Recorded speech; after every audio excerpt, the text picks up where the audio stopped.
Hello! Welcome in, everyone, to this week's chapter of Bound by Night. I am your host, your storyteller, your dungeon mistress, Voidal, and it is a pleasure to have you on this very special Valentine's Day wolf-kissing bonanza. The layout that you see before you is actually edited by Miss Murphy. To match the art that is also by Miss Murphy, you can commission them on their Ko-Fi over at Murphy Pop Art. I will have Murphy get their link to post in the chat if anybody is interested in that. They'll also be posting it in the Tabletop RPG chat and the artist share channel of the Discord. So if you'd like to join the Discord, feel free, !Discord, to hop on in. And the guy trying to hold me. Sorry. With that being said, thank you so much, everybody, for being here. Thank you for all of your support. I am a bundle of nerves tonight, for several reasons. You'll quickly see why. Part of it is the improv nature of this. Where we are in the story, I'll explain quickly. I am pretty apprehensive of moving forward without our baby Jihoon because there's some specific things that I would like to roleplay with him. So I want to delay until we can get the player who is crushed under a pile of homework right now. So, but yes, this will be... Yes, Commander Dante. There is a femboy. He hates that he's a femboy, but there is a werewolf femboy in this game. You'll see him in the slider, Kappa. He is dating Noah, but Noah is also with Sigma. You'll see him in the slider as well, and he's a short king, so kind of close. He'll wear dresses, but he's a ripped little muscle nugget. Murphy posted the Ko-Fi Murphy Pop commissions. If you'd like to hit that, if you really like these little arts, please go ahead and give them some loving. I certainly enjoy to, and I certainly intend to at this session. So what you can expect for this session is it to be both canon and not entirely canon at the same time. There is an analogy in this series. There is a metaphor. There is a specific thing, a specific mechanic, a specific feeling. There is an overarching theme, plot, dynamic that I do want the coterie to have possession of so that they can use it in the future. And so I've sort of cobbled this together very, very quickly, so I do hope you enjoy it. We are going to start out the gate with some world lore. I finally have a scene that I think it will suffice, and it kind of bleeds into something else, and you'll see. Again, if you roll a natural 1 or a 20 on the D20 void roll, which you can do with your channel points, if you roll either of those, the party... Oh, no, if you roll a natural 20, not a natural 1. Natural 1, you get timed out, sorry. You get timed out for like 10 seconds because you cast silence on yourself. But if you roll a natural 20, the party, you can give the coterie... Forgive me, I run a lot of systems. You can give the coterie a member a advantage. So what that looks like is they get to roll their whole pool twice. And then they pick the pool that has the higher roll. Notwithstanding using a storyteller willpower, which chat, you can gift them. You can gift them that through subs. You can give them other benefits and boons and some banes through stream loots. All of the proceeds for this go to helping me pay my bills, helping me afford purchasing all the content digitally and art for tabletop RPG sessions and feeding my fluffy fur children. Just so, an example, I was able to purchase laundry soap and dog shampoo from Twitch payout. So very, very much thank you for any support. It is never necessary. I started streaming as a way to entertain. I was gifted a computer from a friend who believed in what I did. He told me that the stories that I share and the passion that I have for them, it invites people in a way to be themselves. And I am anything if not an advocate for people being themselves. And that's even being the part of you that sometimes is an asshole. Sometimes you're grumpy, sometimes you're snippy. Me too, we all are, and it's a beautiful thing, it's a human thing. So long as you don't unpack and live there, so long as you're not living in the negativity and the sadness and the angst, and you're doing a little bit every day, you, my friend, can take my hand and we can platonically make out in the closet. Or you could just take my hand and we can go for a run if we're that kind of friends. Either way, my friend, blessed be on you. You're a badass. And there's not anybody else like you. And that's super special. And that is something that I dedicate maybe too much of my waking hours plotting and putting into my sessions. I want everyone to see themselves how I see them, which is literally an entity made of stardust. There is only one of you. There are 7 billion people on this godforsaken rock hurtling through the dark universe, and there is only one of you. And that is something that is so profound and so special. And Bound by Night was written originally as a novel. I don't know if I shared that. It is my novel that I wrote. I have not published. I probably won't publish. I stopped midway because I was like, you know what? I don't want to be responsible for this character dying. I love him too much. I'm done. I don't see a way out of this plot that I've written myself. So I'm going to run a tabletop RPG instead. But Bound by Night is like my NPCs, these wolves, loving these players and having this experience that you get to witness, chat. It's my love letter to you. Every single one of us is so fucking special that needs to be celebrated. Even when you're being a grump dump poopy pants, you are still special. And you're allowed. You're allowed these burdens, and you're allowed to carry this shit, and you're allowed to find your tribe that helps it be a little bit easier to carry. And I pray to whatever deities there are in the universe, I pray that the message in my bones and my marrow and my soul of love is communicated through every story I tell. But in particular, the burden that is bound by night. Because don't get me wrong, I am emotionally tapped after these sessions usually. I have to crawl back into my introvert cave and wring myself out. I want it to be communicated how I see you, even if I haven't even met you in person. You are worth every moment, every second, every piece of space that you take up in this timeline, under these stars, on this planet. You are special. And you have the power to make other people feel special, because we're all in this together. So with that being said, I'm going to pass the microphone over to my wonderful coterie. And then we're going to get into the story. And it's a little unique tonight, but I hope that you enjoy it. Alex, who are you playing? What's his clan? Tell us a little bit about yourself. Sorry, I was chewing on spaghetti. That was a big swallow. Good. Oh my god. Okay. Good evening, everybody. Yes, I am Alex, or sometimes just go by as Yankee Boy. Tonight I play our coteries. What our coterie recognizes as the old fuck of the group. I played Daniel Price, our resident salubri. Did you want me to talk about Daniel, or me, myself, as the player? Yes, to both. Just who you are, and then a little bit about your character. That's it. Yes.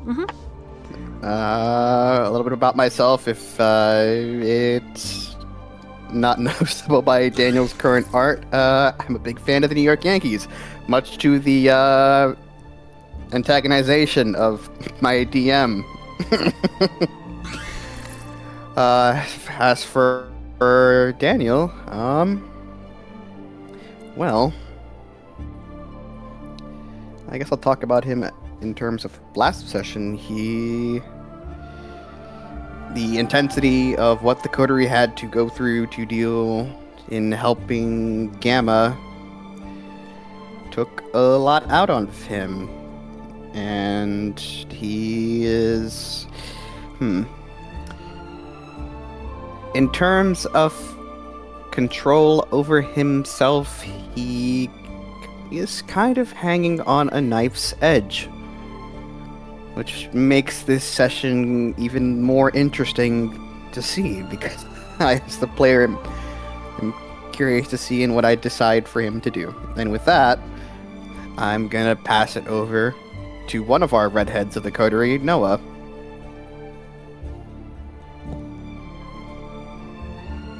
Hi. Sorry, I was busy doing moderator things. Hi guys, it's me, Nat Chan.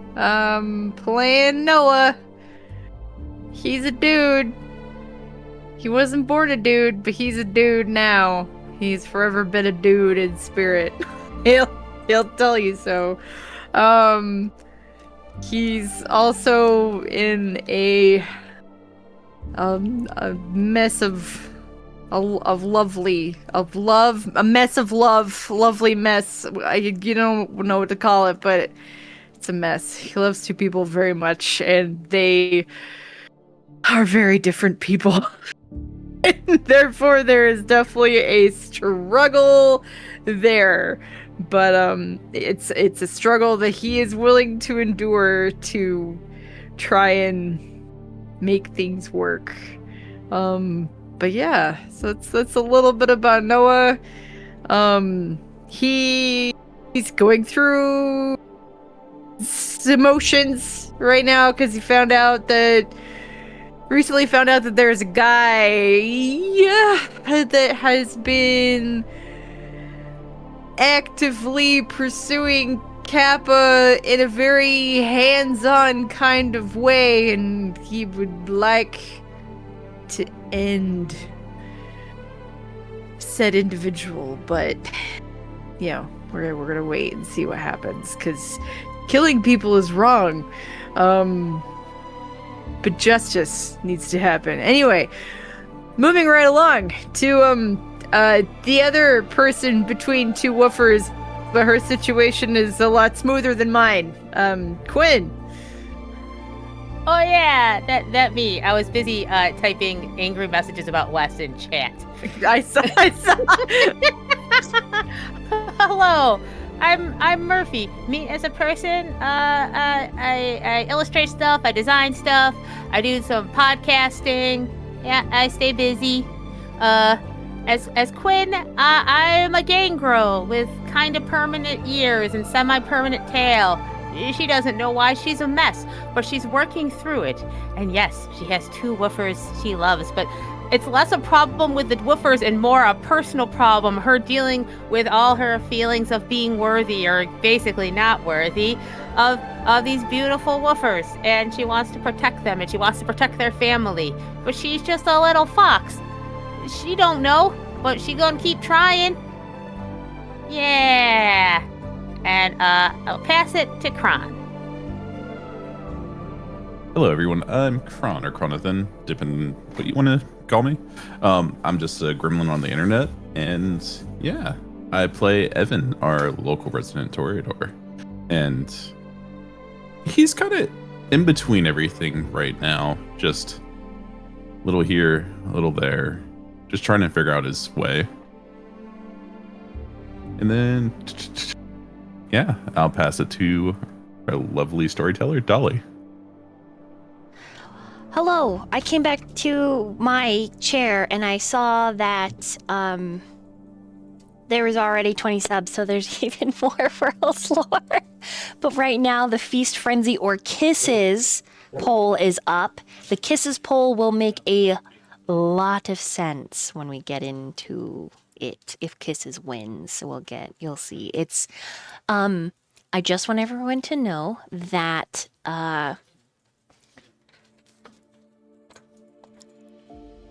this is an 18+ stream. And it is a romantic stream. But it is not supposed to make you feel scandalized. Just blush and giddy. In the event that you do feel scandalized, you are welcome to block me or leave. That's fine. But I know that you're all slightly degenerate like myself, or you wouldn't be here. So, strap in, strap on, and let's play some Bound by Night. Oh, man. Making myself blush. Strap in or strap on. Oh, okay. All right, that's a statement. That's the statement. All right, let's recap. What do we remember happening last session? Kisses 1. Okay, nice. Oh shit, I didn't read over my notes because I was distracted by life. We heard Delta mumble 2 names in her sleep that we all have suspicions about, especially because of what she said. The names were Maeve and Bryn. And she also said, "Don't run, wait for mommy." So, that's a whole load of things would love to unpack, but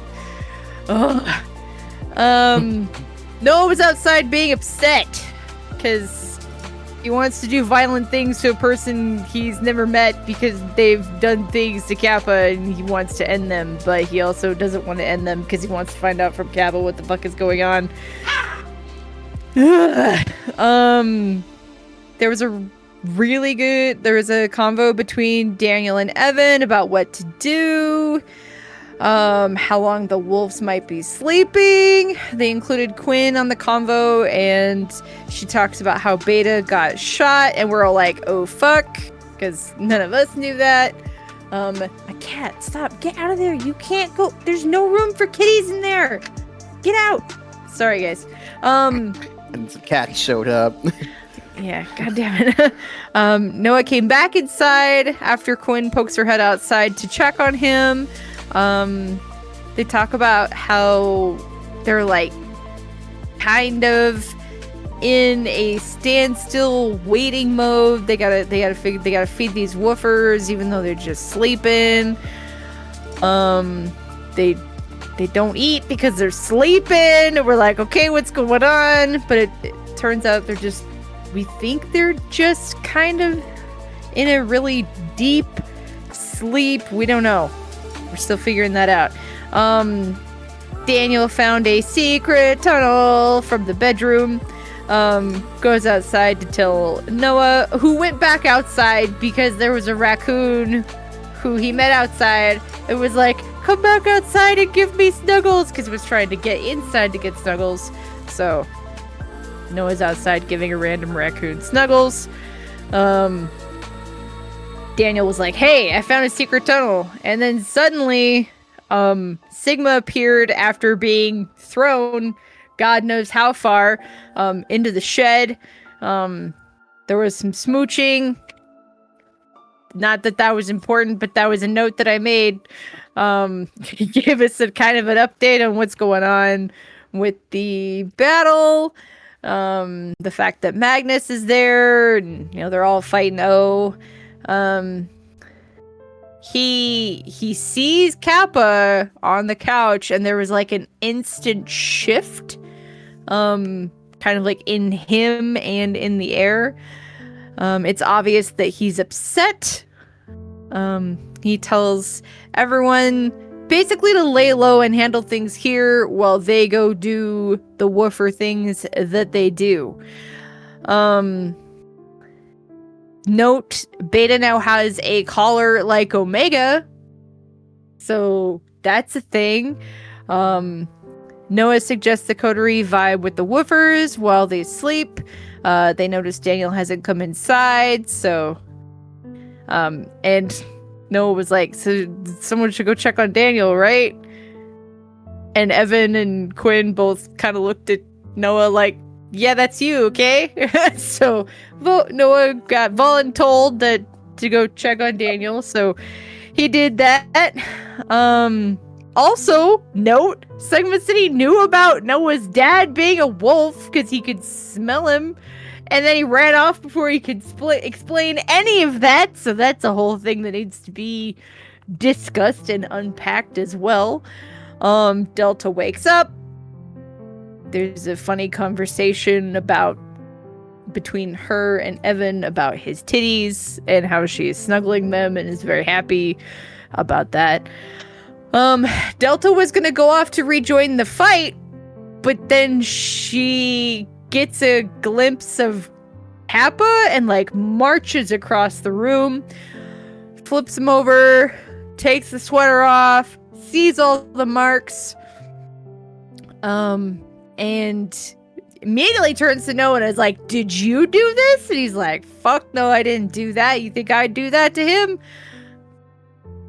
And then that's when they discuss that, you know, that all they know is that maybe a guy named Wes, and she's just like, I see. And she starts to go outside towards the truck, which is in the opposite direction of the battle, and we're like, whoa, where are you going? And we can hear that D is also kind of chiming in, trying to take over, because he's like, hey, you're about to make a really dumb decision right now.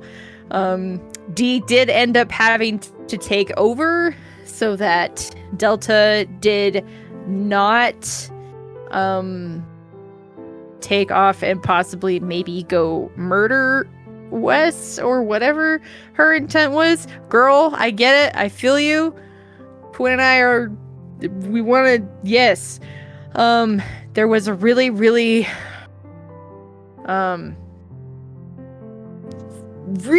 really sad line that as Dee was taking over Delta, she said, "When they tried to drown us, I wish you had died." And it was like, oof.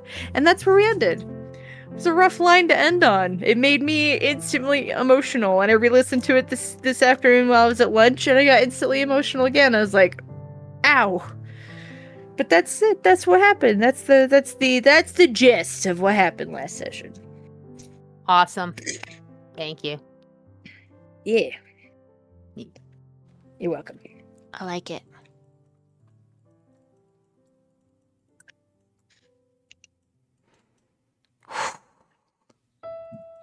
Oh, excuse me.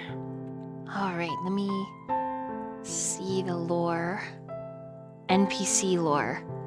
Okay, so I'm gonna start with some world political lore.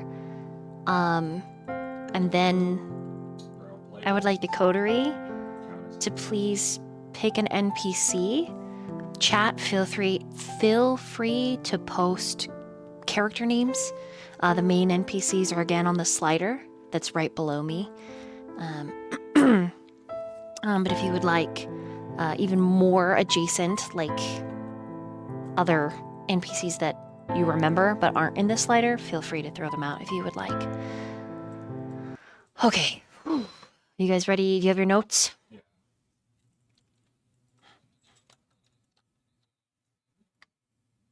We were all like, nobody say anything.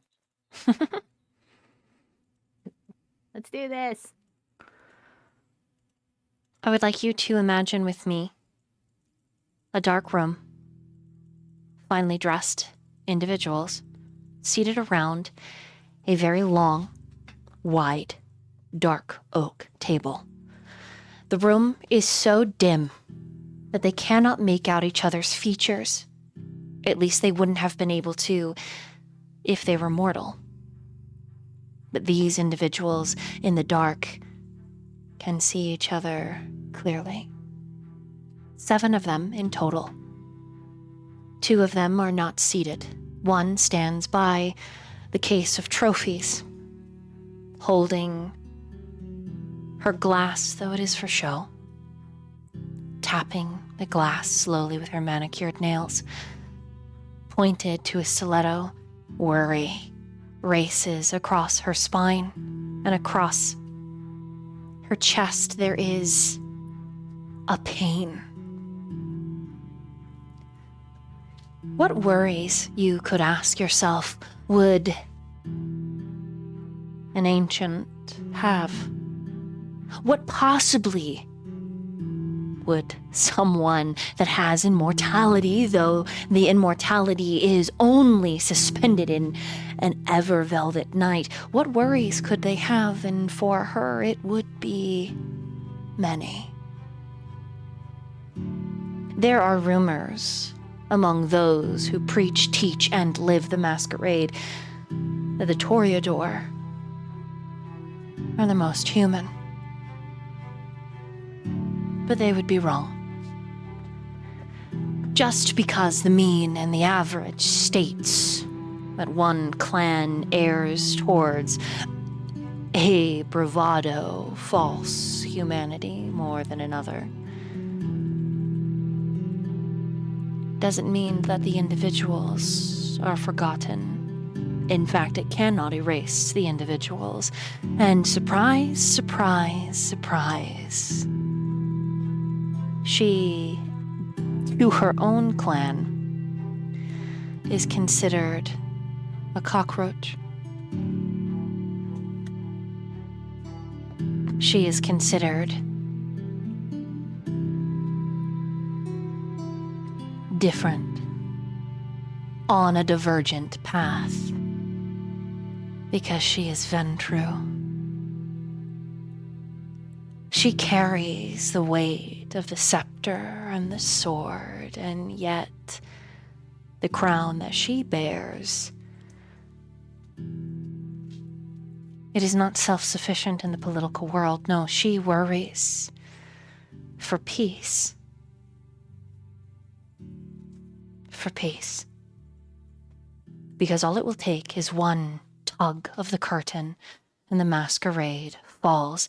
The other individual across the room that is standing is smiling at her back, and he bears a countenance that is wrong. Twisted. Though the smile is perfectly pleasant, and the skin is arranged in a middle child kind of banal deception. The smile does not reach his eyes, and neither do his eyes reflect what little dim light there is here in this council chamber.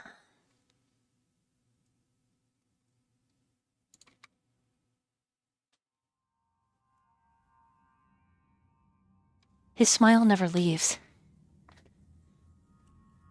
As he speaks to her from across the room, "Sweet dear Ophelia, does something disturb you?"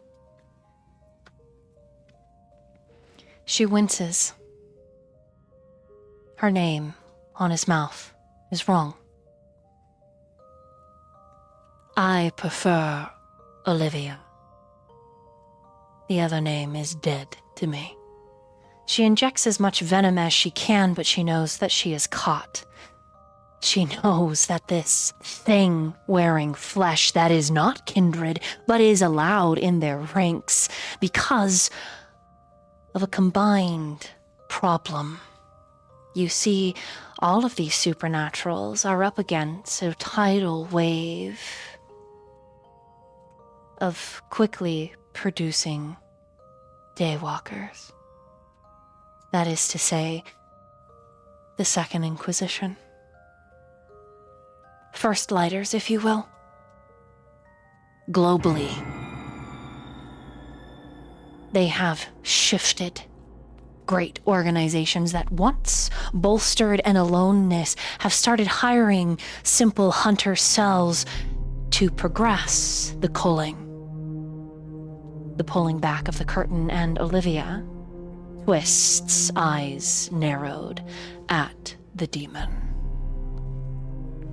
Constance is smiling, pleasant, perfectly pristine and well put together. There are no fine lines on a face that could be painted by a doll, and he says, "My apologies, Olivia.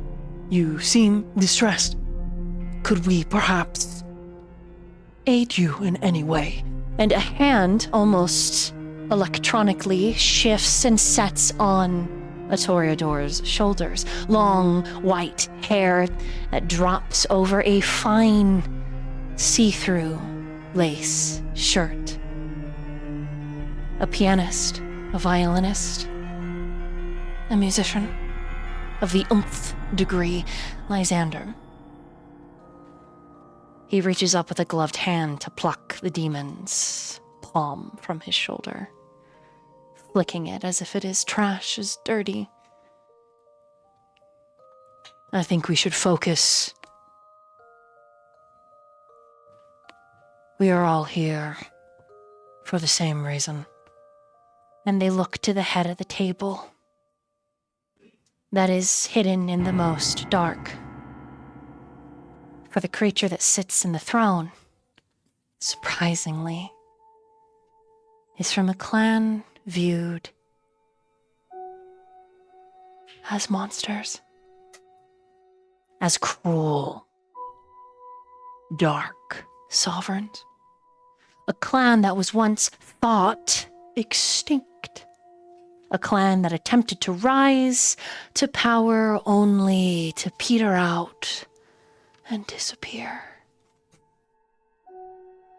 Though in the city of Massachusetts, they have always waited privately, gently.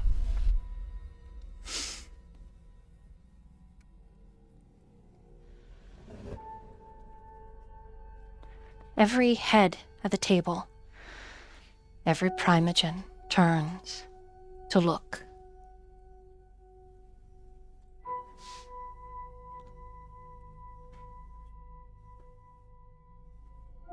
Levi's face is a horror to behold. The story is he went afoul of the Rat King that lives below the city in the Warrens under Mass, and the Rat King chewed his face off. Though why he simply could not rouse the blood to return it is also questioned, but it is a whisper never spoken. Regardless, Levi steeples his fingers.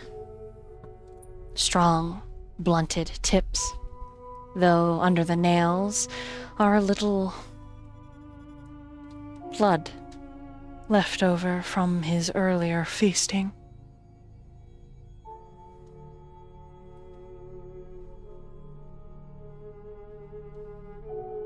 Magnus has not broken the peace treaty, and the tribes of wolves are still under his command. Levi makes a sucking sound because his mouth is crooked, his teeth twisted, his canines jutting at odd and strange angles, which causes the drool to drip into his lap where a towel has been placed. But no one looks at him. At the mention of Magnus, Olivia winces, because she knows. She knows. And despite hiring a group of Ravnos to illusion the kaiju gone from the general populace, she knows. The unruly prince is free, though the council does not.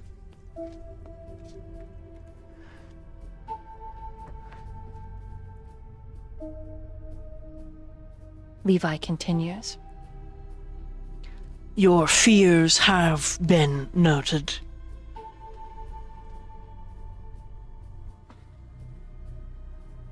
But I promise, there is little to concern yourself with as of yet. Let us remember the necessity of these creatures. Lysander mutters under his breath, the dogs of war, and Levi points.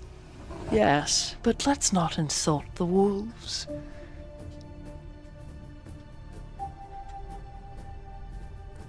They move in the day and in between.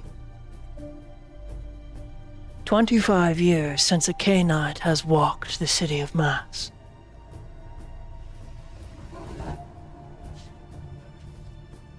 Constant twists. And what of the Second Inquisition? They have not held up their bargain so far, and neither have your people, Constance.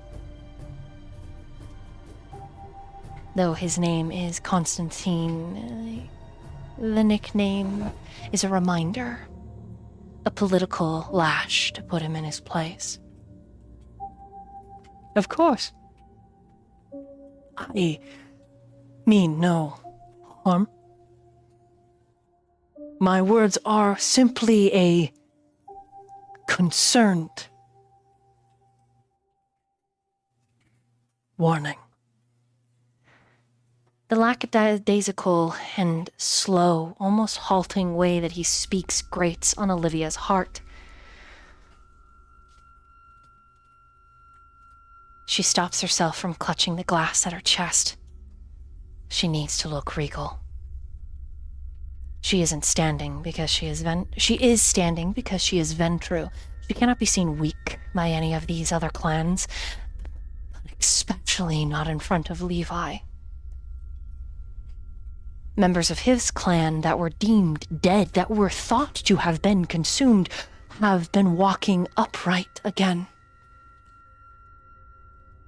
Besides that, she is not technically a primogen.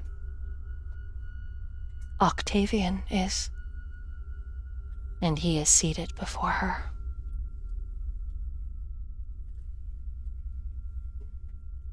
Constantine's eyes shift to Octavian.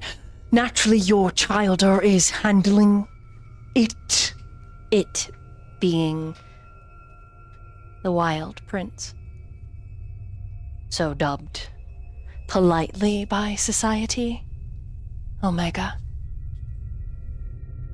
At the mention of Malcolm, Olivia shifts uncomfortably.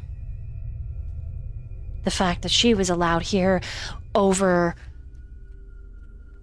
Octavian's own childer and his countess speaks volumes. Don't know the church. Naturally. All is well. There is no reason to worry or fear. Malcolm has everything under control. In fact, he is working with our New York friends. Peace is coming. The East Coast itself will find its nights are somber, boring even, where our greatest worries will be drink and managing our own domains. Naturally. Constance twitches.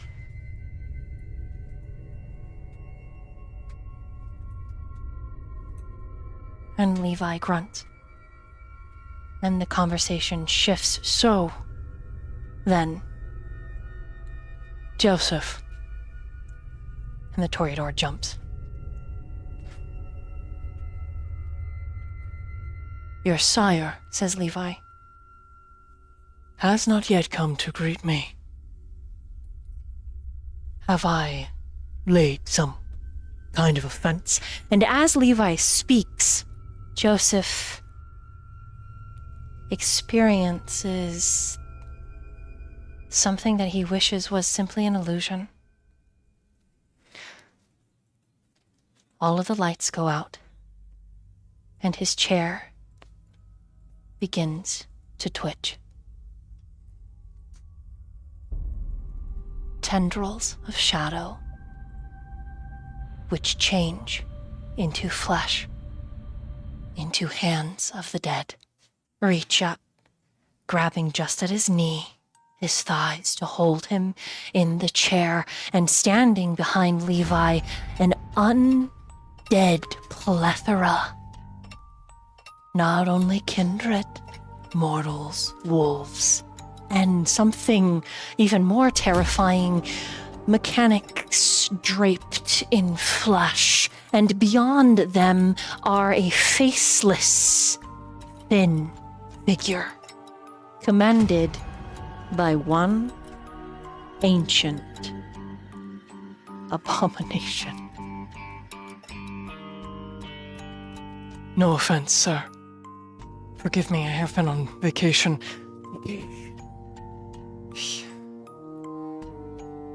I had particular tastes.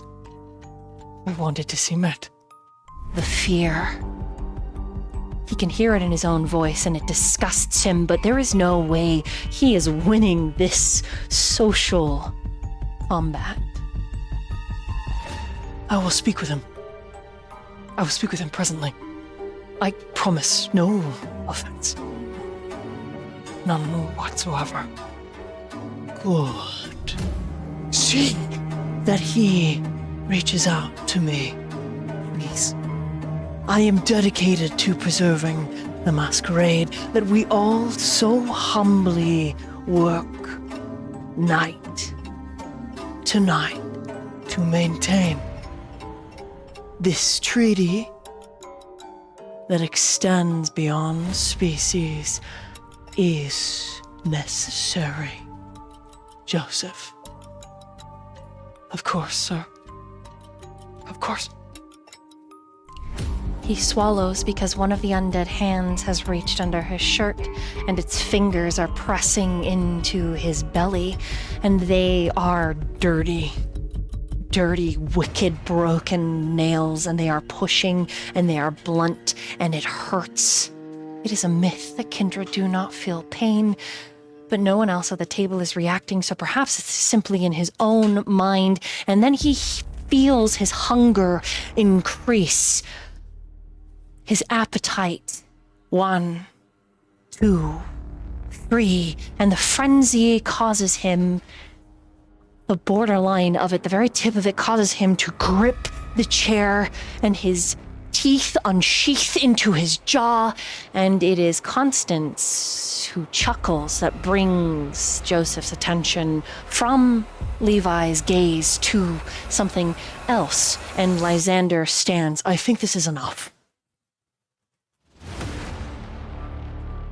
I mean no offense, and I mean offense to whoever needs to hear it. This was a waste of my time. I have a concert. I am late to my own duties. Levi leans back, and the control drops. And Joseph is in the room again, and the undead are gone, but his stomach, surprisingly, is still sore. No offense at missing your concert, sweet Lysander. Please. Just a little while longer. And as Levi commands, sit, Lysander does. Happily.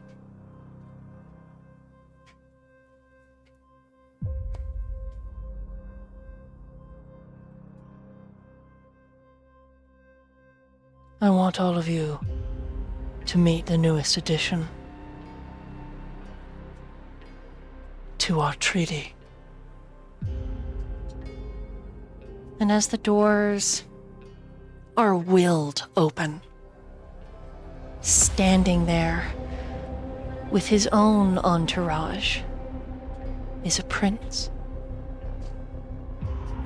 with the most beautiful eyes. Around his neck, an old cross.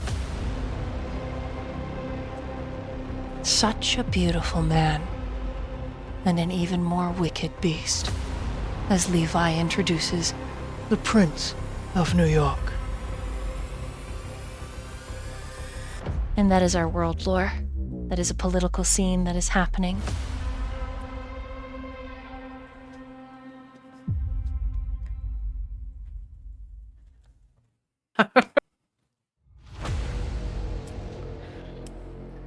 Son of a bitch.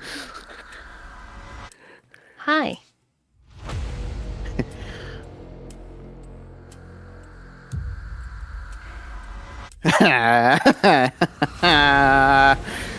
Fuck. God damn it. Yeah. I'm not panicking.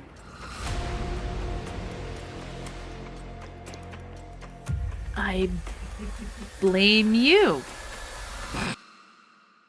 I know what you're talking about. You I plead the know fifth. exactly what I'm talking about, I plead the boy. fifth. I plead the fifth. I don't know what you're talking about. However, I'm gonna be so real. Every time, I mean, we've only seen him twice, but every time Lysander's in the room, I, Natalie, am just like, this is a handsome man.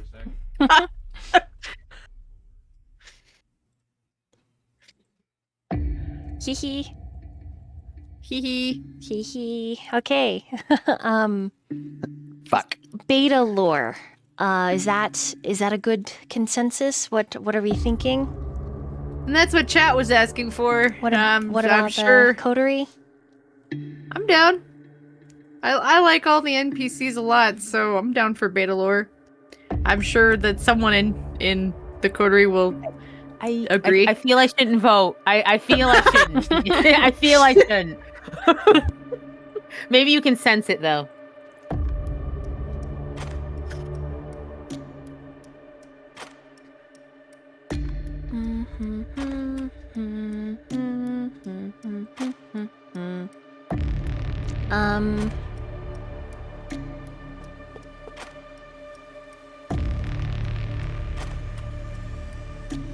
Okay, for if we like Beta, I will read the beginning of one of her chapters from my book.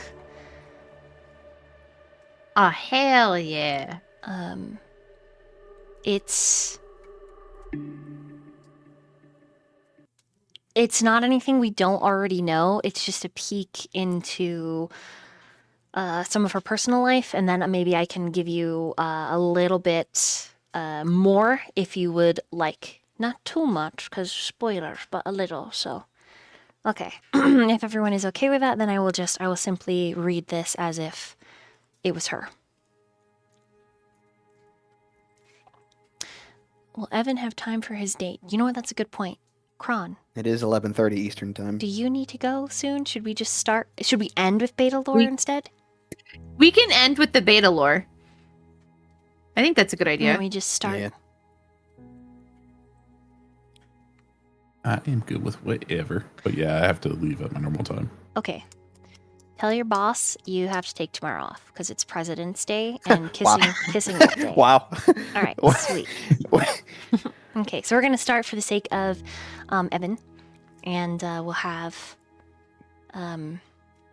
Beta Lore a little later. Okay, so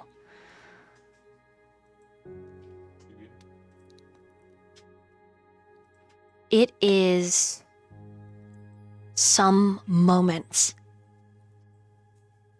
after the panic, the outrage, the hatred that just spewed out of Delta.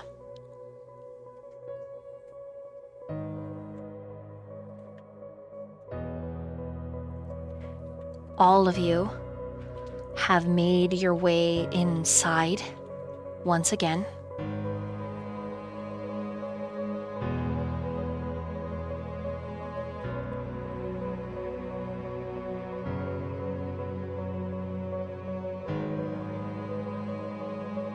Mostly because all of you overheard such violence spewed toward D. And D, if one could describe an instantaneous shriveling from a grape to a raisin, that is exactly the metamorphosis that D has just experienced. Shriveled. Like the fight has just winded out of him.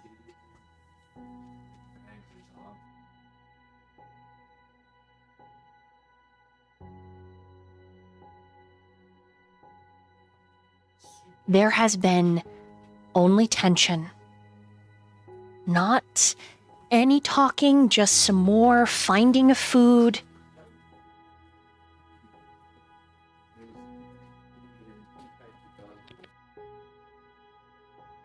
And waiting. Daniel has been waiting by the window, watching the same direction that he was while outside. But still, there is a almost fatherly instinct to be in here, just in case anything goes south.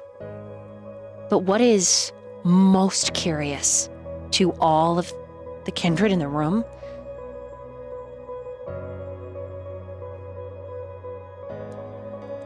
remind me. So D had taken over, correct? Or Delta had said what she said. Okay. Yeah, D had to take over in order for Delta not to leave. Right. Yeah. Okay. So what is so profound and maybe a little frightening is in the middle of, again, we're cooking, we're quiet, we're tense, we're on standby. It feels like it's been 2 hours. It's probably only been 25 minutes since last session. D suddenly stands. And he says, I'm fucking done. I want out. And he walks over to Daniel by the window. And he says, Are you older? Or is Evan?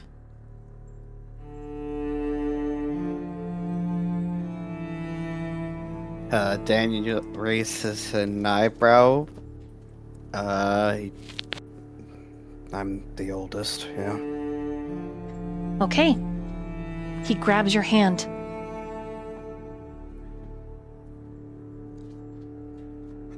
And he bites into your flesh. Can I attempt? Is there no attempt to stop him? You can try. I would like to try because he gave me no explanation as to why. Correct. Yeah, I would like to try to stop him. Okay. Digitally, I need you to roll strength and athletics, please. And also for your information, DM, I have lost to humanity because No. I've had lingering stains that I haven't had the chance to roll more for, and Oh. Okay. they've all been from Streamloots cards. Ah! It's okay. It gives us good. It gives it good things to surmount. Good things to surmount. You said strength athletics. Yep, digitally, and you can only roll it once. Can I also roll a? Can I also roll to what's it called? Rouse the blood. Yep. You also want me to roll that digitally? Yes. Well, that was a fail, but it's a good thing Danny played the card for me to lose hunger. Yay! Alright, so... I don't know. Also, you have -1 to your dice pool. Why? Probably Because chaos. Yeah, probably because people want to see what happens.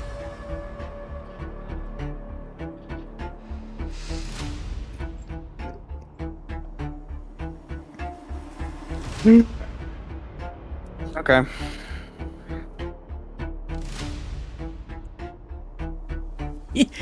Daniel gains the humanity thanks to Streamloots.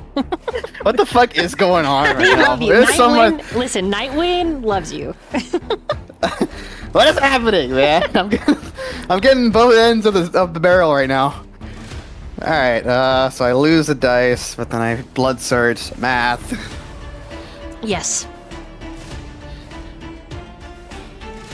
Now you are very surprised because he gave no indication that he was going to do this before he just went for it.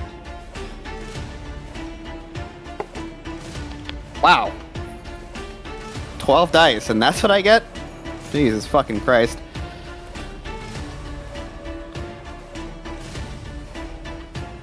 You got a 4? Okay. You do manage to pull your arm back, but only after he's drank. And when he sits up, his green eyes are glowing red. And he's like, You don't want anything to do with me so bad? Fine. Fuck you, Delta. and she just says, "Fuck you." You've always been a burden.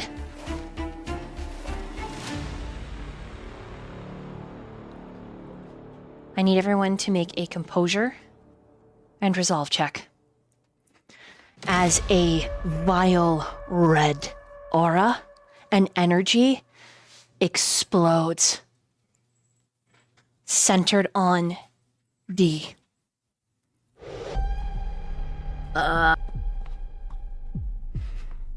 Okay. You said composure and resolve? You want to throw that digitally too? Yes, and you get an extra dice, Daniel, from Spooky. I'm getting both barrels. What's going on? I don't know what's happening. People love you. Fuck. Okay. Are we changing the difficulty at all, or just leave it at its base? Put it at 1, and I will determine based on what I see. Okay. I'm assuming my blood surge comes into play here. 'Cause it was just recently activated. Okay, so Oh my gosh, Daniel now has to increase his hunger by 1. Oh my god. What is this? I'm about to say stop playing cards on me. I'm getting over it. I can't handle this back and forth. We just started the session, alright? God damn it. The Elmo in chat from Spectre. Okay, has everyone rolled? I have a 6. I have a messy critical. Quinn. Noah 3. Daniel 6. And Evan. I'm trying to figure this out. How do we add the extra dice for the tier? When you go with the roll, it'll ask you to add a modifier. You just go down there and add +1. Unless you have other modifiers that are adding additional dice. Then it's just based off of that. I mean, are we allowed to use willpower? No. This is just you roll. What you get is what you get. Bro, you got a 6. Calm down. I don't want it. No, I want more. I got a 3. 6 is great. I can still say I want more. I don't know what you want from me. I want more. I can say I want more. You to trust the process. Yeah. All right, if someone could shout out Tactical really quickly, I want everyone to go follow Tactical if you're not. I went and I was lurking in some of their storytelling streams. Love it. Also, Tactical is very pretty and triggers my cute aggression as a person. Oh, apologies, Tactical. There's an alpha in me, and it loves chewing on people, and you are adorable. Okay, so regardless, back into the story now. Oh. There is a horrible dawning moment when all of you realize that you are going to pass out. Your vision begins to narrow. The last ones to pass out are those that got the 6, which is Quinn and Daniel. The first to hit the floor is Noah. And as he hits the floor, Kappa sits up and he hisses and growls, and then he also hits the floor. And something in this home, some rite or ritual is triggered by whatever is happening with D, and the red aura is met with a fistful of blue. Quinn and Daniel, please roll a wits and awareness. If you would like to, and you have at least 3 dots in it, you may roll an intelligence and occult instead, but you have to have at least 3 dots in occult. Please roll those digitally, and you can use willpowers on them.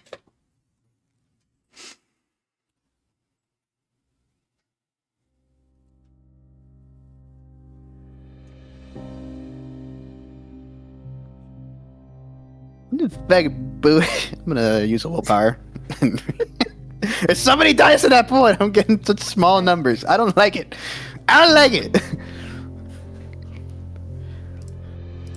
Try this again.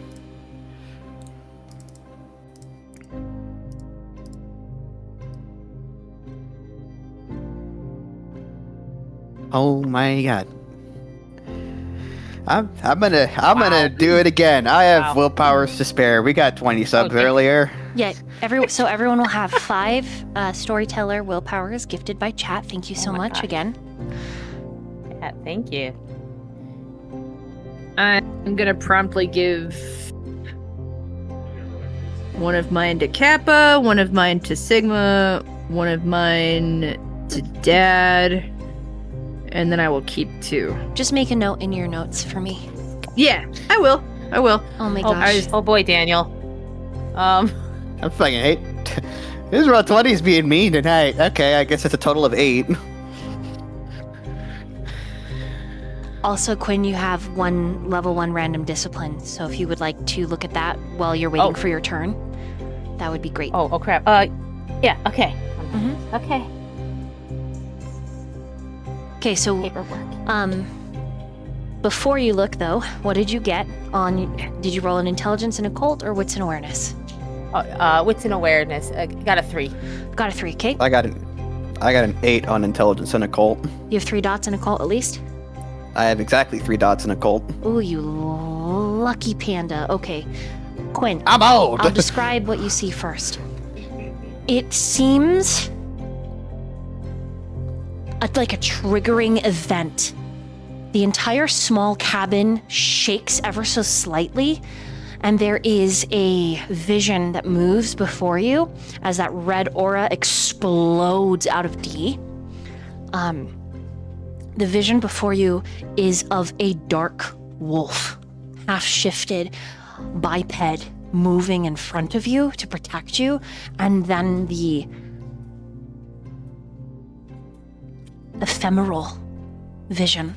As the red aura hits it, it splits. The image of it just completely cleaves in half, and as the aura hits you, it throws you back, and your vision narrows. And you see every single wolf that was in here, Gamma, Kappa, Delta, have all flung themselves over their kindred. But they as well are unconscious. And this pulse, as it hits the blue ephemeral energy that surrounds this entire place, there's something that has nothing to do with either of these two forces accumulating. But it is a reaction, like a cosmic vat of science. A crack like glass. You hear it. Starts in the ceiling. And the ceiling rips open, and there is this great, consuming black vacuum. And the glass shatters all along this black vacuum that is sucking in everything. And you can only describe it as a great eye, a beast, a natural beast. It almost reminds you of a great buffalo, but it's not a buffalo at the same. There's something about it that's also predator. It has fangs. It's big. There's horns, so it can't just be a buffalo. Maybe elk? No. Wendigo? No. Wolf. This accumulation of this great spirit looms. It is a celestial. It takes up all of the world, all of heaven itself. And its eye blinks slowly, and there is judgment. There is judgment in this moment. But it just so happens that something else, at the same time that these two opposing forces smacked into each other, you recognize something else. Something maybe miles away just occurred as well at the exact same time. And the centrifugal force, the alchemical reaction, the change, it is nationwide, if not the entire world. This black vacuum, this velvet night descends.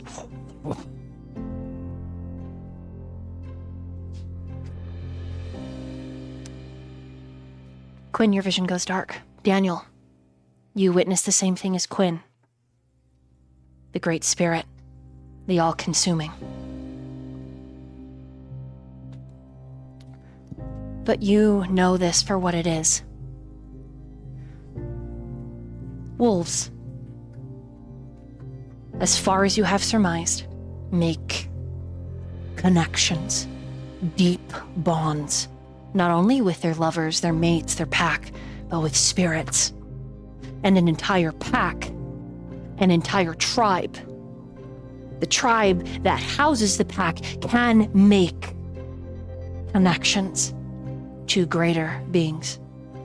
And when those greater beings are called upon and they are met with a force of equal and distant measure, like something the Dark Father or Dark Mother provide to their children of the night, when those forces collide, it is a cataclysmic reaction. That is exactly what's happening, and it just so happens that the cataclysmic event is triggered by two opposing entities at different points, potentially ley lines triggering. But typically there has to be three for something so occult to happen. 3 is a very special number. And so subsequently 7, 13. And you get this vision beyond what you saw, which is the same that Quinn saw, this vision of a left palm open, an eye in the center of it, runes, alchemical, and otherwise. Things that denote the planets, things that denote time and space. This palm is open, and a great voice. So I have spoken. So it shall be. And it says it 3 times. And it is divine. It is powerful.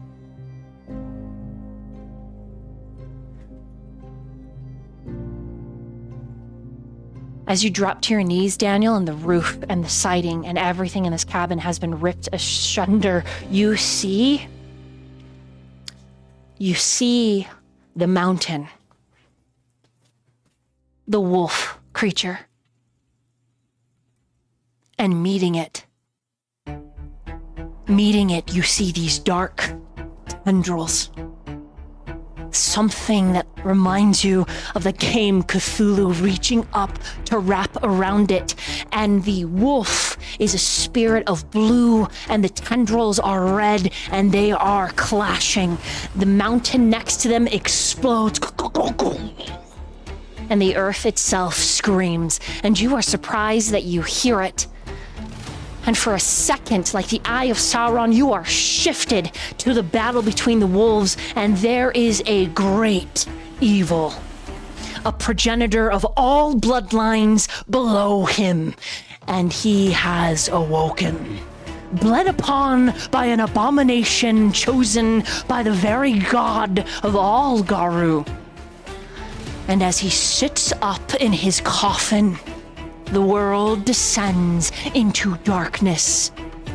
Everything is lost.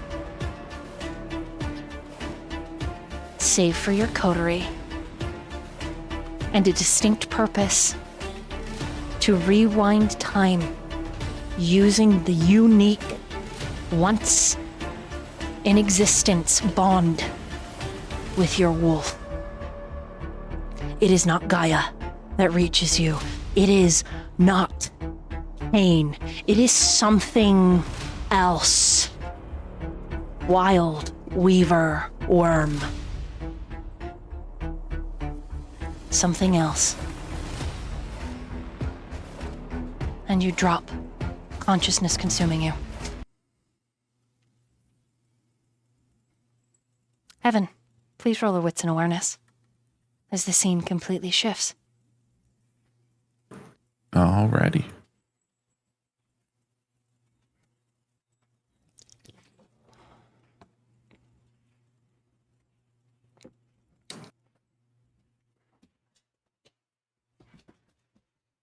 That is a 3.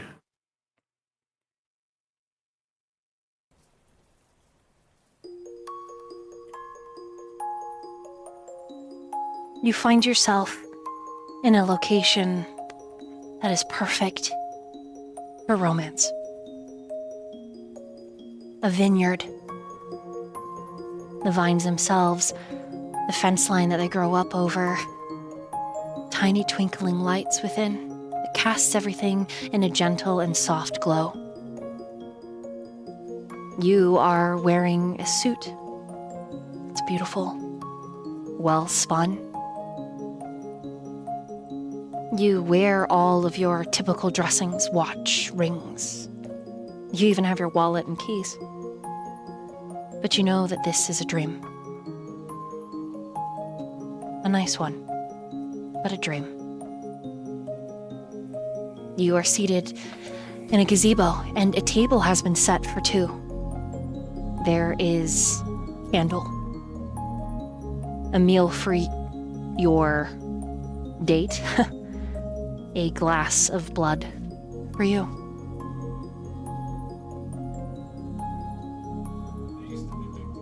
Which is the first wolf you think of between the 3? Del, Delta, or D?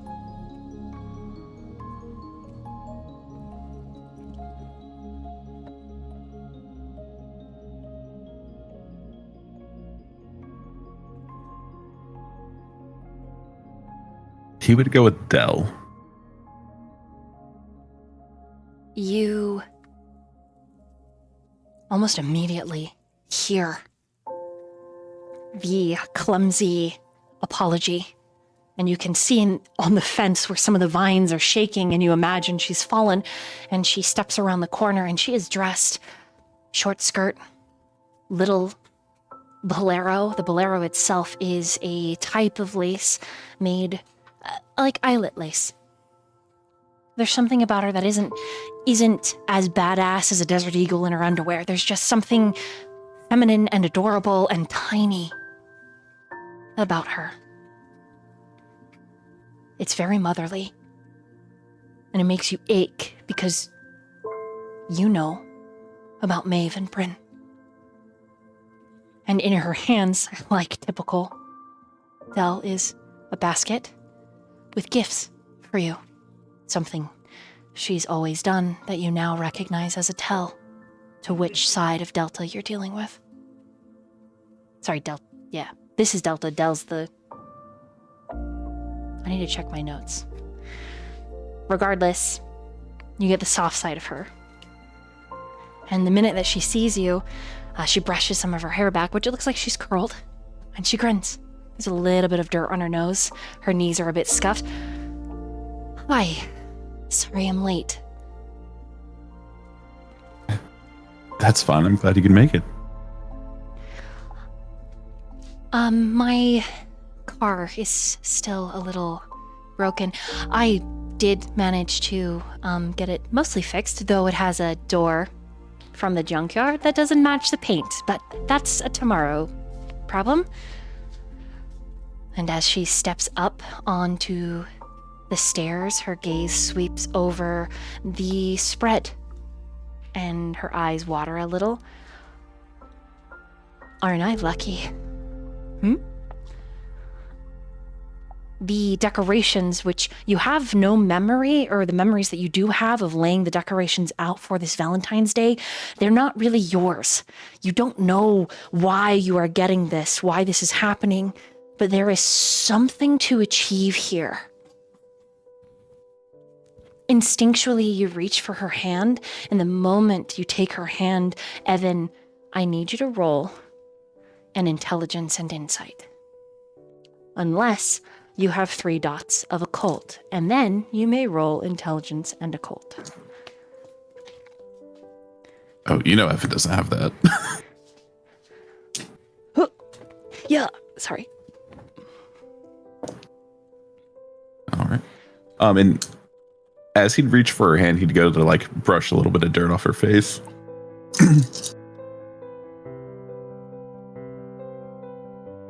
That is a 4. Some kind of bond needs to be made here.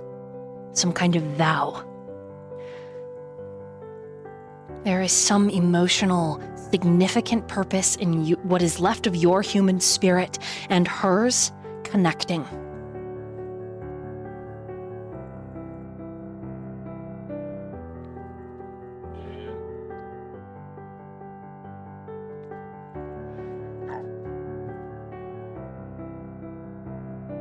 Sorry, I was coughing. He would kind of look down towards the basket while he's helping her up the stairs. So, what have you brought for us tonight? I brought you flowers and socks and a tie. The tie I thought you could wear to your next concert. It's a little well, here. And she pulls it out, and as she does, at the very bottom there's a screaming pug, and it's really Mimi, but the rest of it is a very fine color.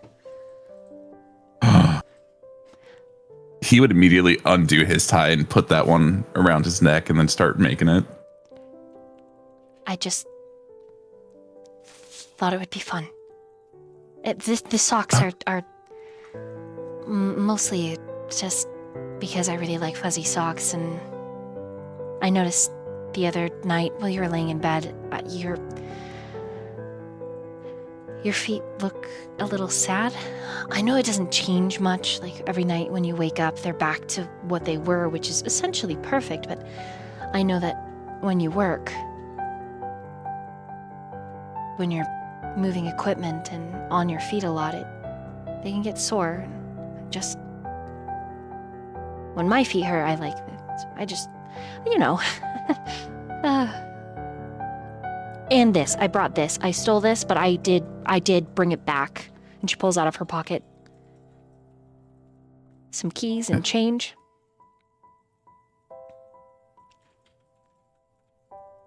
Does he recognize the keys? Yeah. Yep, they are specifically to a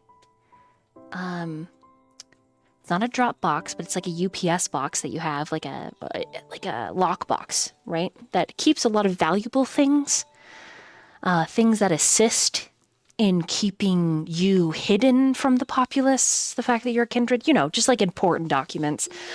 I just really like things that jingle, or I'm really sorry.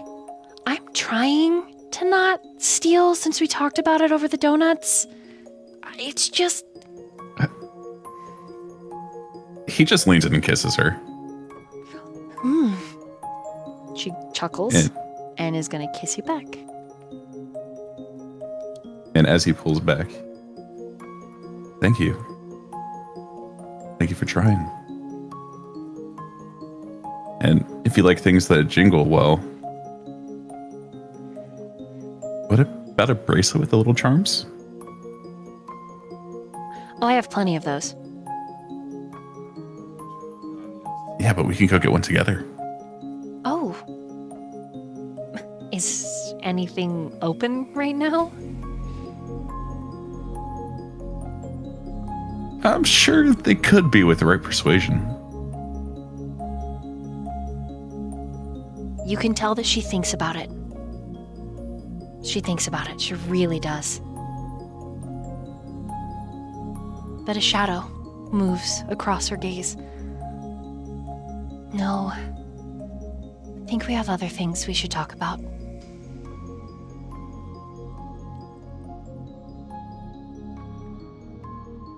Oh, then let's talk about them. Maybe we should eat first. An empty stomach doesn't do trauma good.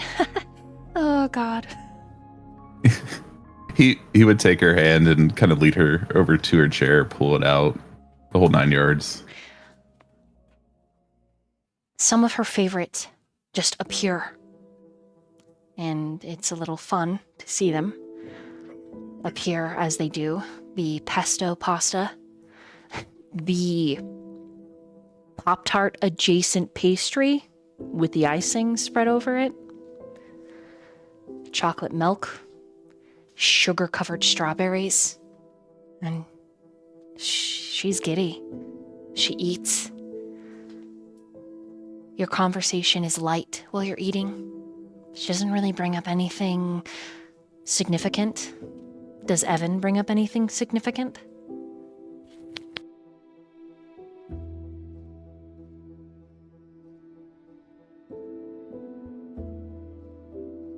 He would keep it light for a little bit to let her enjoy and just spend this time together.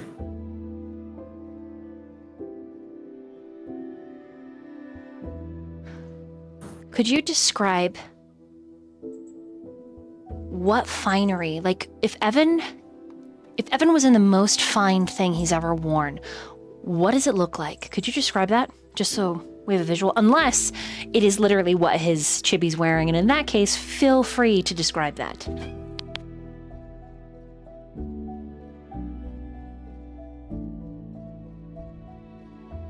I think for a vineyard date like this, he would probably be wearing very nice, tightly tailored suit. It would be a dark navy blue, like almost black, kind of shimmering in the light, if that makes sense. And he would probably pair it with kind of a very light pastel blue shirt under it.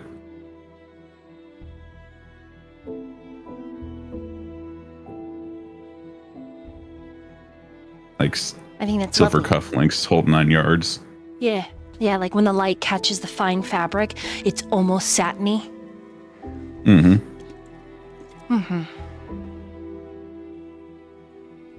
I love it. And so this date, right? It's lighthearted, it's fun, it's very easy. The two of you find small talk very easy. And Delta makes it clear that she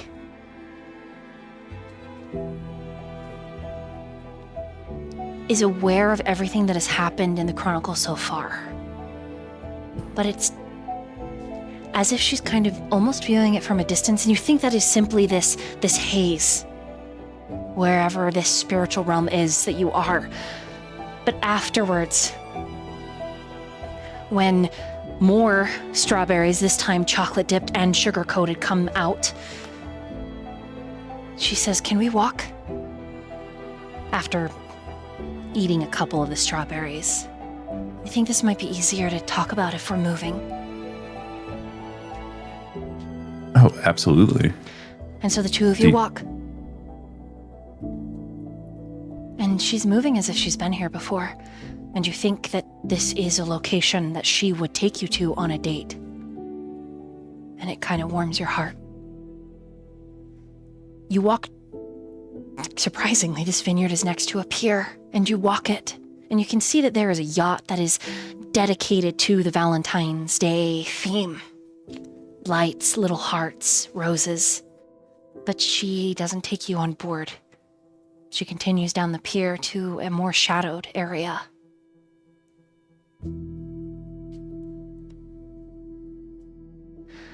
Evan,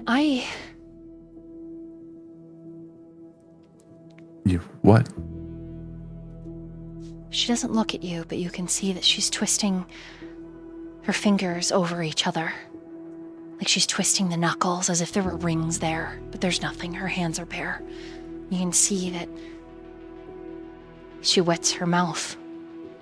He would reach out to grab her hands in his, kind of to soften.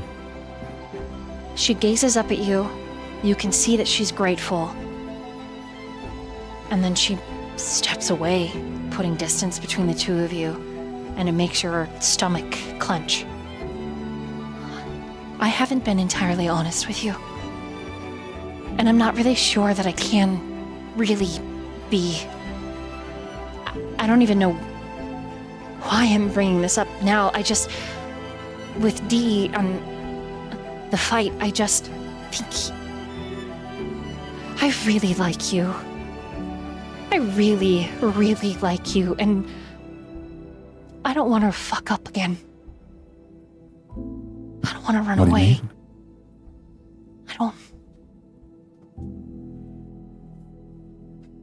I'm not a good person. have That's. But you're you. He would kind of step towards her, saying that.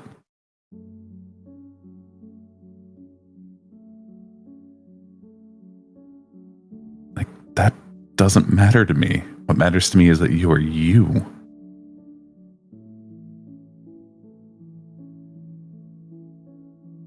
I don't like you because you fit the notion of what a good person is. I like you because you are you at the end of the day. I wasn't always like this. I was different.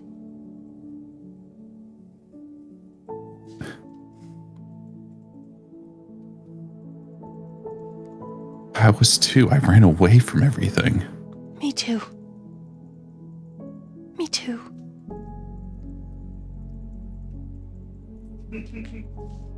But I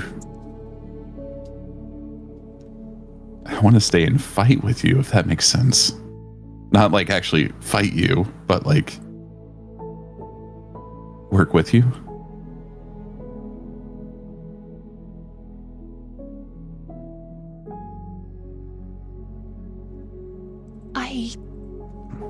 I don't know if I deserve that. I don't know if No, you do. I... You absolutely do. I know you might not think it, but you are a wonderful person.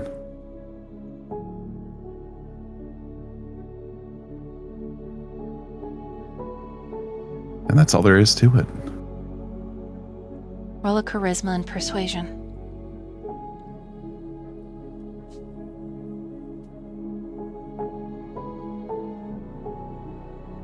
Oh God, let me find out how many dice that is.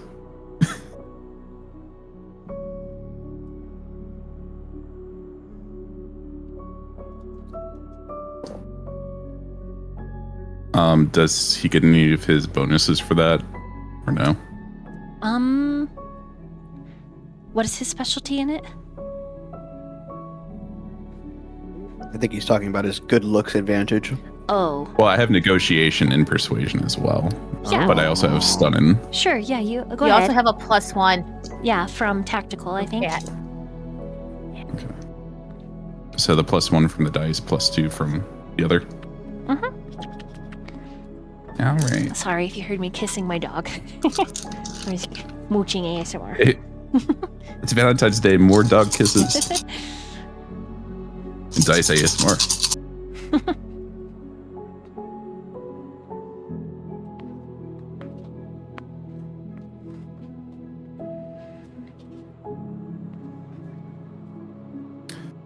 That is a messy 9.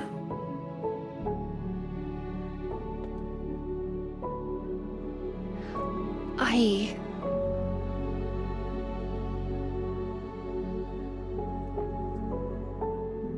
really am not, Evan. But you make me want to be a better person.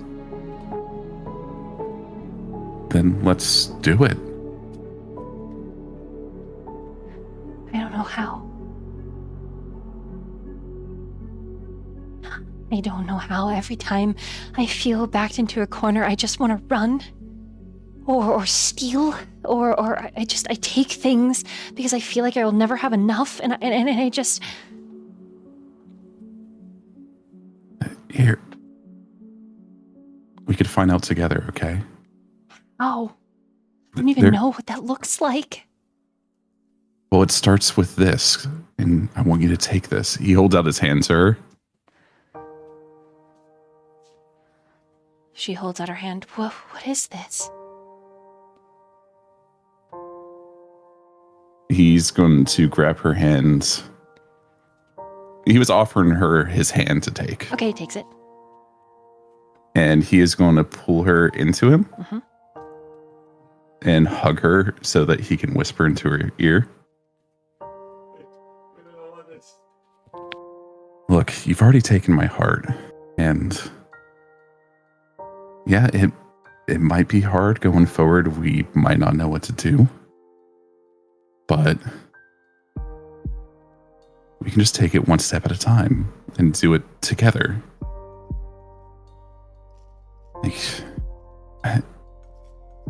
I don't know how to explain how to be a good person either, but I know as long as we do it together, we'll figure it out and we'll make our way.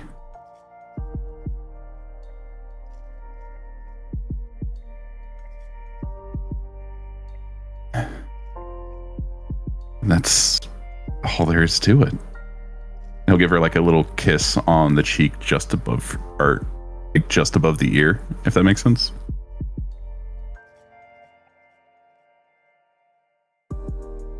It does. And one thing I know is I will not go anywhere. If you run, I will go with you, but I am not going to let go.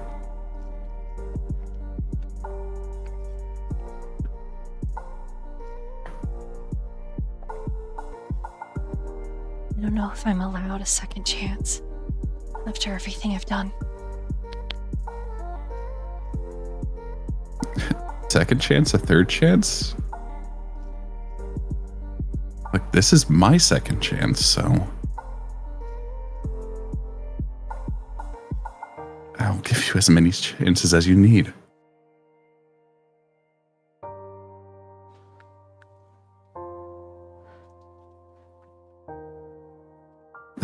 Guess what I'm trying to say is I love you and I want to be here for you forever.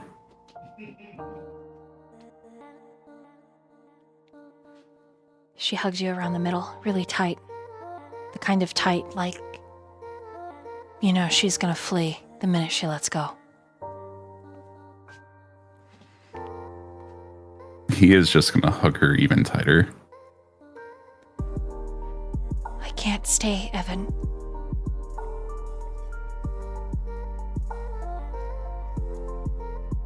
Why not? Because what if you see, when you change your mind? I would rather end it now than risk you looking at me differently. Does she try to turn away when she says this? She does try to let you go, yes. He's gonna like hold on around her waist as tight as he can with one hand and then bring the other one up to kind of stop her from turning her face away from him. Evan, I am not a good person. And do you think I am? Yes, I do. I've seen you with strangers. I've seen you give them warmth and advice and hold them. You have done Have you seen everything I went miracles through before for that? people, but you're different. You didn't have a responsibility that you ran from. And I did. I ran from everything that I knew. What I'm trying to say is, don't run from me. Let me help you. You deserve my love and so much more. If I could move this world for you, I would. Stop.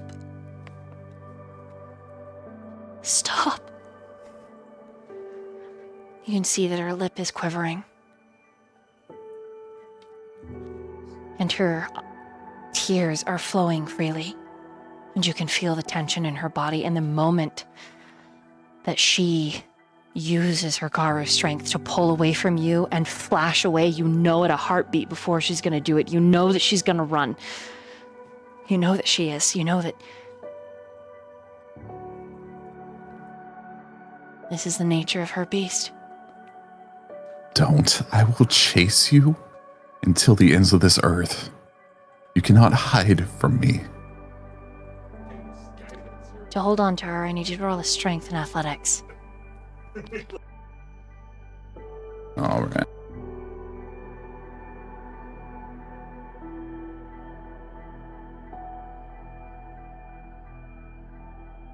You throw all the other dice over here.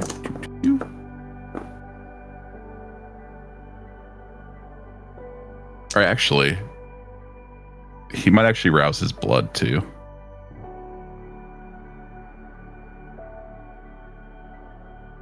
Okay. Da-da-da.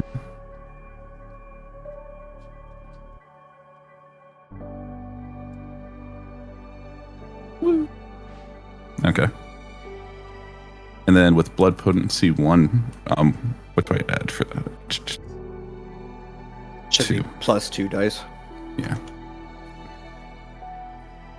It applies for 1 roll only.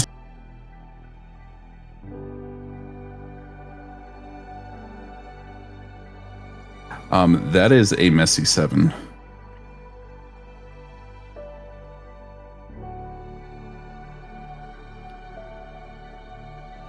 You catch her wrist. She shoves you. You almost peter off of the pier into the water, but you catch her. And she looks at you with awe and fear and so much trauma that literally mirrors your own, Evan. That you and her were cut from the very same cloth.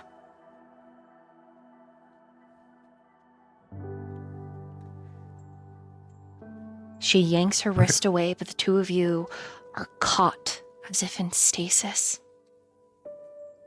Gazes locked. There is a thrum of energy.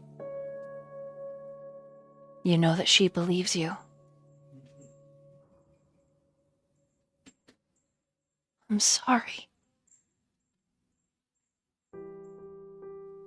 When she turns and sprints, and you reach for her again,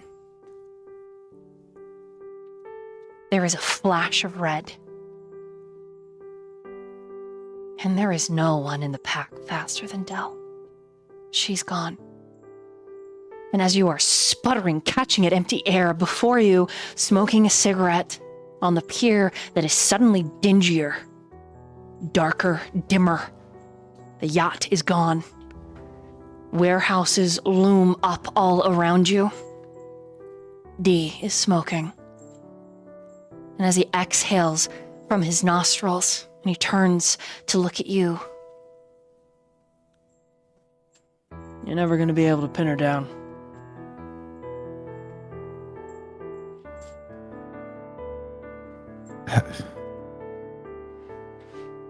I don't want to pin her down. I just want to help her.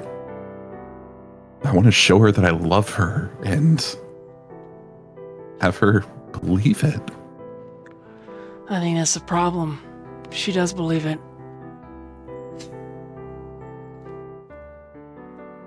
I think she just doesn't feel like she's worth it. Come on.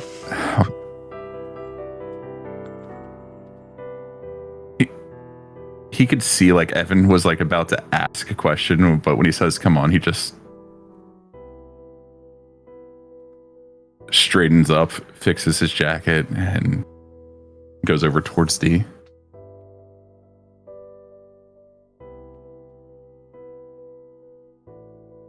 I don't know why I've been roped into all of this.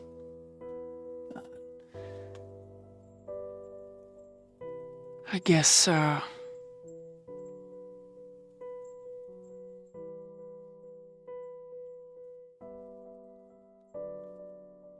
guess there's shit we both gotta face.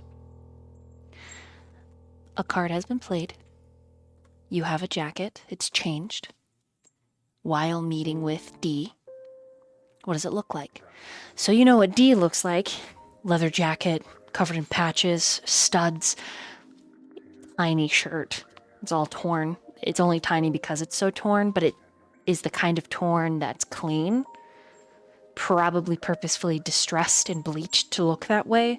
And his pants are big. Big pants. Doesn't look like he's dressed for a date at all. But he's taking you somewhere.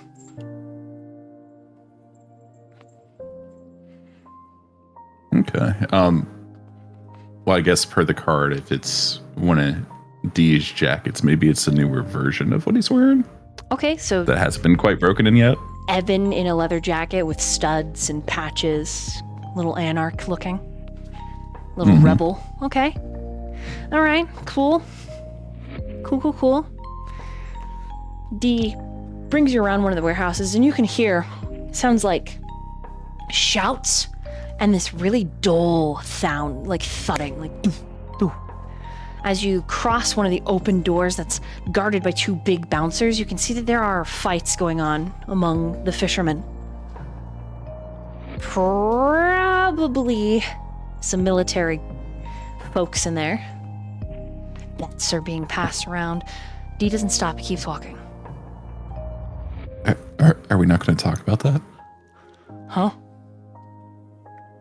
What? Never mind. I want to make a joke right now, but we don't talk about that kind of joke. You. And he's of height, if not a little. How tall is Evan? Because I think the 2 of you are the same height. I think we are.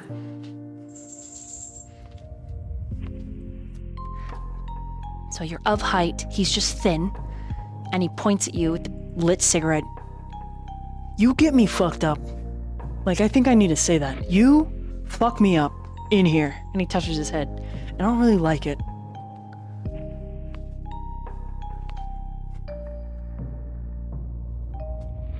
I mean, what exactly do I do? I don't know, you just exist.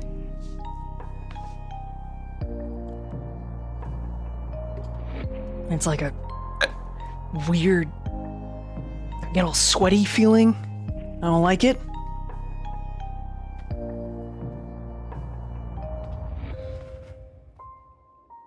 I mean, it's okay to feel that way.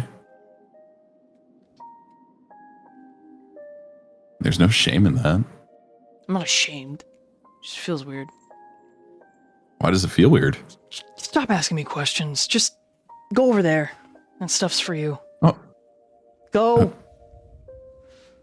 what is it? He pushes you forward, and you see there is a TV tray that's been covered by a mostly clean sheet. There's a tear in the corner, and set in the center is a crystal cut vase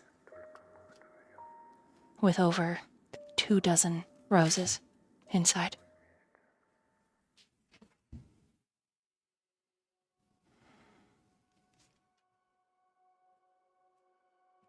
T, these are gorgeous.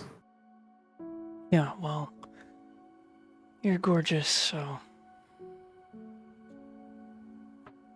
And the way that he looks at you, Hey. his arms are folded, he's giving you a side eye. There's a admittance here.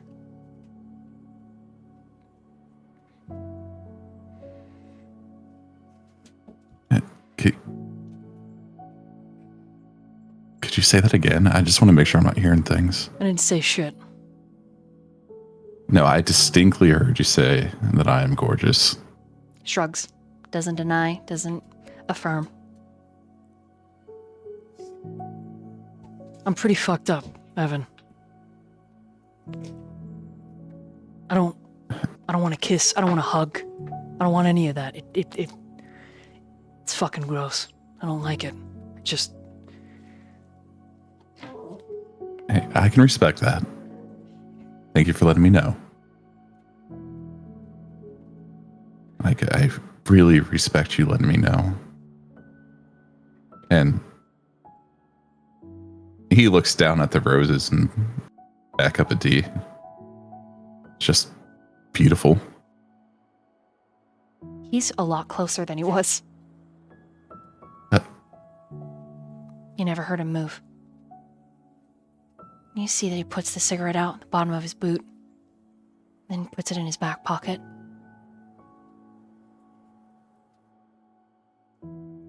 I don't want you to touch me.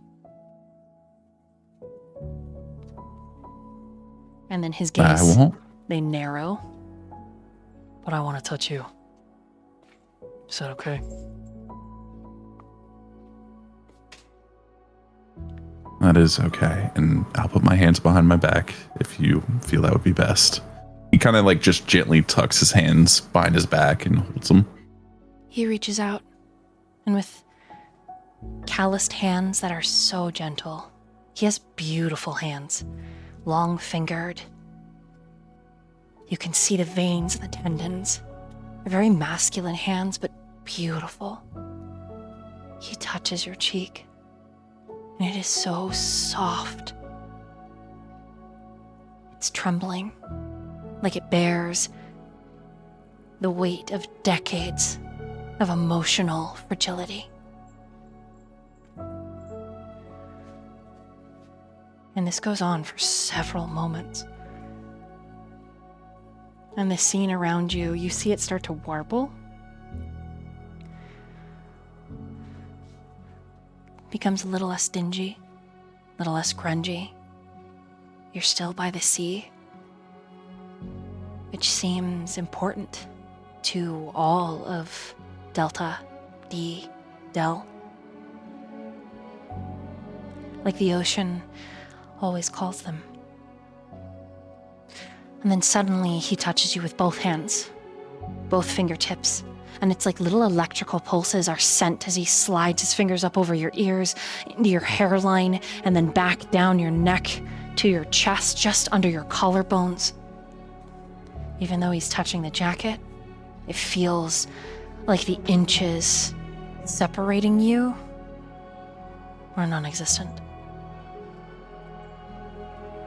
Evan would probably let out a little gasp as he goes down towards his collarbones. And he's just watching Dee's eyes during all of this. He witnesses you as if you are a mosaic crafted by the hand of God. You are divinity. And he is afraid. But the fear, it's flattering and it's beautiful and you want to reach out to comfort him, but you don't. No, he set the rules. I'm pretty fucked up, Evan. I had a lot of bad things happen to me.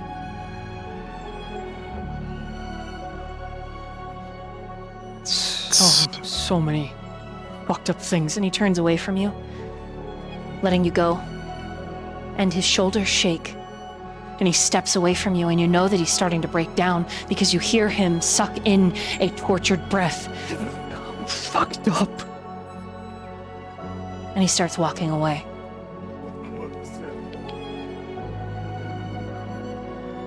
Evan would go after him. Dee, you don't have to leave. All right? Things that happened in our past. It's okay. That doesn't make you worthless now.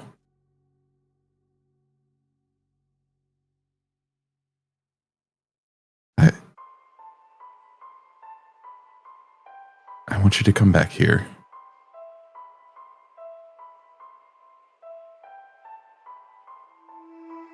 And we could talk about it, talk about anything, talk about everything.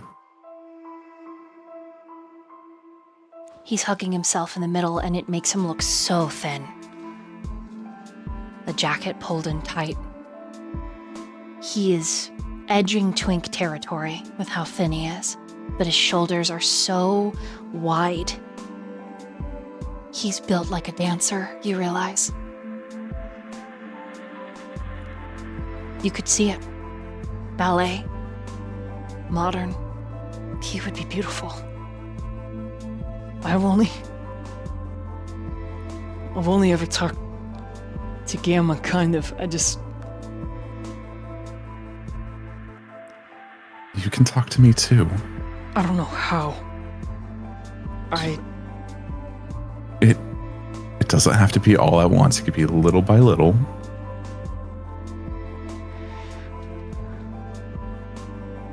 Listen, I'm here for you, and I want to listen to everything that you have to say. Even if I'm a coward? Even if you're a coward. He turns to look at you over his shoulder, but he's still hugging himself. Would you like... He kind of gestures with his arms.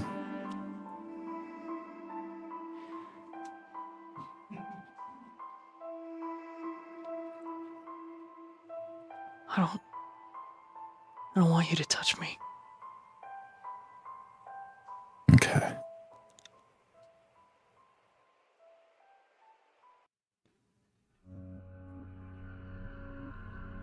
not looking at you,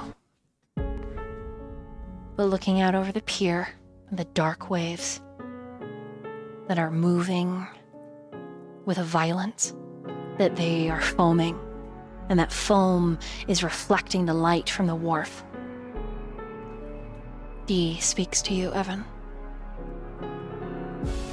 Trigger warning for listeners and players alike.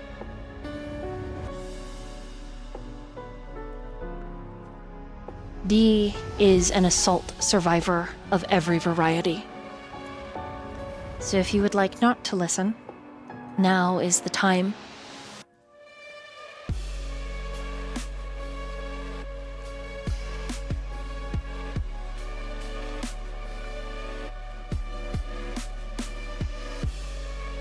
When I was little, when Dell and I were little,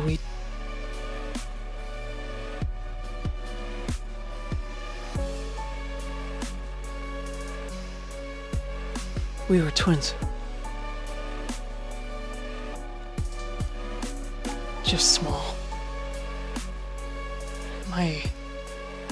Our moms, the reason she had Kappa alone is because she found out what happened to us, and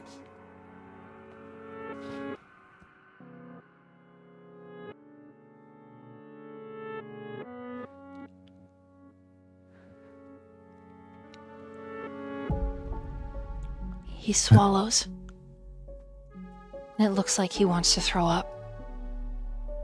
You can see that sweat clings to his brow. You can smell the fear as he opens up this box, that he's kept all of this very deep and very far from his waking conscious.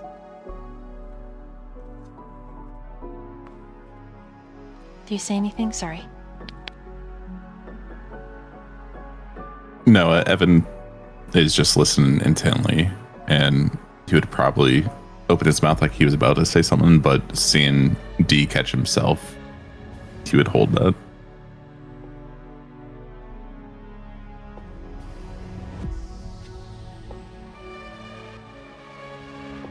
The way that he shifts, you can tell that he's uncomfortable in his body. You can tell that he feels like his skin is made of something unlivable. And he says, my stepdad at the time,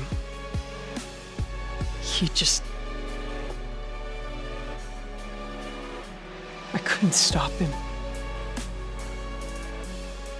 I was too scared. I was too scared that he would hurt my mom, and I knew what he was doing, and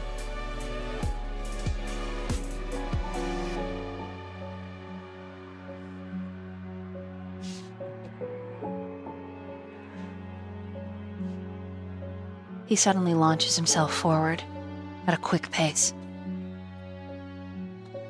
And he's walking towards the water, towards the beach connected to the pier. Do you follow? Yes, Evan would follow and stay close. As he walks, he strips off his jacket and it lands heavily. And he keeps pushing forward. And he doesn't stop. He doesn't stop until he is standing in the waves and he lets out a wretched scream.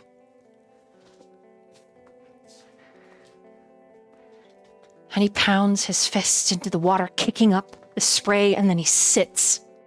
He sits in the tide.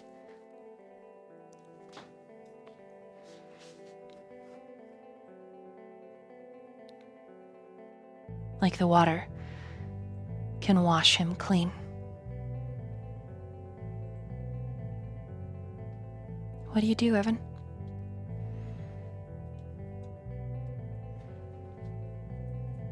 If he could, he would have grabbed his jacket and stuff like as he was following him, and then set it down so it would stay dry. Then go out into the surf and just sit next to him. How close do you sit next to him?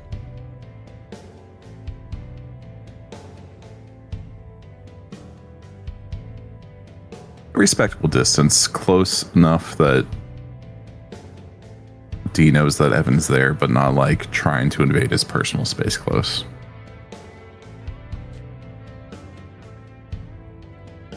And he would just say, "It's not your fault. You did what you thought was best, and there is some evil in this world that we just can't contain."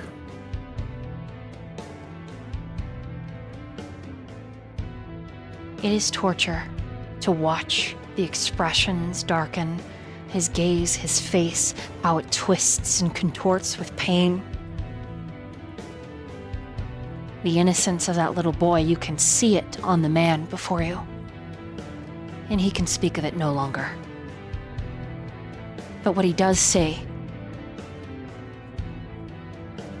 after a considerable amount of time in silence and only listening to the hushed whispers of the tide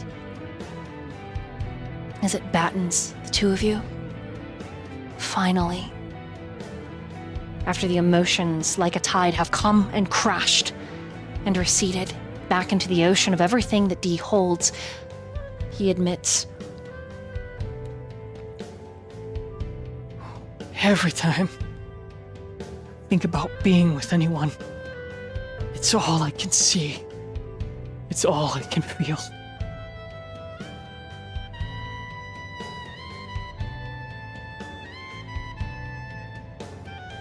I know it wasn't my fault. I know it wasn't her fault. My mom, she left as soon as she knew. But so did I. When our first change came, there was a spirit and it asked me if I wanted to be different. And I couldn't stand my skin. Evan, I can't. And I can feel what everyone else feels. And some people, when they look at me, all they see is what they can take. All they see, all they think about are my layers peeled open, and I want to kill them. I get so mad. I get so angry, I just want to kill them. And I don't want to hurt anybody. I don't want to kill anybody. I don't even know what I want. I guess to make this fucked up world a little better. To make it suck a little less.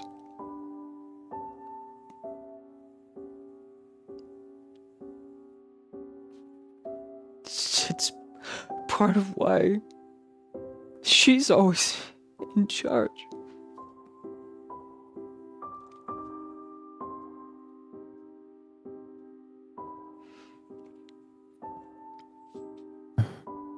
I just can't. Oh, Not always. Not always.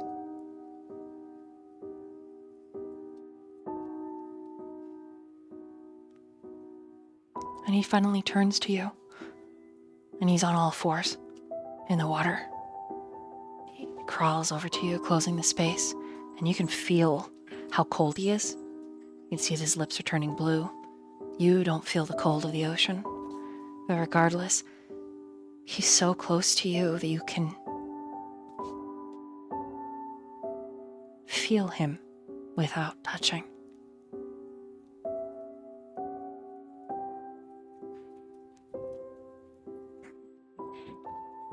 You say such nice things. And you're always there. Even when she runs away. I don't want to trust you. Fuck me, I do.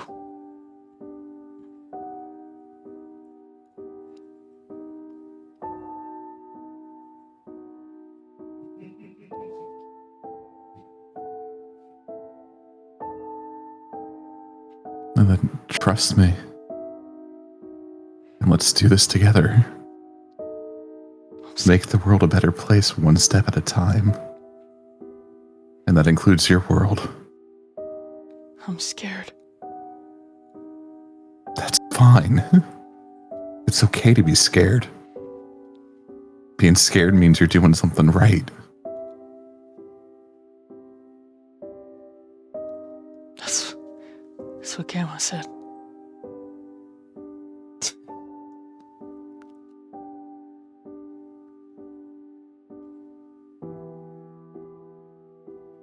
Ordinary acts of bravery. And doing shit even though you're scared. Don't touch me, okay? I promise I won't. And he's gonna lean forward. And you can feel his breath. You can smell the sea and his unique scent. And he very gently puts his lips on yours.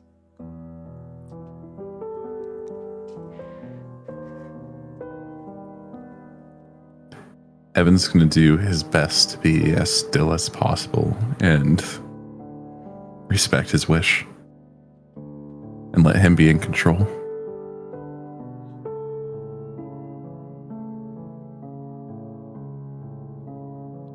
And for Dee's reference, Evan thinks he is so brave for taking the time to talk about that and doing what he's doing now. Just so you have that little bit of tidbit for him being able to sense it. When Dee pulls away, you can see that the puzzle that is everything made of him has got a little clearer.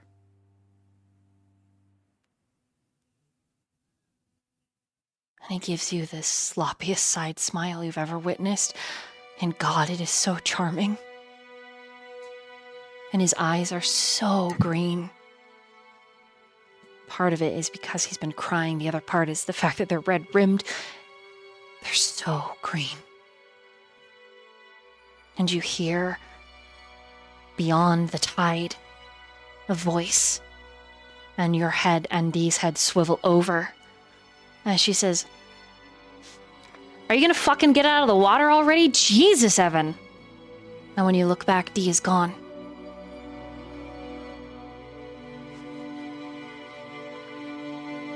And a much leaner, harder Delta stands on the shore.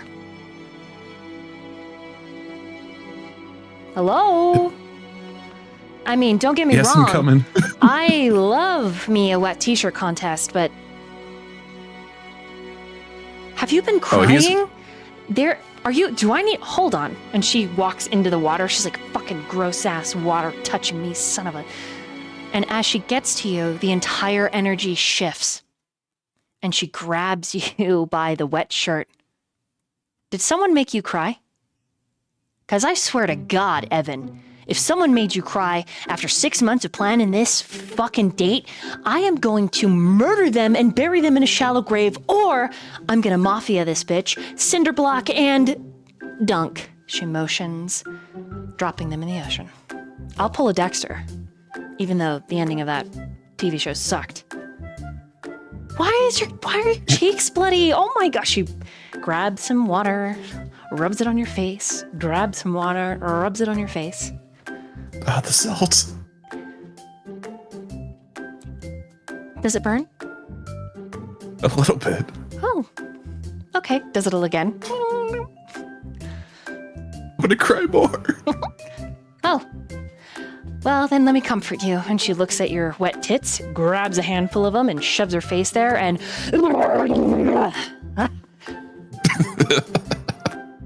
she gives your chest several little kisses. So, Can I give you a wet hug? You know how to cheer me up. I mean, I'm already standing in the water, so why not? I was going to say something else, but he just hugs her. You're so cold, and my body is skinny.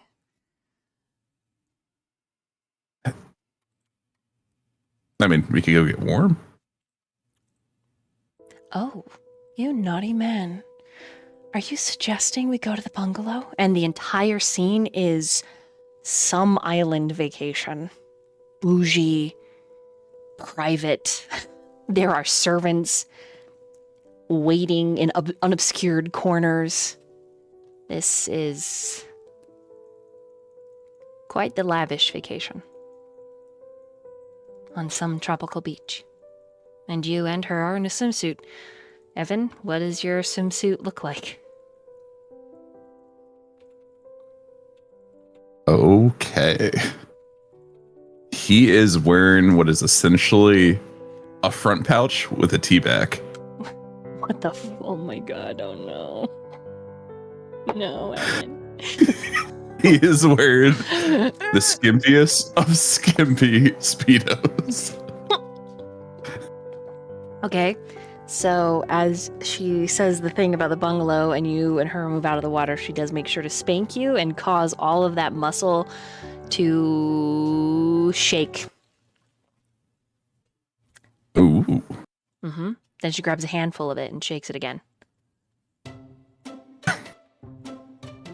And she's gonna go have her way with you unless you stop her. Like, whatever emotional connection was supposed to happen, this woman is a master at avoiding it. But that doesn't mean you can't enjoy and then have an emotional connection. You know what I mean? Like, it's up to you, really, as a player. Like, I think Evan will play a little coy and try to drag it out of her before he lets her have her way. fair enough. By the way, chat, so you are aware, the kissing from the pole, what happened with Dee was a part of that. So, that was chat. Yay. Okay, role play it out. She's like tugging you towards the door and is like, come on, why did you dig your heels into the sand? Do you know how much money I spent on this whole thing? How dare you not allow me to enjoy?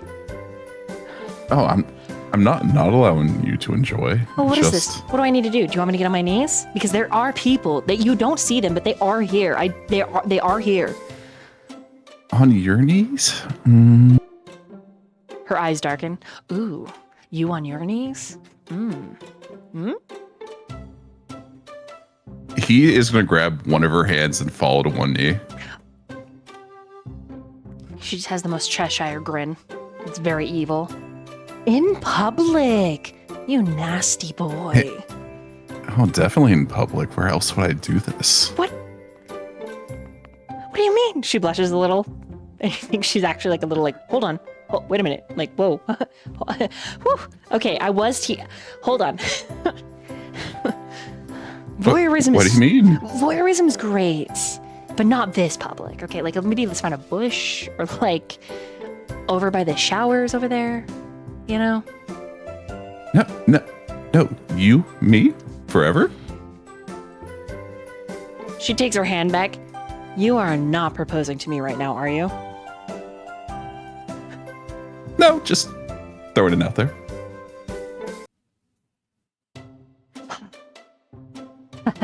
Okay. As I just thought you were trying I to mean, where do you think I'd have a ring on me? bite your penis. I don't know. You really think that would fit? I didn't say around it. God. I mean, it would just fall out otherwise. She laughs. I mean, I know somewhere else you could hide it, but... That would be a little bit hard to get out in public, though. She wiggles her eyebrows. He'll stand back up. But where do you see us going? Like, where do you want to be? Other than in the bedroom. Is this a... hold... Okay, wait. Back up. She walks in a tight little circle. Are we getting serious?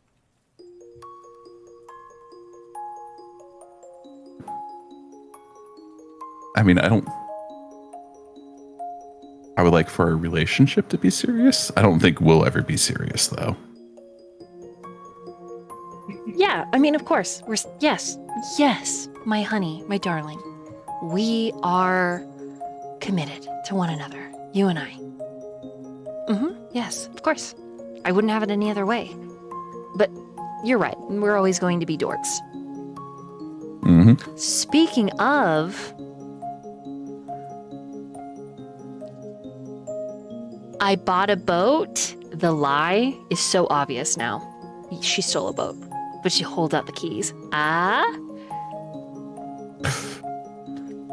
Ooh, that's both public and private. Are you sure you want to do that? We could christen the boat. I mean, we could. We definitely could. You know, the motion of the ocean and all. Makes her giggle. And she's gonna start walking towards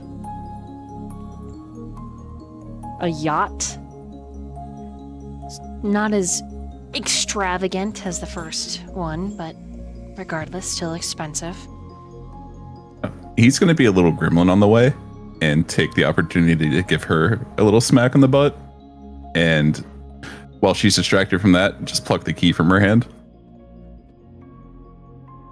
She's gonna chase after you.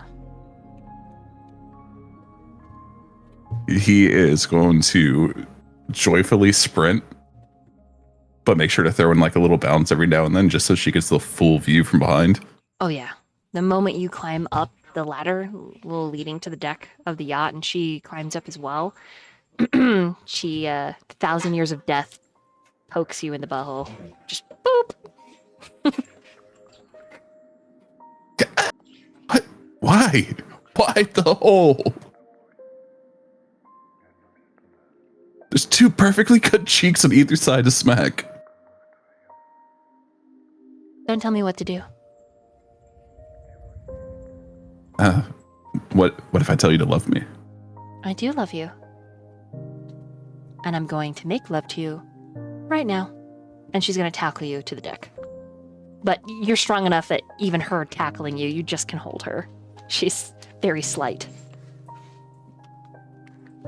He is going to like bear hug around her arms to kind of keep her still for a second. Okay. And then just smother her in kisses. I am so sorry you can hear. Hold on.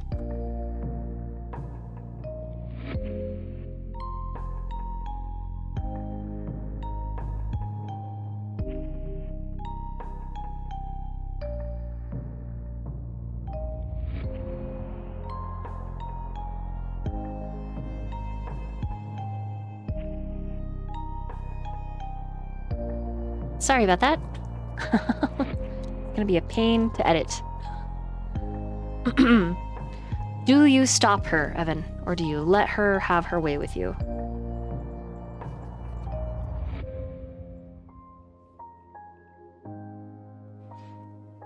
He's going to stop her one more time.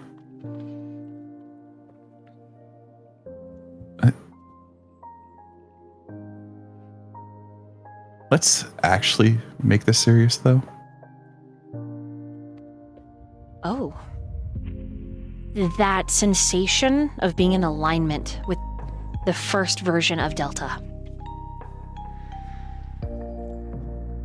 That same feeling blooms. It blossoms in between the two of you like there are going to be parts of her that you need to pin down, to question, or she will run.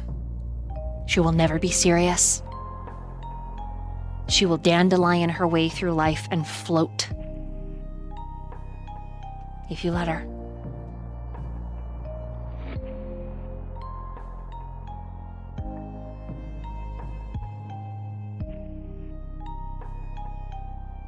He is going to do his best to pin her down and not let her float through life. Okay, serious. Oh, okay. She sits. What's on your mind? Yeah, she's sweating. You can tell she's sweating and looking for an exit.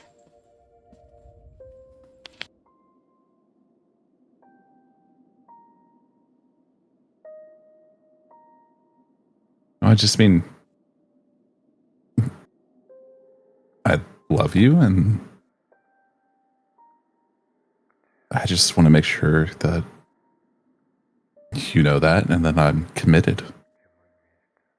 And I know you love me as well. Otherwise, you wouldn't be here poking my booty hole.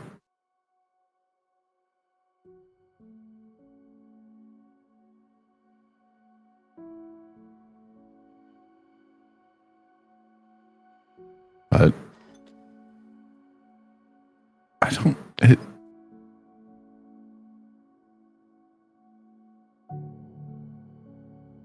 I don't know. I just want to be able to say I'm yours forever, if that makes sense.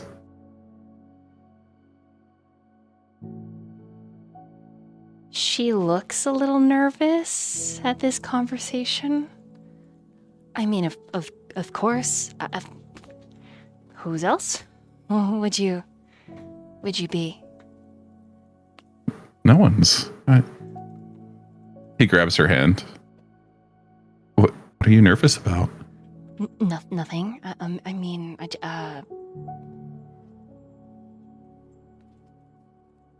doesn't sound like nothing.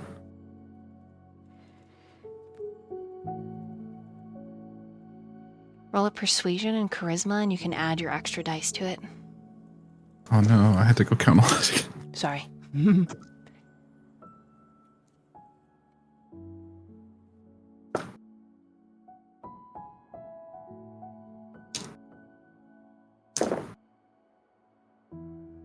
I think that's all of them.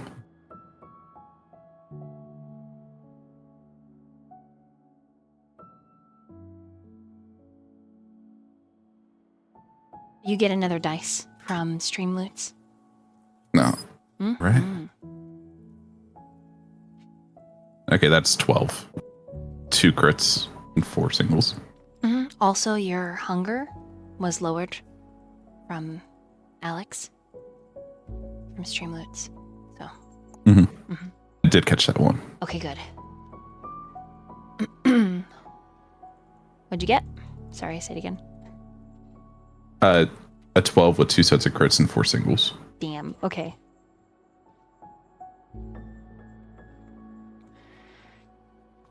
Evan, she completely shifts.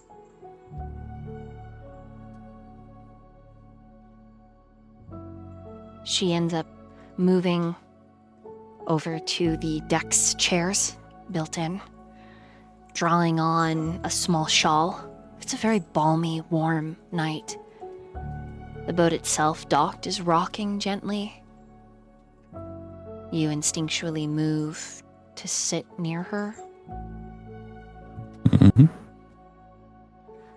I am sorry about what you had to hear between Dee and I. It's not...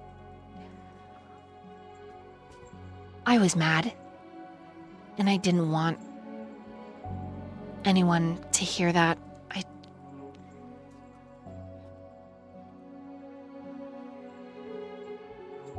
Sometimes the rage is really hard to control. And I'm not, proud of it or think I need anyone to tell me they understand. I know that I am mean sometimes. I know that I'm mean. I don't really have an excuse. Sometimes it just happens.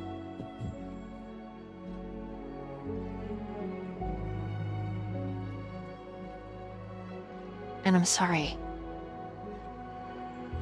that you have to put up with that side of me. That's okay. I'm in love with you, with all of you. I mean, but are you really though? Are you sure? I'm not nice. I like stealing, Evan. I like it. It's a rush. And I don't ever want to be in a situation where I have to rely on anybody ever again. You don't have to rely on me. It's the beauty of this. We get to make it whatever we want. But that's just the thing, Evan. It's just you make me want to rely on you. Like, you say these things like you want to be with me forever and you love me and you're nice and you're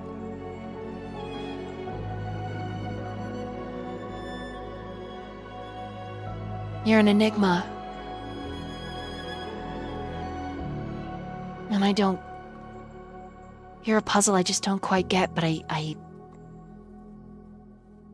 You can figure me out. I'll explain everything that I can. I know, and that's it.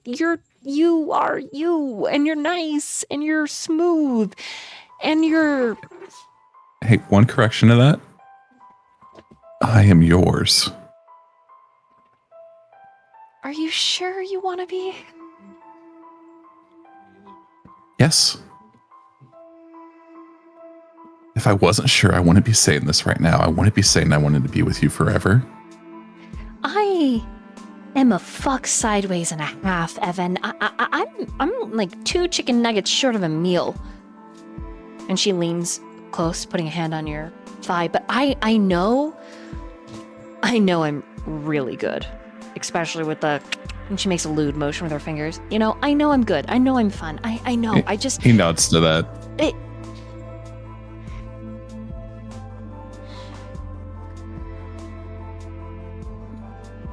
She's gonna cup his face. You're so cute.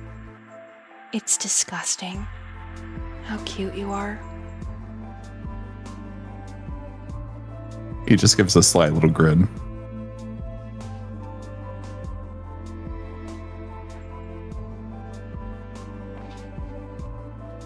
And you know I love you all the same regardless, right? Yes, but it's question.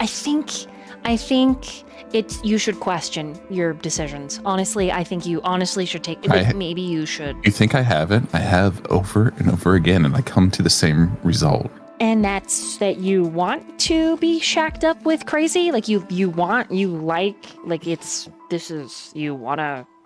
Not to sound like it's a kink or anything, but yes. Huh. I want to be with you forever. All of us. All of you. Well, aren't you a And if there's little one thing I'm selfish? Your own built-in foursome, huh? I did not think about it like that, but you do make a very good selling point. I'm just kidding. It would only be a threesome. Because my crazy's up here. She taps her brain. Built-in defense.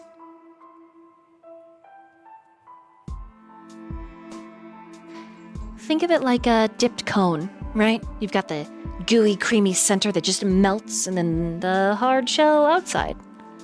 I'm the hard shell. And I'm fun.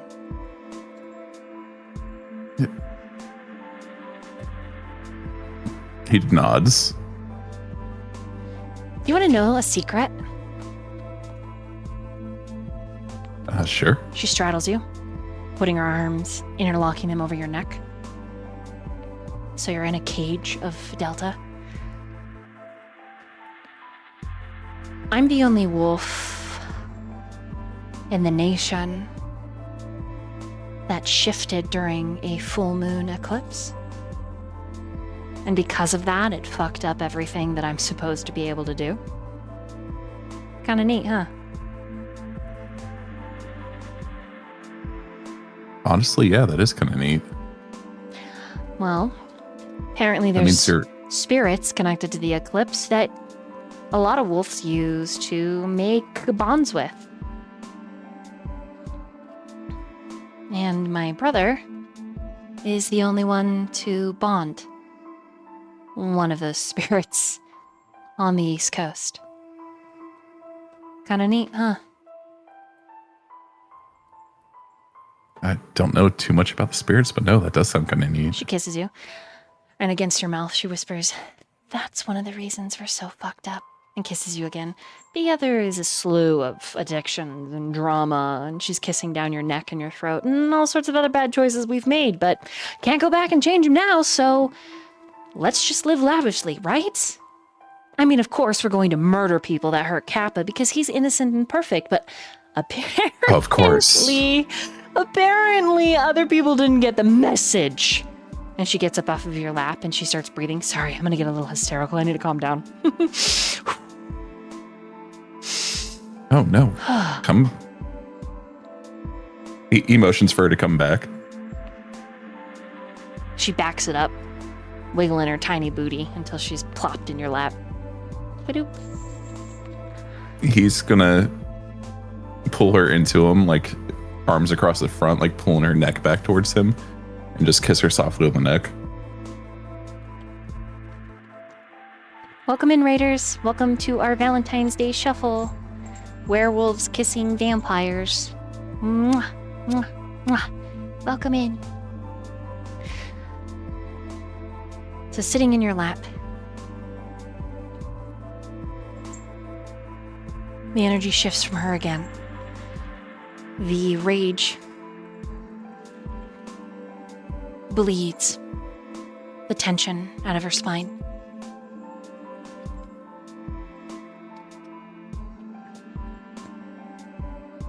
I'm not a very good person, Evan. Not like Quinn, or Beta, or even Zeta. I'm kind of bad. Like, morally. You know?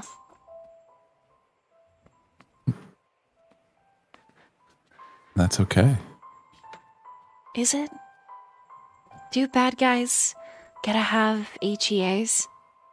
Is that a thing? Happily ever afters? For people who commit crimes and don't really care about other people? I mean, not all of me, right? There's the side of me that cares about everybody, and oh my god, then I don't. I just don't. People are intrinsically so selfish. Garu, kindred, it doesn't matter what you are. You know, started out as a person, you're kind of assholes.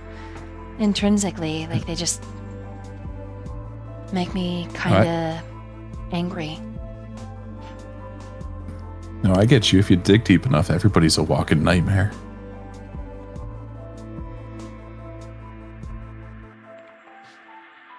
But to answer your question, yes. I will make sure that you're happily ever after. She twists so that you're nose to nose. Even if I don't tell you everything? Even if you don't tell me everything. Roll a persuasion and charisma.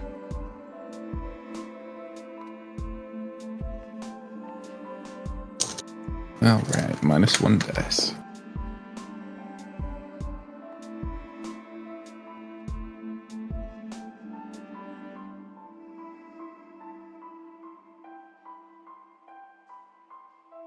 That is a 10. Okay.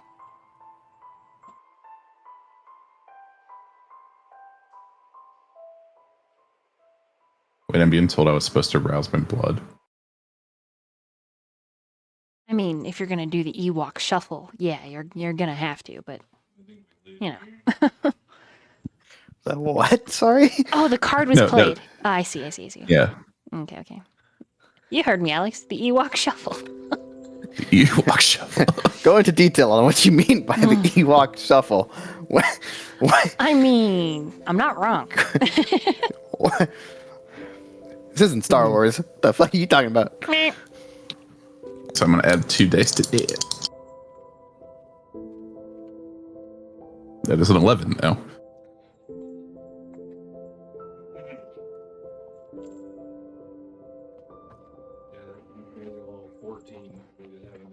Wait, give me just a second. I I gotta hold the chihuahua so the golden and him stop playing because she's making sounds while they're playing, and my stop it, Franklin, stop! The stream is picking it up. No! Stop biting me!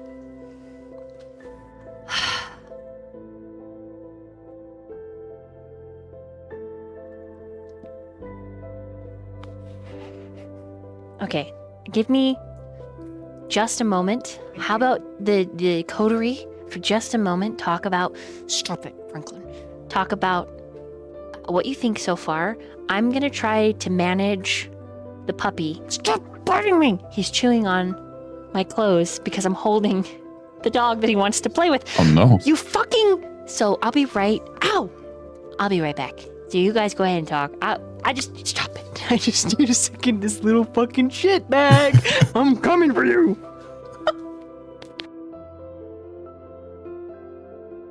So with that, Mr. Daniel, what is the Ewok Shuffle? Why are you asking me? Why are you asking me like I know? I was the one to ask the question. What are you talking about? I What don't do know. you think it is now? I don't It's the know. only I question feel like that matters right now. I feel like we should be asking the Ewoks. It sounds like there's something that is very high in their culture. I don't know. I don't speak Ewok, unfortunately. Quentin, do you speak Ewok? I feel like that's something in your repertoire as a fox. I could roll for it. It depends if they're animals or like I don't know what the line is. What's the line between animal and just a furry human? I guess there's only one way to go. Huh? What? Are they- typical are they- Daniel trying. behavior, just biting everything. Are they animals or are they furry midgets? That's weird. I can't say that. I don't think I can say that. I think Twitch will get angry at me if I say that. I just call it Ewoks or Ewoks. They said none of my business. So Well, Okay. According to Google, the Ewok Shuffle is the state of celebration that it is in a drunken like manner.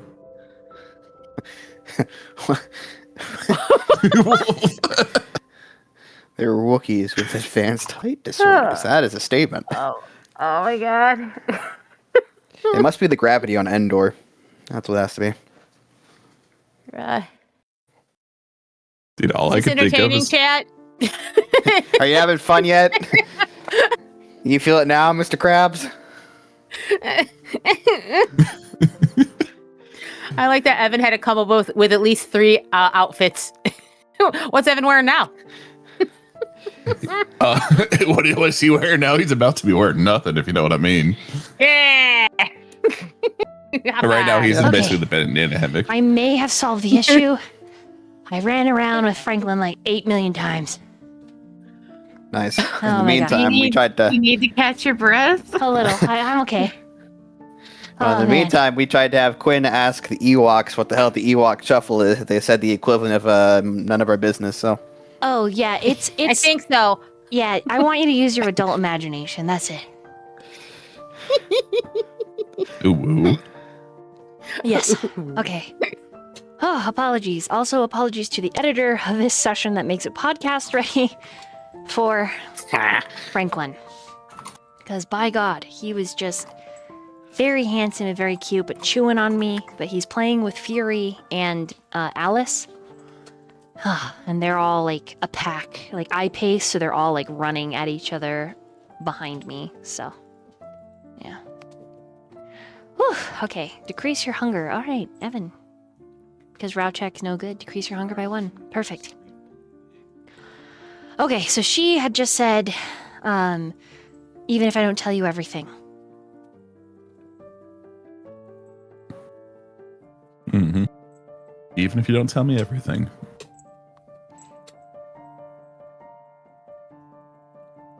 And you got a 10 on the roll.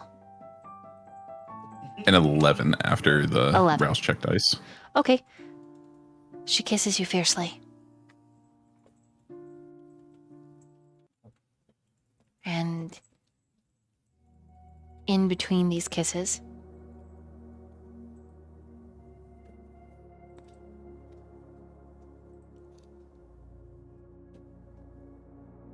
Evan, I've done a lot of things that I'm not proud of. But meeting you, getting to know you, is one thing that I am proud of. I'm glad I didn't run away. I mean, don't get me wrong, I still feel like it. I still want to. Every time things get real and you stick by my side or you show me that these quirks, they don't bother you, it makes me want to tell you everything. But I'm afraid that if you see everything, that you're just going to leave. I am not going to leave. But you don't know that. You don't know what it is that I've done, and you...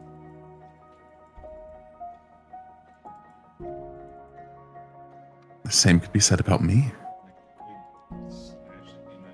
Oh, that was the skin.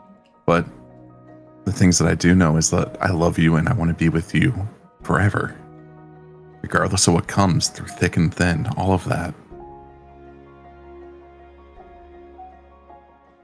You could tell me you murdered 500,000 people.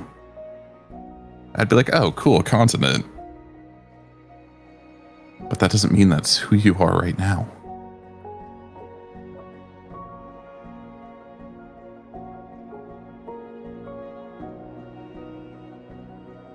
Kappa made me want to change.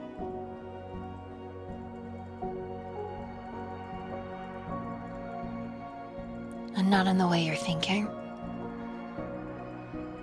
You know, he found me.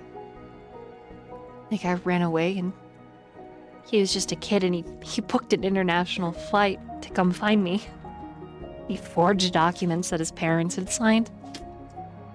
He used his own money. Left school. He left school to come find me when I left.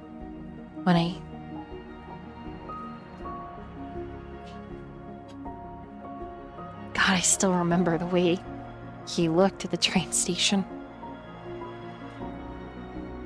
He flew with 10,000 flyers of my face to find me in a foreign country, in a city he'd never visited.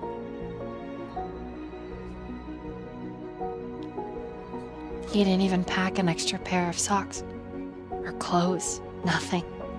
Suitcases were just full of paper.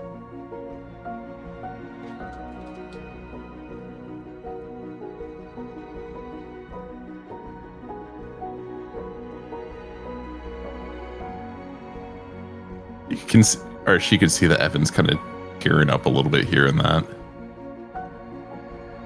It changed me. I never had someone come after me like that. And someone so gentle, really. You know, because he's soft. Evan, he's so soft, and he was like a mountain the size of a pebble that refused to be washed away by the sea. For me. He did that for me. And I don't know how long all of this stuff with Wes has been happening.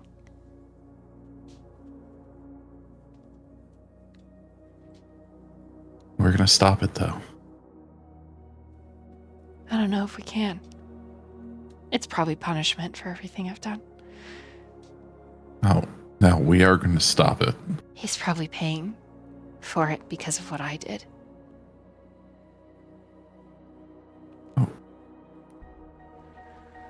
What do you mean?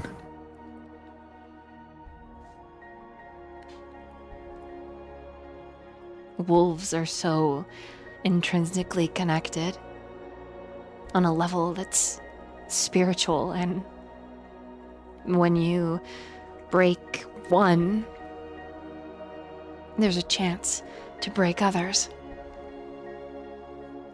Because through your actions, you created a monster. And that monster just breaks everyone else around them.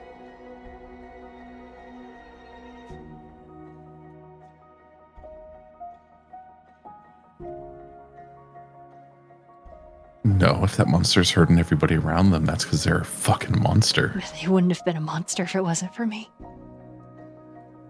You don't know that. I do. That's it, Evan. I do know that. It's just been like that to start with. No.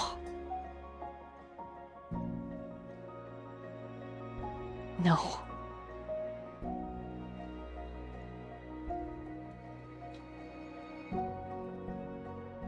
Del, what are you trying to tell me? I broke him. I broke his mind, his spirit.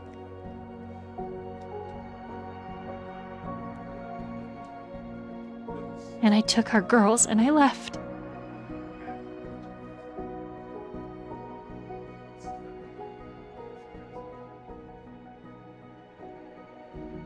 I'm a mom, Evan. Surprise! Surprise!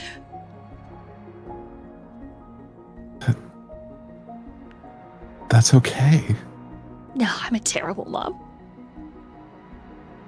He's gonna reach up to like wipe her tears a little bit.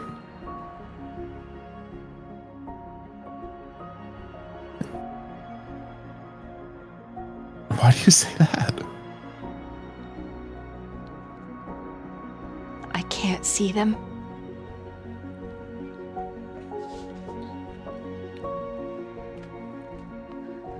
I can't bring myself to face them.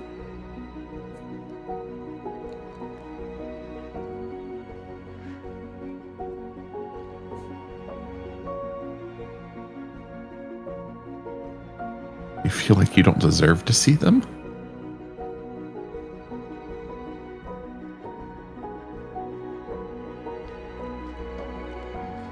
I don't know, it's complicated.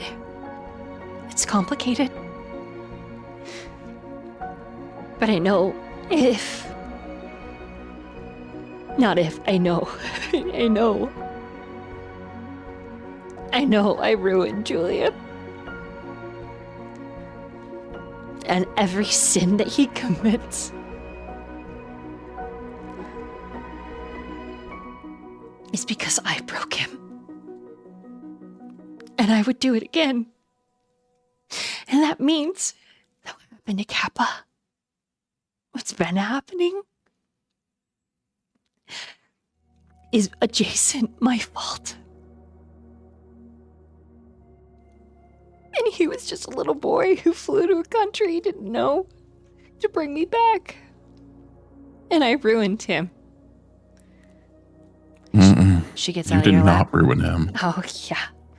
And she paces. Of course I didn't. Have you seen him? Did you look at him?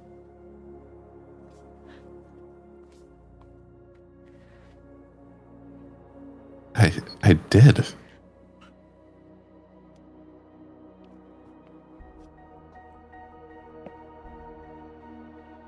He stands tall and resolute because of love. The love he feels for everyone.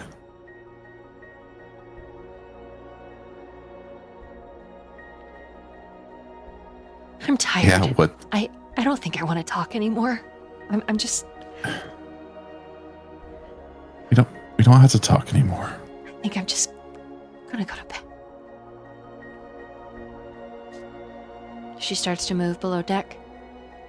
What do you do?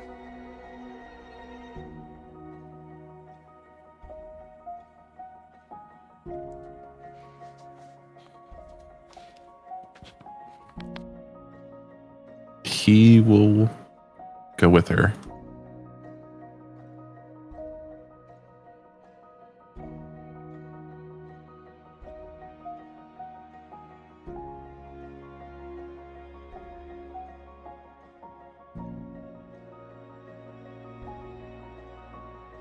She lays down, pulling the blanket over her head, and curls up into this tiny little ball.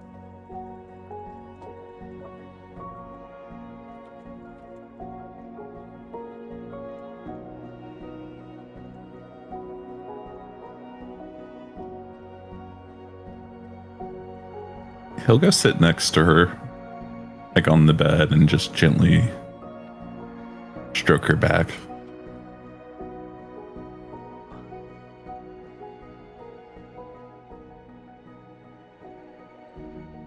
I'm sorry. I ruined our date. Yay! Happy Valentines! You didn't ruin our date. Well, we're definitely not gonna do the Ewok shuffle now.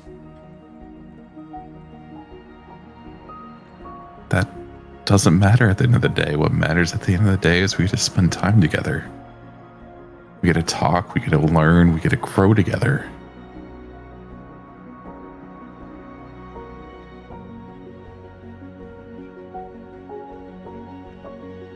She's gonna pull you down, pull the blanket over the both of you, curl up into your side.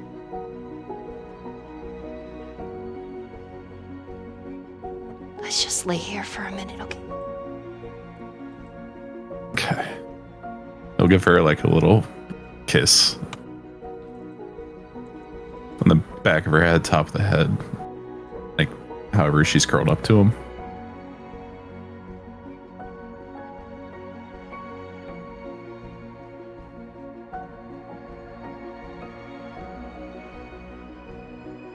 As you lay there, Evan, you feel another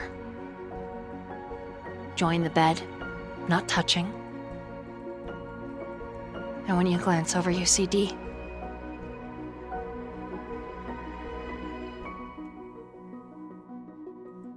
Something energetically shifts in Dell, and you feel both sides of the coin that make up this reckless, beautiful redhead. So even though there are 3 of you, there are 4 of you laying here. Below deck, feeling the gentle sway of the ocean, surrounded by each other.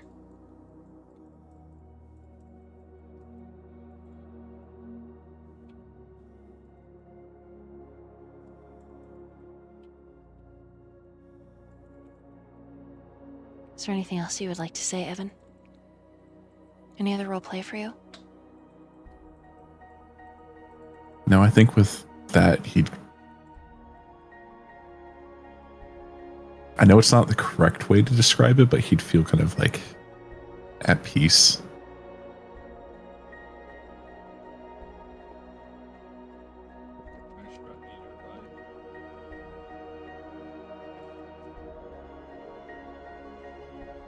Slowly and surely, you and your wolves drift off to sleep. And it is peaceful. It is peaceful despite all of the torrential pain, all of the wild, painful abandon. The 3 of you, the 4 of you, are a fortress, a family, a unit. And those connections are something worth protecting, something worth fighting for, something that lights a fire in the center of your chest that is as bright as the dawning sun that you have not seen in over a decade. This is your home, and you can sense, Evan, you are their home. And that's where we're going to end Evan's Valentines extravaganza.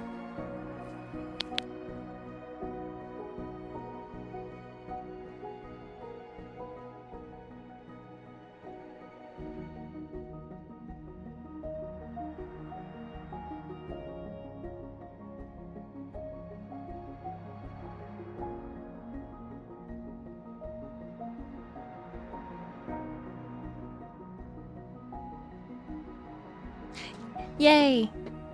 How are we doing? Thank you.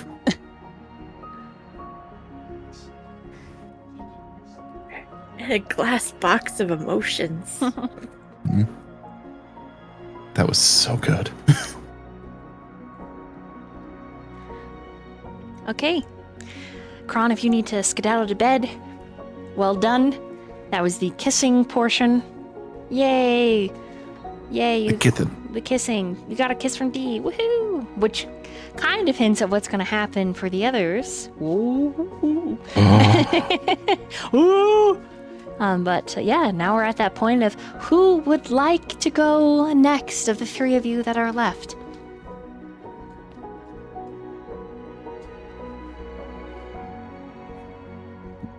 I volunteer, Noah. I like literally second am in the I'm literally in the earliest time zone, you freaks. And I don't got school tomorrow. I'm fucking stay up as long as I need to. It's 1:30 a.m. for the both of you, and you want me to go next? I I said was what I gonna said. say, it needs to be between Quinn and Daniel. I said what I said. Wow. Wow. Okay. Okay. Smooth guy. I see. Wow. Then just turned Hey, on us all. Hey. You get your emotional time now.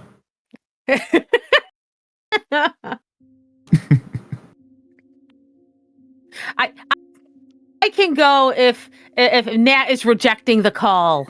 I mean, I really don't care. If you guys want me to go, I'll go. I just think it's funny because it's so late for you both, and you're like, Madeline should go, and I'm like, only 11:30 here, and I'm like, okay, all right. I got caught up in the causing trouble for somebody else. I'm very easily influenced. Oh, I see. Okay, well, I mean, I'm down if that's what the two Easterners that are left to go want. Weirdos.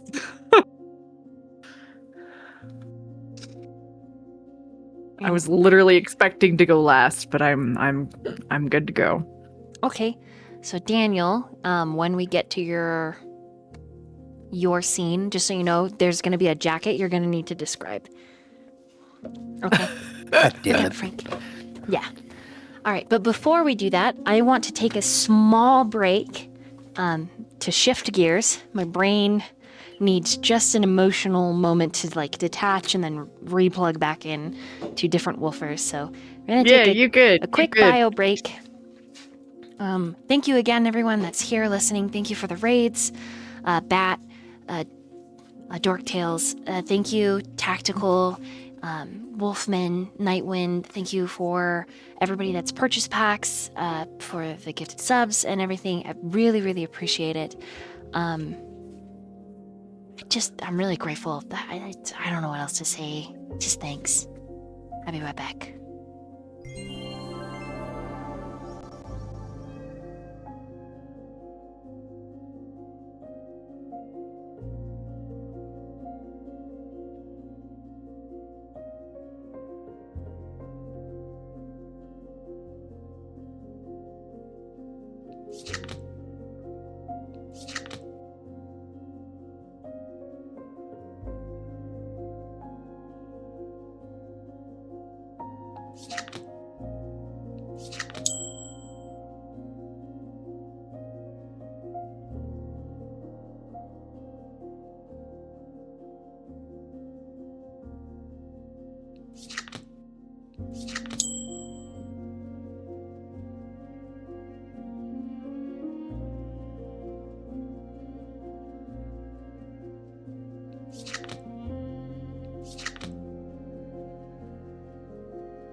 Hello.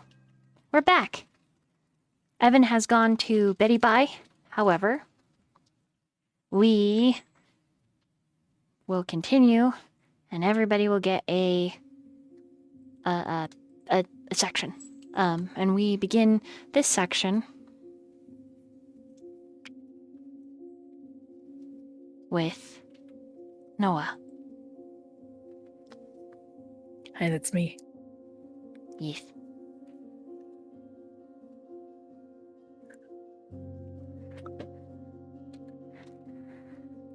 Natalie, as a player, you get to make a choice. Oh no. I hate choices. I made the choice for Kron for the sake of time, but you get to make it. A date made by Noah or a date made by the wolves?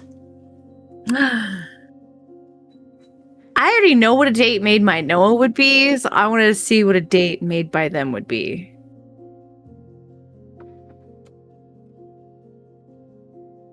Okay. All right. And the second choice you get to make, Sigma or Kappa. Right out the gate. I hate. Again, I already made it for Evan, but this is a part of the kissing that one. Oh so. god. Take notes, Murphy and Alex. Take notes, because you're going to have to make the same choices, ish. Fuck. Son of a bitch. Hold on,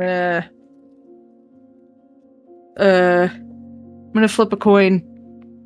Okay. So I can't make choices. Okay. I mean, you could have chat make it for you, or your fellow players. Oh, that's true. Yeah. Someone else pick for me. I can't. Who do we I see can't. first? Sigma or Kappa? Who do we see first? Yeah. Date made by them. Kappa. Yeah, Kappa. Quinn has spoken. Kappa. I got my boy. Okay.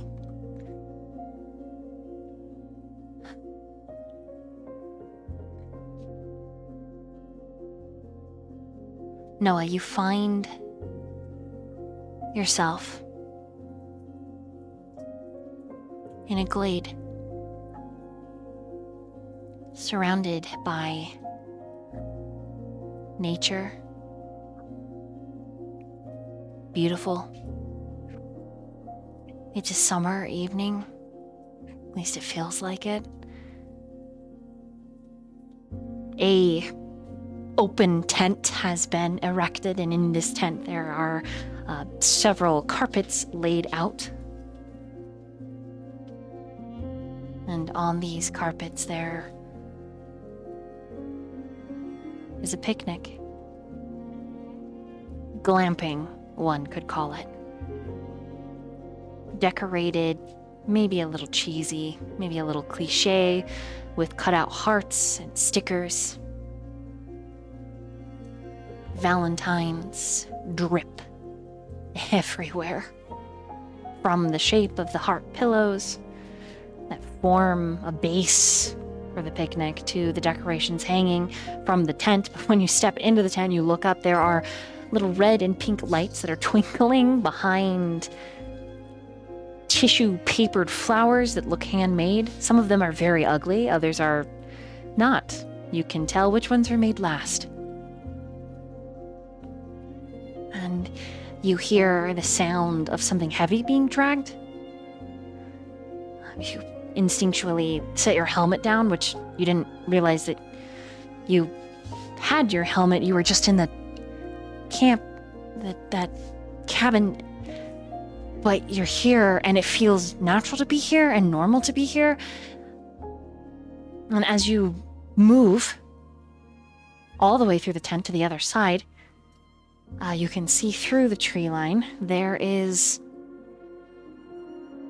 Kappa, and he's dragging in a cooler, but he stops because it's heavy. And he puts his little hands on his hips, and his neck goes flaccid as he exhales, and then he moves to pick up the cooler again. And this cooler, you can smell it. It smells like blood and jello. Maybe something made for you.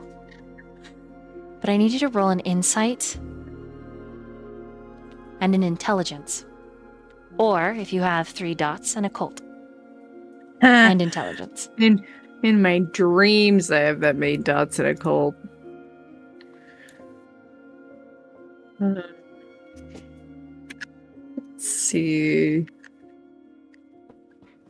That was an intelligence and insight? Mm-hmm. Okay. 3. Something, though it is unclear, is urging you to discover, to make a connection with, not necessarily a mending, not necessarily a solution, but a connection, a deep and profound one with a little man across from you. And it is instinctual, and it feels spiritual, but it isn't as direct as Evan's. No, not by a long shot.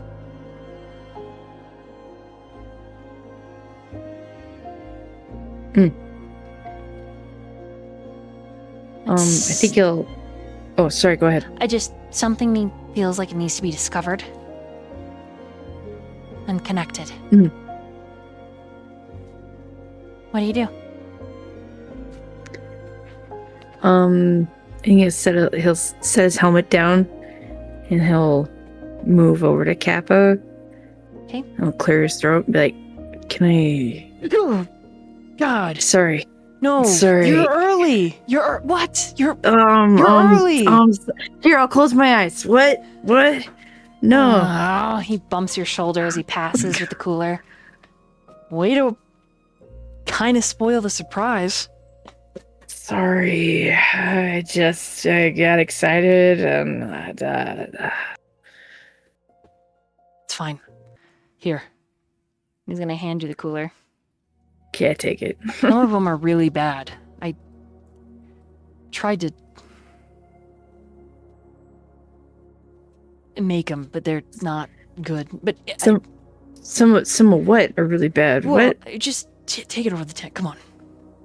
Okay. He double backs, and out of the trunk of this mid-size Suburban, he pulls out several bags, and he follows after you. Okay. And inside the little tent, you see that there are just knickknacks, handmade. Like, there's a jar of tiny folded stars and hearts and beads. There's a couple jars like that, actually. And he positions you and everything, giving directions, this and that, and once everything is set and time moves forward slightly and he's uncovered the things that are in the bag, he hands you a wrapped gift.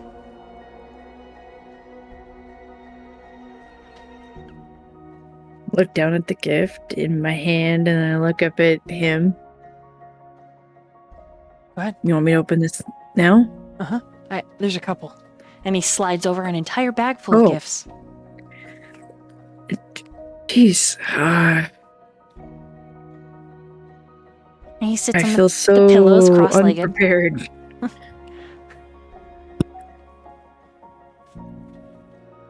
Okay, he'll open it. And I think he knows the type of person he would normally just like tear through a gift. But like when he unwraps things from Kappa, and I think this is with anything he's ever received from Kappa, he's very careful to like, you know, when you carefully like remove the tape so that you can just slide the item out. I think that's how he opens this.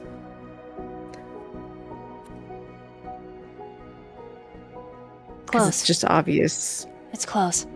It's a shirt, actually. And the next one is a pair of pants, and the next one is a jacket, and the next one are other various useful, but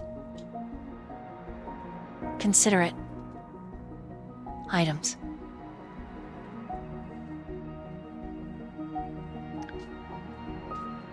Many of them look specifically tailored to you. Do the pants, shirt, and jacket go together? Mm-hmm. They sure do. Should I put this on? I mean, if you want, sure, I'll close my eyes. Okay. He'll change into it. Right there. You think it's pretty cute that your initials were stitched into all of the collars? Oh my god, that is cute. Oh, I can't. Okay. And then when he is done, be like, ta-da! Kappa claps a little, and you can see that he stands and checks the seams, and he's like,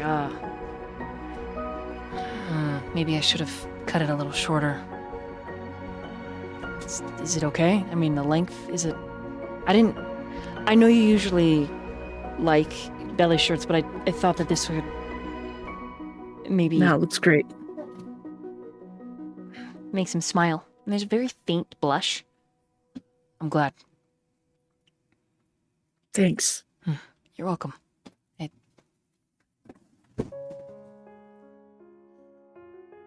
Did you guys hear that? The clattering? We didn't on the Discord side, But you but did on chat probably stream? did. Sorry, chat, that was my golden retriever, pulling down all of my beads. So, Oh, no. we're gonna roleplay, but I am going to be cleaning them up as we're roleplaying, so go ahead, Nat. No.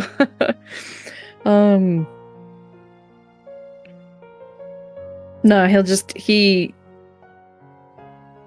don't know, he like does a little spin, and he's like looking, like pulls the jacket open, and he's looking at the inside of it, and he looks up at Kappa, and he just says, "No, it looks great. It feels great." I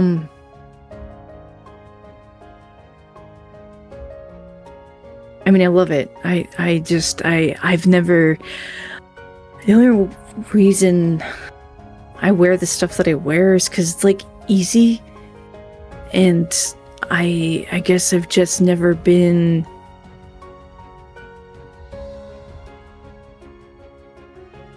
I'm still getting comfortable with myself, so. But this is great. I like this. It feels good. Thanks.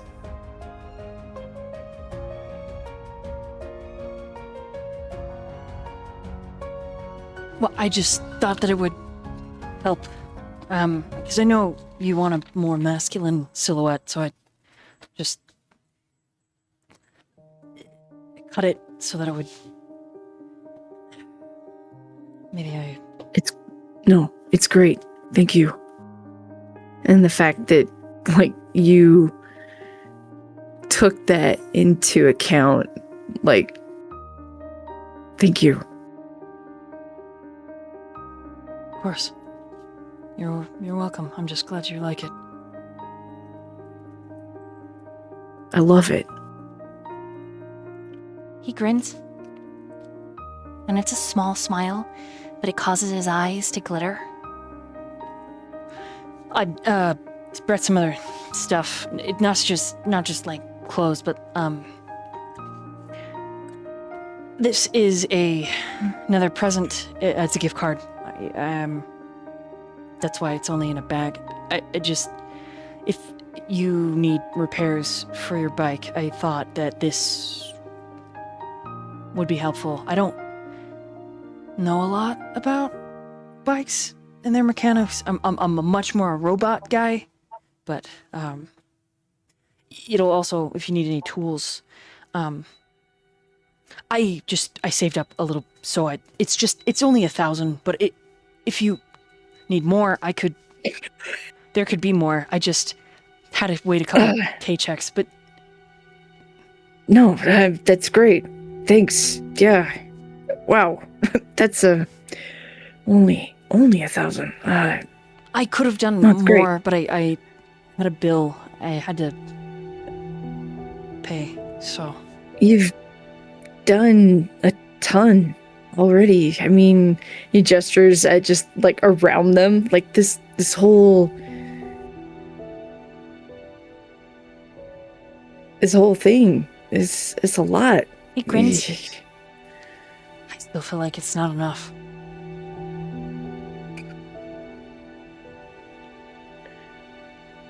I guess I'm just floored. Cause like no one. It's definitely not the kind of Valentines I've ever had before. It's nice.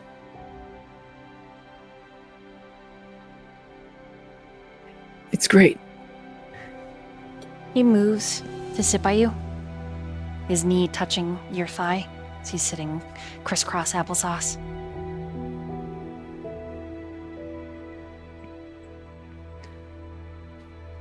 I brought a question game.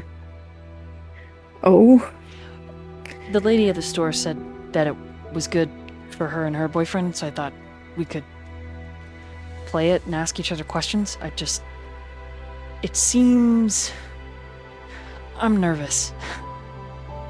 Because it seems really juvenile, and you're really cool. So I don't know if you would like it exactly. I work in an arcade. Yeah. Just pretty juvenile. And so you drive a I think it's motorcycle, okay. and you are kind of a rebel, and Oh, that's kind of attractive. Well, your crazy smart brain is also very attractive. Just saying. This whole thing, it's very good. You're great. You don't need to be nervous. I'm all about, questions. Let's go. Do we know what kind of, do we know how in-depth these are gonna get? Like, am I gonna be sobbing by the end of this? Did you look? I did read a couple of them in there. Just open the package. Oh, okay. He'll open it up and pull out the first card.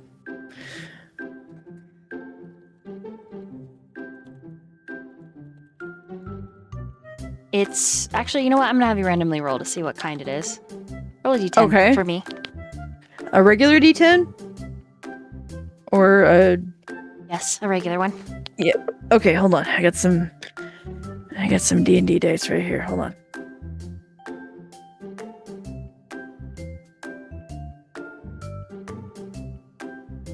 What the...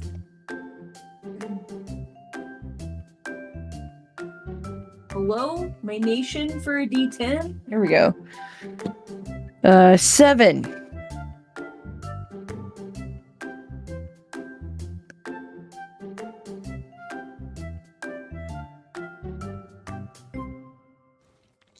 Okay, this one's not bad at all. In fact, Okay. This one's like kind of romantic.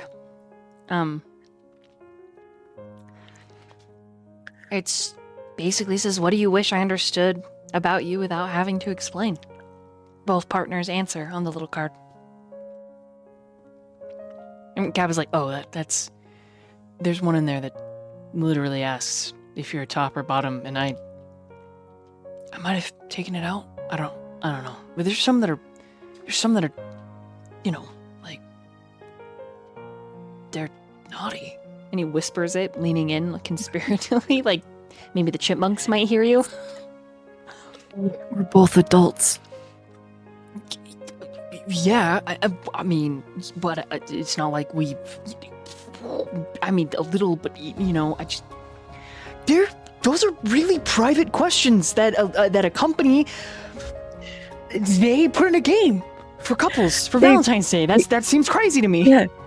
I mean, they put it in a game for couples to discuss together. It's not like the company has a camera and they're spying on you to hear your There's answers. a question that literally says, "What do you wish my genitals tasted like?" That's weird, Noah. You know, that's not a question I've ever really thought of. That's okay. That's weird. Yeah, that's weird. All right. Did you want to It's play? fair. Yeah, Okay. I'm gonna. How do we decide who goes first? Well, this Go one, first. I go first. This one says we both have to answer. Oh, that's right. We both answer. Okay. Which one of us is answering first? Are we doing this by? You. You're older. Oh, I see. When the older first. Oh. Read the card again. What was it? What do you wish? I understood without you having to explain. Oh. This one's easy. I just want you to understand how much I love you without me having to explain. He blushes from the tips of his ears all the way down to his whittle toes.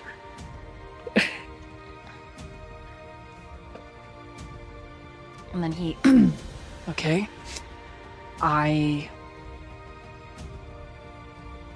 wish that you knew you didn't have to be perfect for me to love you.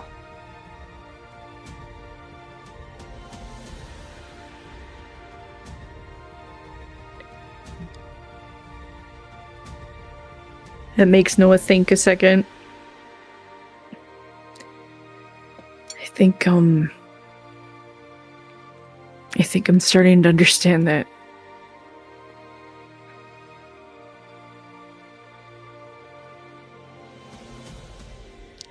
Next card. Right? I'll draw it. Okay. All right, Nat, roll a d20 this time. Oh, a D20. A d20! A d20! Roll it. Or roll it for 6. Okay, let me look.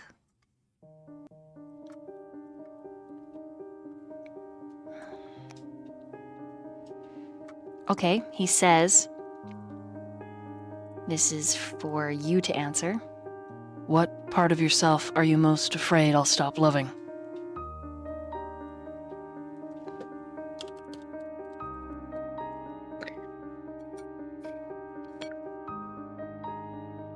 What part of myself?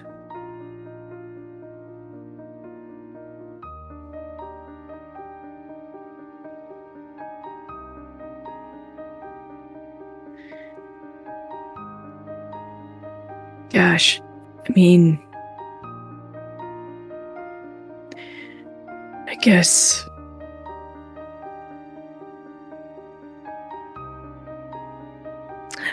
that card's kind of weird in the way it phrases it, because like you don't just love parts of people. At least you shouldn't. You should love them entirely, right?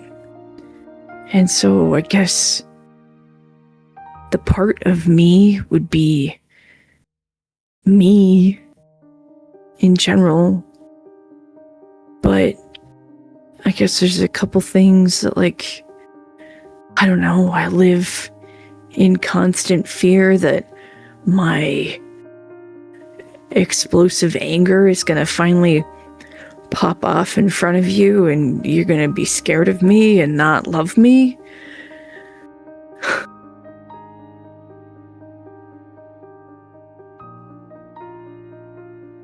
That's a big thing that I think about every day. He puts a hand on your knee, rubbing his thumb over the bone. Sends little tinglies through your pant and the skin. I might freeze up, as I'm not really used to that but I promise I'm not gonna run away. Even if you're angry at me.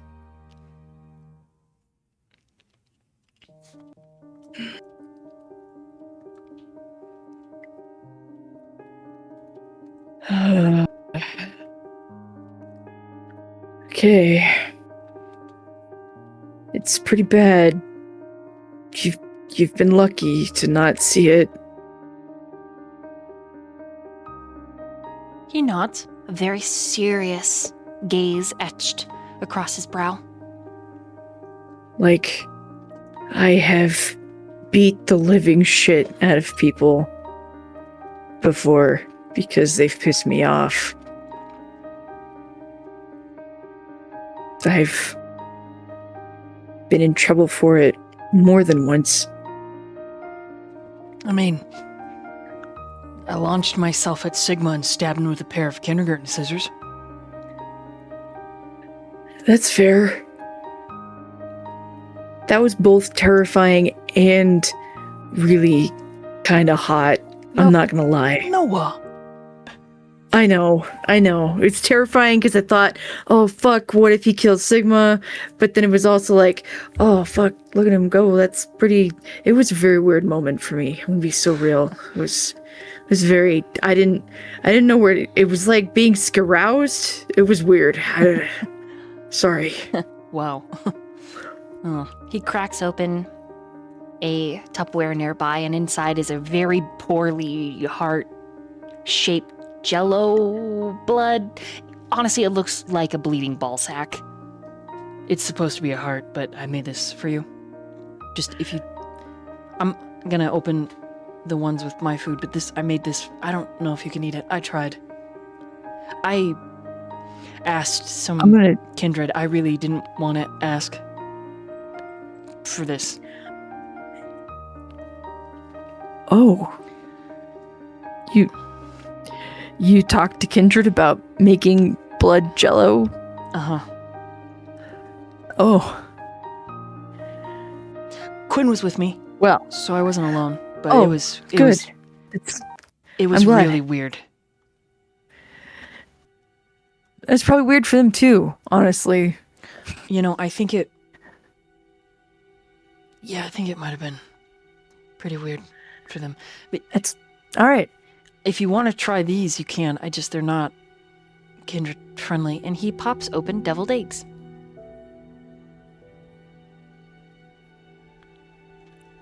And some mini sandwiches.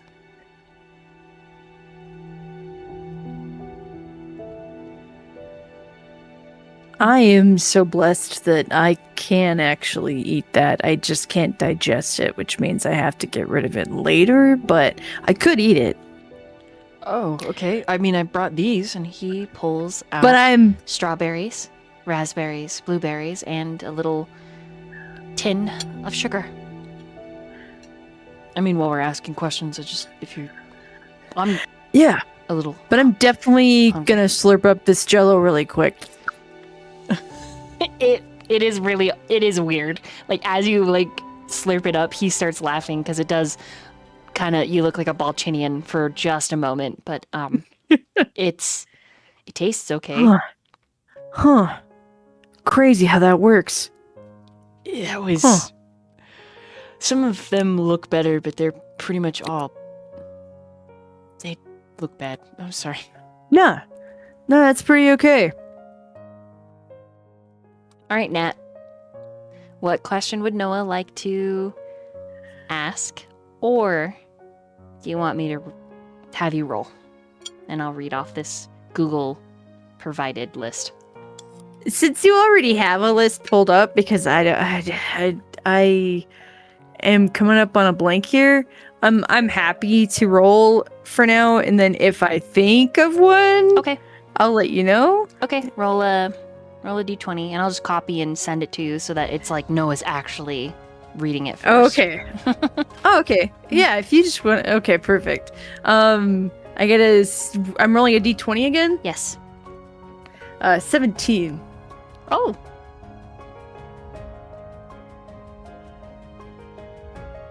All right, sent. Okay. All right. What do you think I secretly enjoy too much? I slurp up another heart.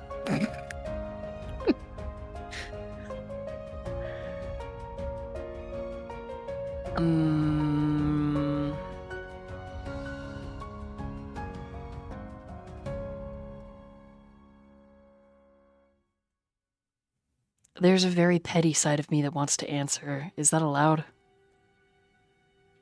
I mean, if we're being completely honest, which I feel like we are, I just told you one of my deepest, darkest fears. So sure, you can be petty.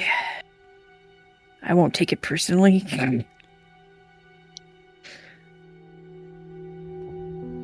He makes a face.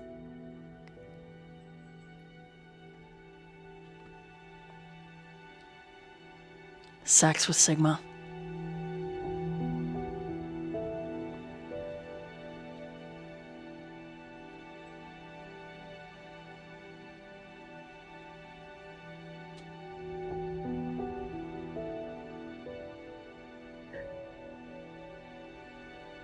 That's fair.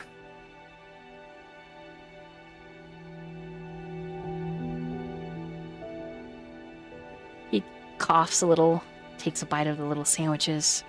I'll draw. Go ahead and roll a d20. 11.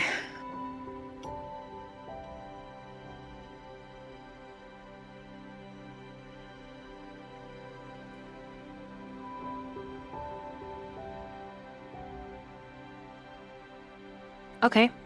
So him reading to you. He says,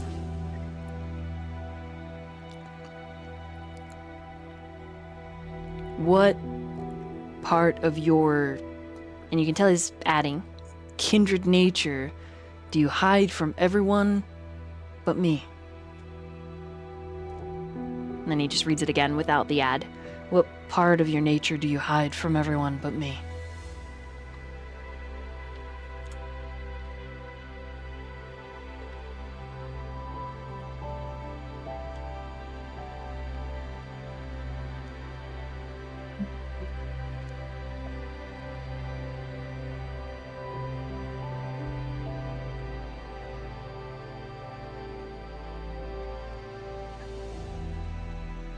I definitely think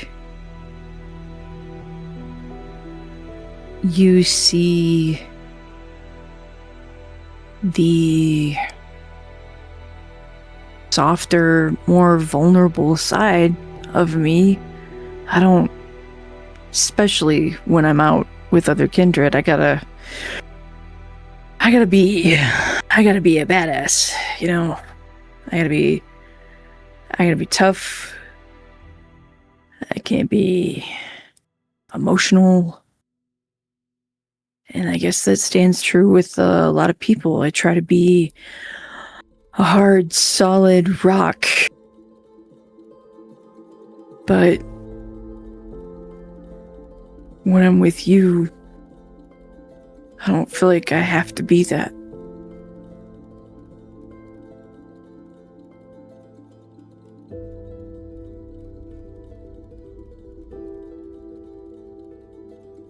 I can just be me.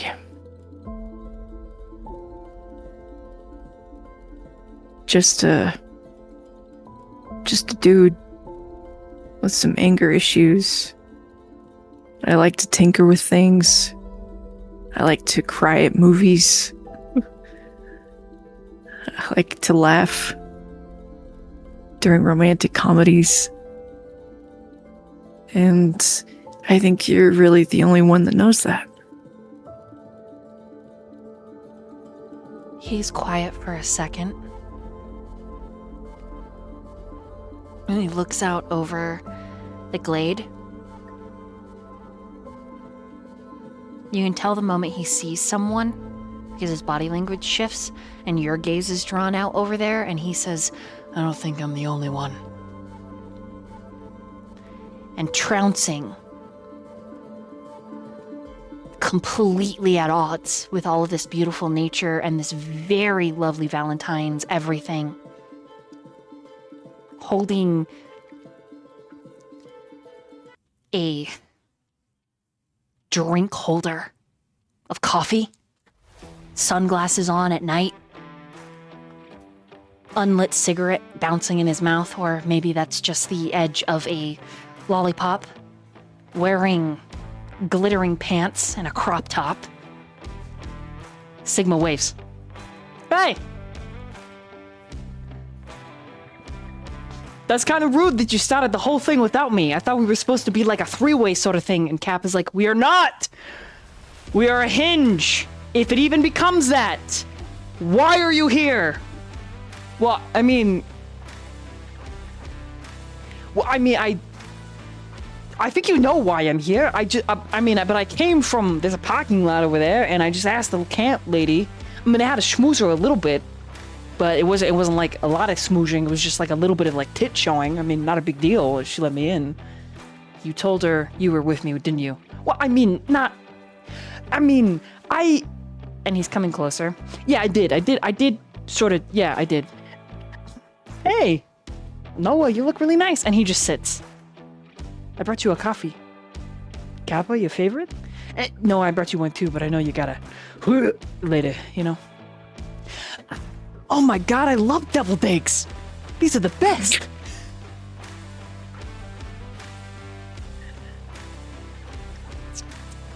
What are these little jello shots, huh? And he... Don't, no! Damn! That tastes like raw beef on the side of a hooker's ass. Whew! Yeah, those are mine. Oh, I mean, then it tastes like sunshine. Oh, What? You don't have to lie just because they're mine. yeah. You know, I do feel like I gotta lie just because you're yours. Why? Well, because it's you. And that's what you do. To make your loved ones feel good. Sometimes you just gotta shut up and take it, right? Are we playing card games? And he reaches out and grabs a card. Oh, And it says, he reads, who fell first and who fell the hardest? Oh, that's a good question. And he looks at the two of them, and Cap is just bristling. Why are you here? Because I want to be a part of the date too. This is not... I did not do any of this for you. Could have fooled me. Anything that you do for our sweet little Noah here, by extension, is for me. It's like an adjacent kind of thing. Right? Noah almost flinches like he got punched. He's like, oh, he's not gonna...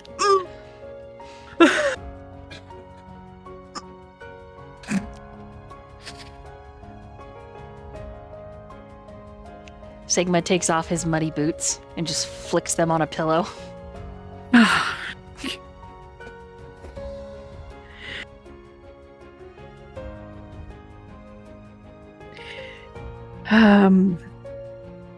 He's sitting there cross-legged with hope in his eyes.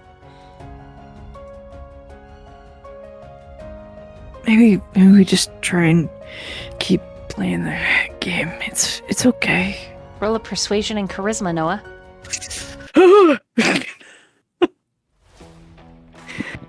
Some days, usually when Sigma and Kappa are in the same room, I wish I was a little bit better at this particular role. Maybe that's something I could spend experience on, chat.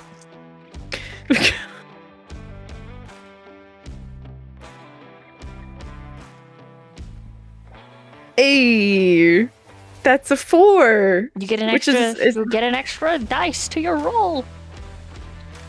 Oh shit! Let's see if we can make it 5. Oh shit, chat! That's a 5. Hang That's on. as high as I can get without criticaling. Give me a second.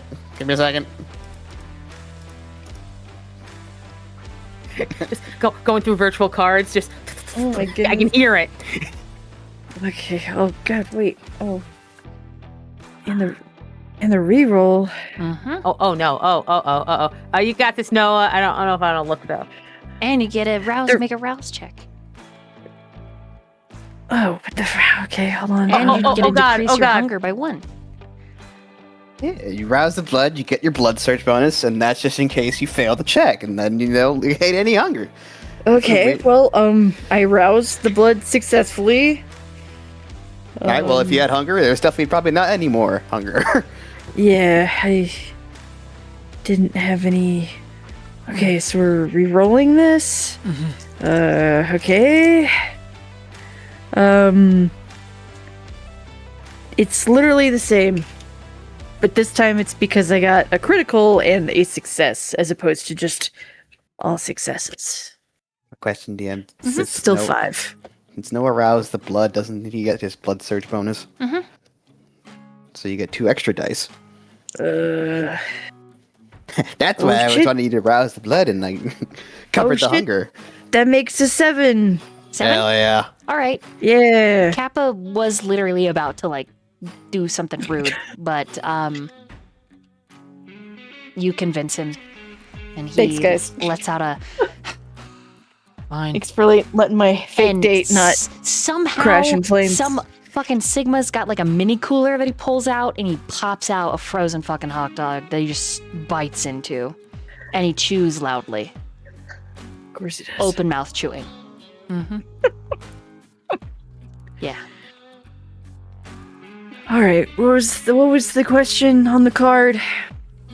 Oh Trying really hard to Who act fell super first normal. and who fell the hardest?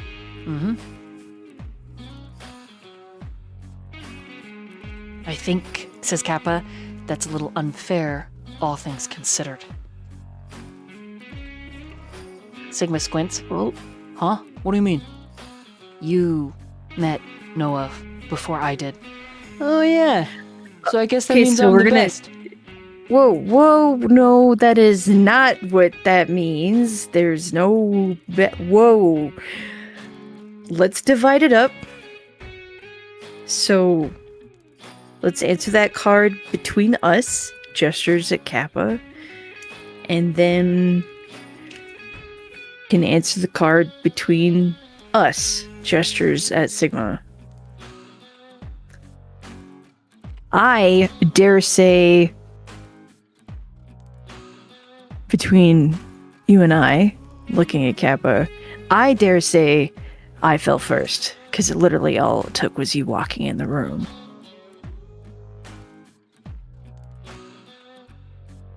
That makes Kappa blush. And Sigma in the middle of that is like, oh, yeah. Keeps eating hot dogs. He leans back on the pillows, grabbing a couple from behind Kappa. Oh my goodness. Kappa's just glaring at him like a very disturbed cat.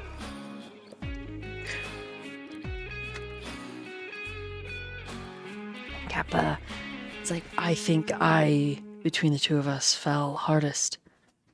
All things considered.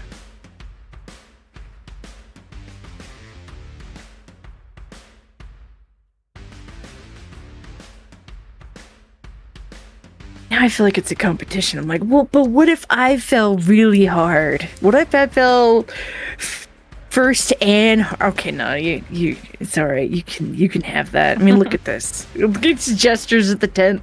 It just makes Kappa smile, but more blushing. And Sigma's just loudly.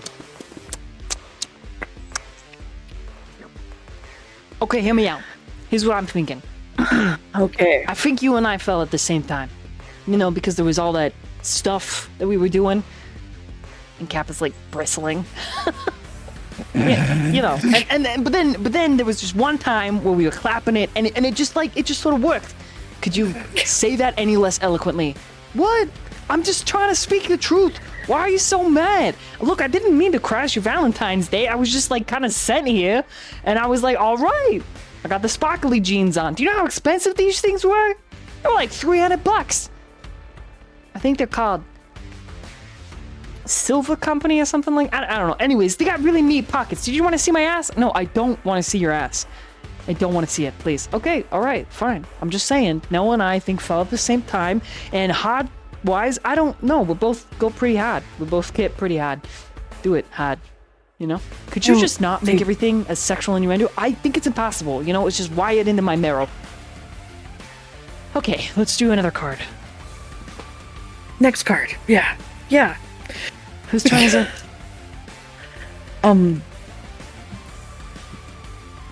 I think it's mine.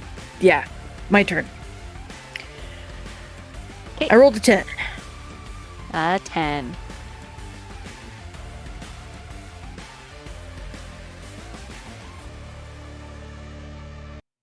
Okay, let me send this to you.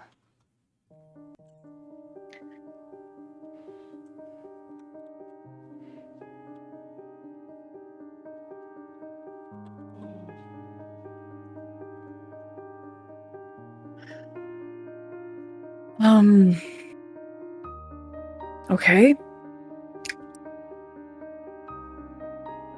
What would it mean for you to be loved without earning it?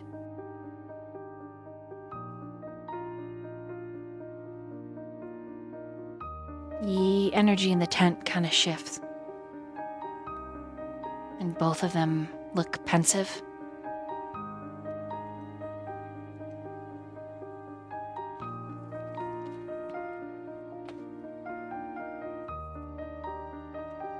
And then, as if waiting for you to choose who answers, they fall into a silence. A silence that is filled with unsure emotions.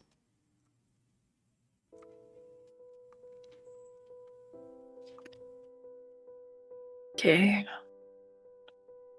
Let's go, we'll rotate. Let's do youngest to oldest on this one.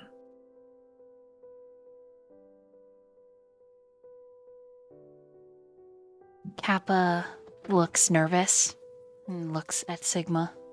But Sigma looks like he's no longer chewing on hot dogs, but chewing on the weight of this question. Like he's taking it really serious.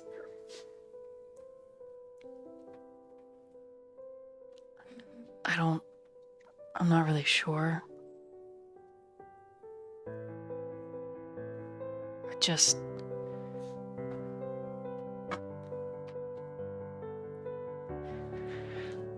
I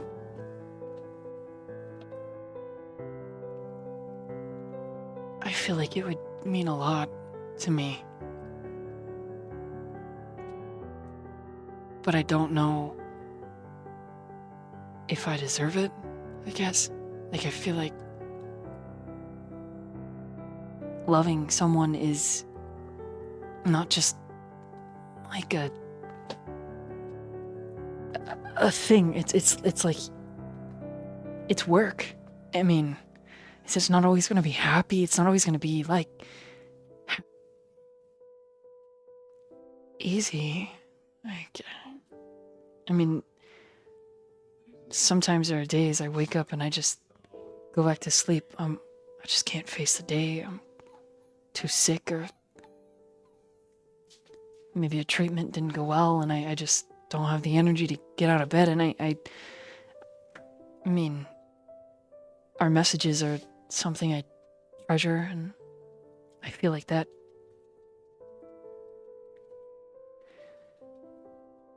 I feel like I don't earn those.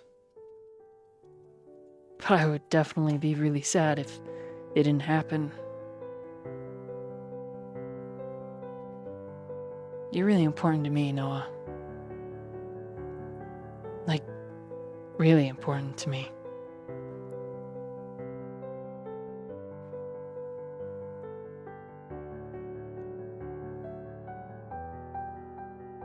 Noah nods.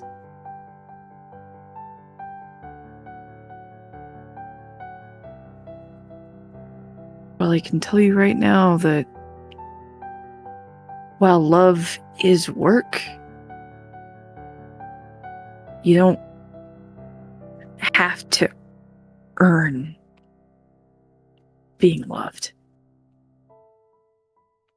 And to be frank, you're not hard to love.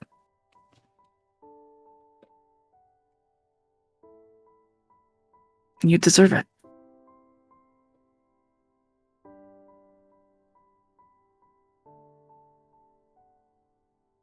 Whether it's your hardest day or your easiest day.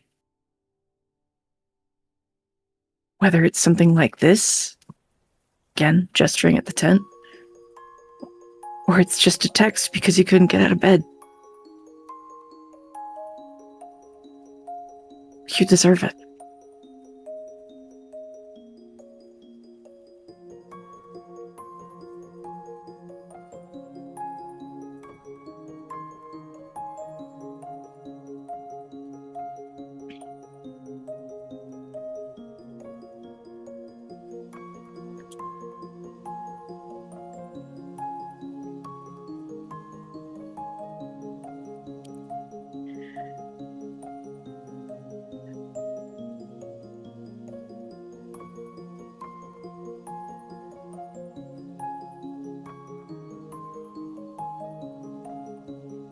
Does Noah answer the question for himself? Oh, Or does he indicate when it's Sigma's turn?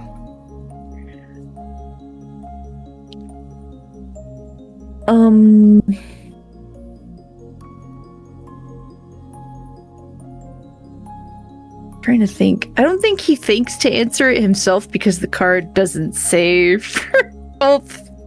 He doesn't think to answer it himself. So he probably would just kind of look at Sigma, see if he's ready to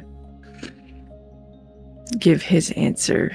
And then if afterward one of them is like, "What about you?" Then he might think to answer it, but I think right now he's not. Okay. He's not thinking about it. Yeah. So Sigma kind of shrugs, almost non-committally, and Yeah, this card, it's not really for me. I mean, you can't... Let me explain.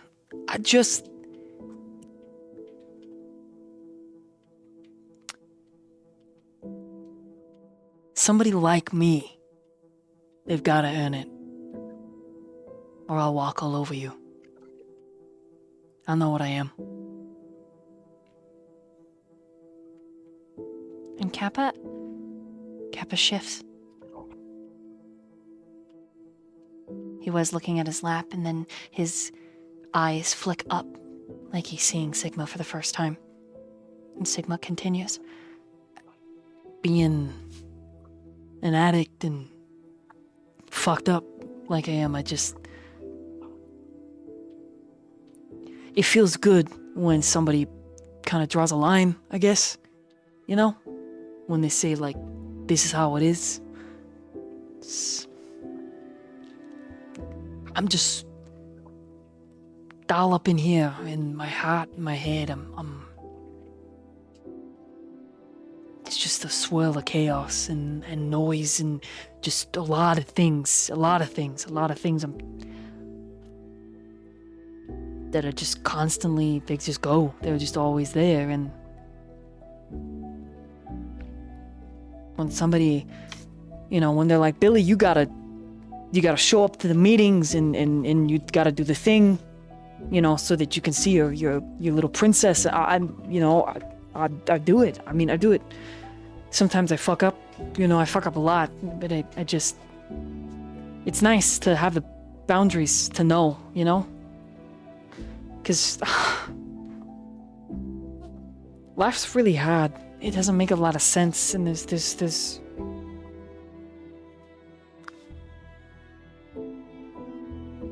So as far as how I would feel, I don't know, probably out of control.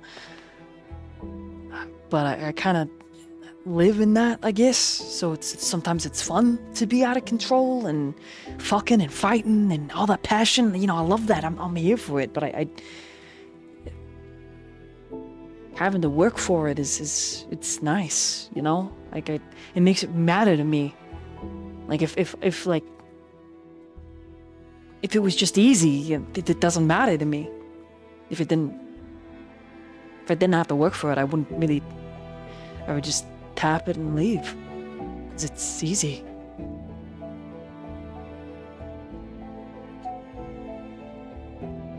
He looks at you first, Noah. And he's raw, exposed. And he bites his lip and he looks at Kappa, and the two of them share a look. And you witness this exchange. Something that Kappa can respect, and a vulnerability that welcomes Kappa into Sigma's world. That all of his actions maybe aren't fueled by a singular motivation.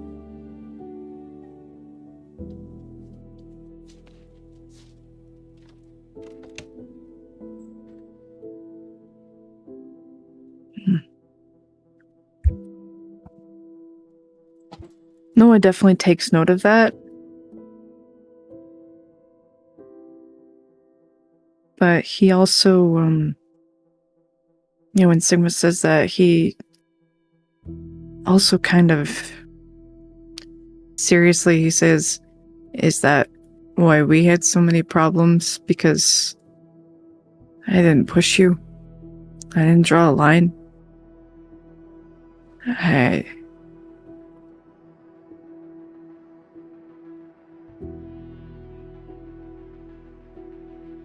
He looks down at his lap in his open hands, covered in rings and tats. Yeah, probably. But I'm trying to be different. I don't want to say I am different, Noah, but I'm trying. I mean, don't get me wrong. I would fuck you 5 ways sideways right now, both of you. But I don't want to if you don't want me to, right? I love it. The rush, right? The party life, the lights, the attention. I fucking live for it. But you mean more to me than my own fucking ego, and I don't want it to get in between us again. And I know at first it was a game, and it was fun, and you were just a piece of ass. But you were also more than just a piece of ass. But I shouldn't have. The drugs make everything really hard, and I know I shouldn't do them, and I'm trying not to. And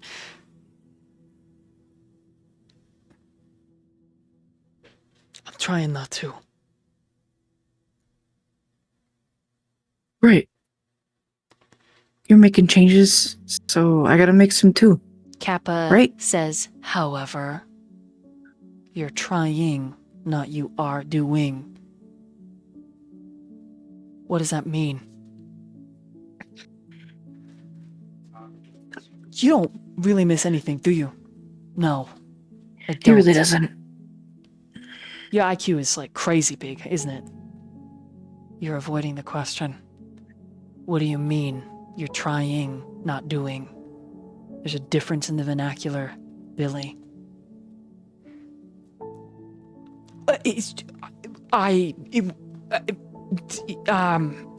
Let's not ruin this. It's not ruining it if you're honest. You made promises. Hold on, little guy.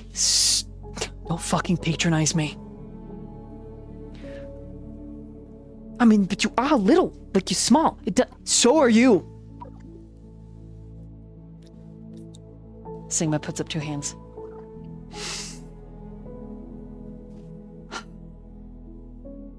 I already fucked up. Okay? Is that what you want to know? That's what you want to hear? Danny beat my fucking ass and I already fucked up? That's what you want? You want me to lay that in front of Noah? Yes. Yes, I do. I want you to be honest if you're gonna make this fucking work.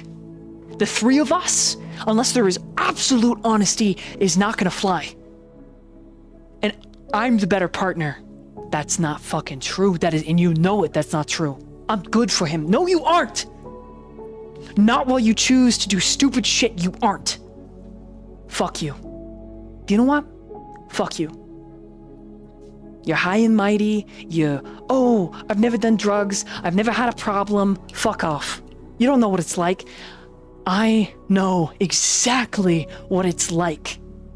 What do you think? You think it's not opiates that they feed me for the pain? Well, I didn't. You didn't think about it. want to go get some air. And Kappa stands. And he goes to leave and he stops and he points at Sigma and he says, "You better fucking tell him the truth. Because I can smell it. You know who else you better tell? Daniel." And Kappa paces, not too far, but just enough to drop the werewolf edge of rage. Right.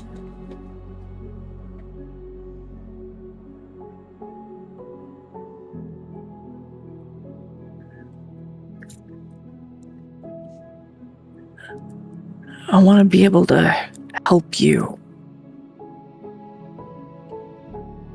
I can't do that if I don't know what's going on.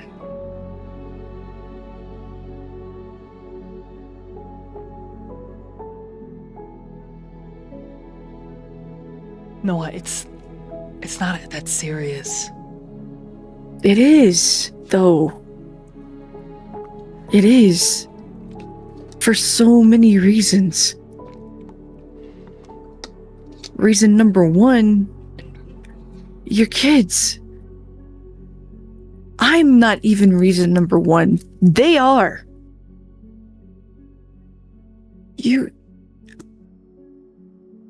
I mean, yeah, I want you to be clean for you, because I want you to be healthier and stick around till you're old and wrinkly, God forbid. But you gotta be clean for them.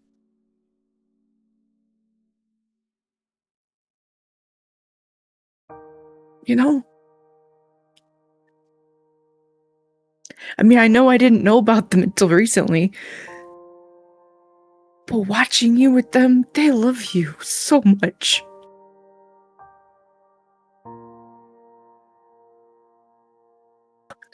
And I don't want you to lose the opportunity to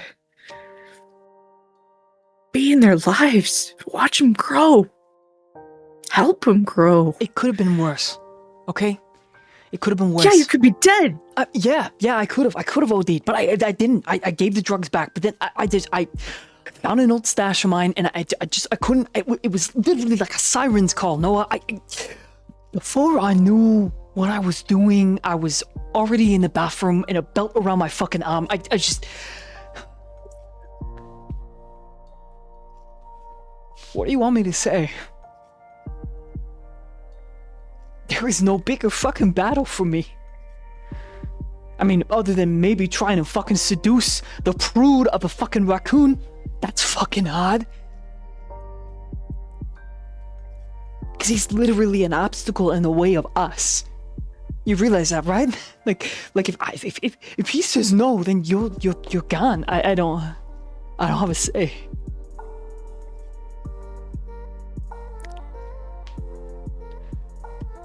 When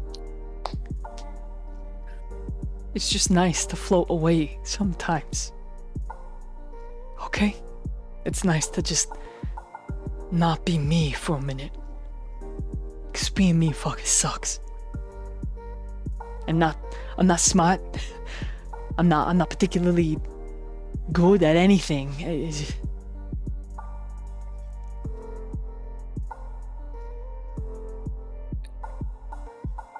all I want you to do is let me in. You are in, Noah. You're so far in that I there's no me without you. I don't. But I didn't even know that. I didn't know. Because there's so many walls between you and me. It's like we're right there, but there's so much that I didn't know. And how can I be there for you in your struggles if I don't know? Because I don't want you there. I don't want you to see that. Okay? There's my truth. I don't fucking want you to see that side of me. I hate that I feel like I had to. And you know how embarrassing it is when My pack sister tells me to empty out my fucking pockets. Do you know how much I get that?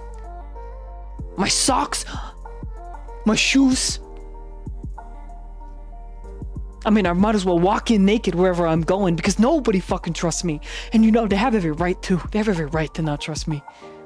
But I wanted to be something else to you. I wanted to be a man, a good one, and I'm not that. I'm never gonna be that. I'm never gonna be good. Noah's gonna reach across and he's gonna grab Billy's hands.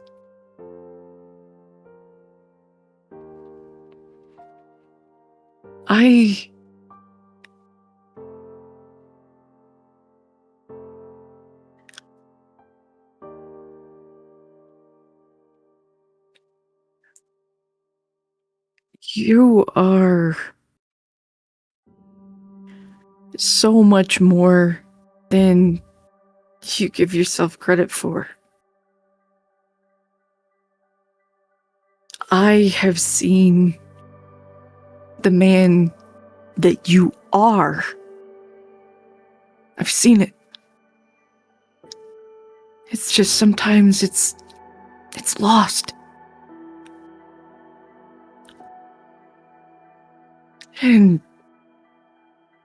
you know, life's hard. And sometimes we get lost. And you know, I'm guilty of that. And I don't judge you for it.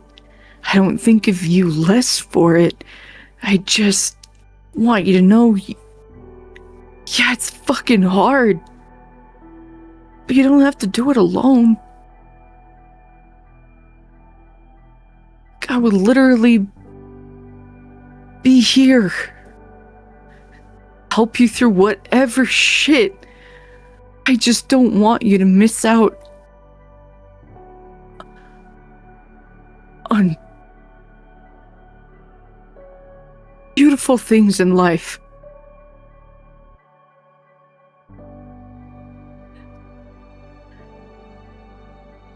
You know, I don't think you're a piece of shit. I've never thought that. Some people would probably question my judgment, but I've never felt that.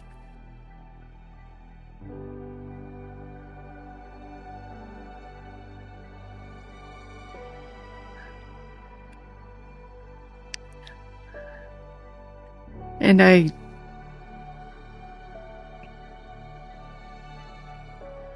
just want you and him. Looks out. I just want to figure out how I want to help both of you to have the best life you can. And it might look different for both of you, but I'm willing to help and put in the work. So this is like split custody kind of thing? Is that what you're saying? No, that's not what I'm talking about at all. I just mean, I'm just trying to communicate to you that I want what is best for you. I always have. I'm just not always good at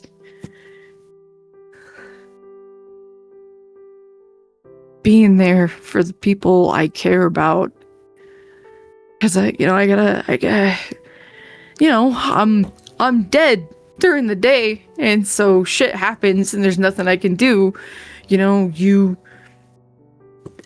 whatever happens during the day happens, and I'm not there for you, and I'm not there for him. I'm not there for my brother. I'm not there, I'm just, I'm just doing the best I can with the cards that I have, and I feel like all of us have been dealt some pretty shitty decks.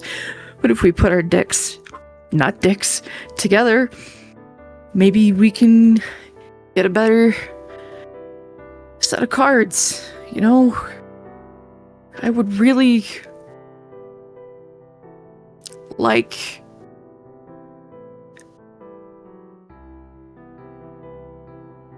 you to find a happiness that doesn't rely on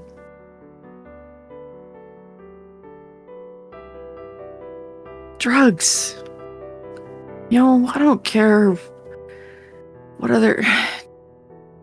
I just don't want you to live to regret it or die. I don't want to see you go sooner than you had to.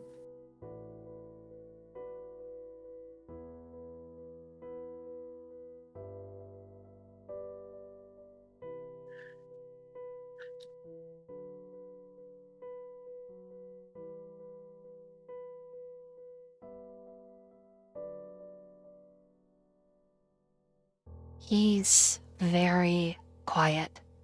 In fact, he reaches up, takes off his sunglasses, rubs at his face,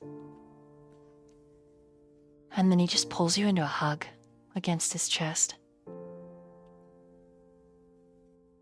No, I'll hug him back. He squeezes you, pulling you into his lap.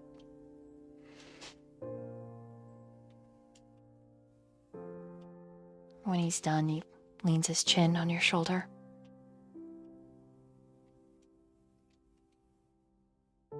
I kinda got a crazy plan. To help Okay. with all the shit. All right. We're gonna go into the Umbra, right? Like, do a gauntlet and stuff, so sometimes there's a chance to meet spirits and like forge an alliance and like a bond with them when you're a Garu. And I really want to ask one to help me with the whole my problem, you know. Mm-hmm. I don't know. Can they do that? I don't know. I don't fucking know. But it's something I'm gonna try to do.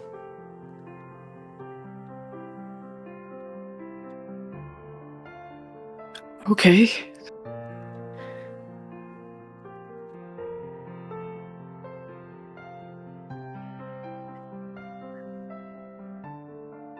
I'm really scared about that gauntlet thing. Like, you guys can die in there, right? Yeah. Yeah, we can. But we can also live. You know? Like this is kind of like the gauntlet, right? Like all the energies colliding and making stuff happen. Like this is it. This is kind of, it can be like this sometimes, like hard conversations and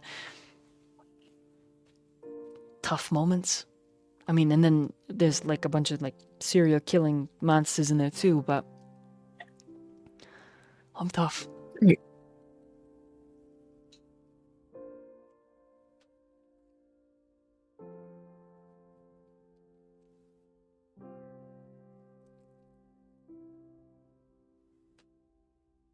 Yeah.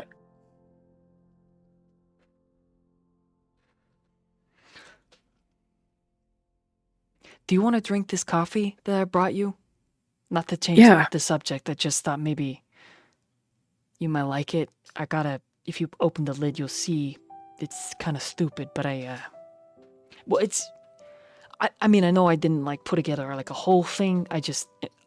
Here, I got. I'll open the lid. He drew a heart. And out of his wallet, he pulls a crinkled piece of paper. Oh, fuck, I fucked up the card. I made this for you. I'll open the crinkled piece of paper. It's a really shitty drawing of you. I commissioned my daughter to draw it. I thought maybe... Well, she's the best artist I know, so... It's true. It's amazing. Spitting image. She really likes the orange crayon, and I think that's why your face is also orange, but the rest of it is purple, so I thought you might like that. Ugh. Apparently that's your dog, but it just looks like a little turd. Just ignore it.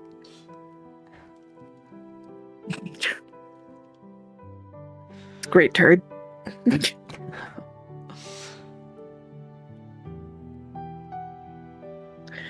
In shitty handwriting. Looks like it was written by maybe a 4th grader.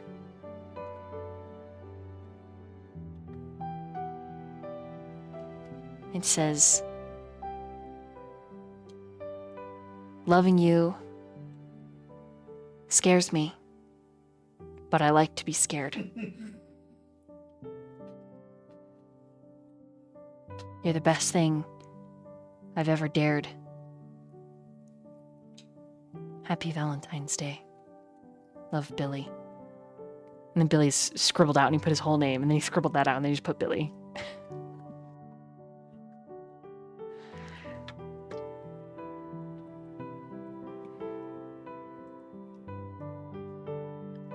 I'll carefully fold it. Put it away. Thanks. You're welcome. And he gives you a smooch.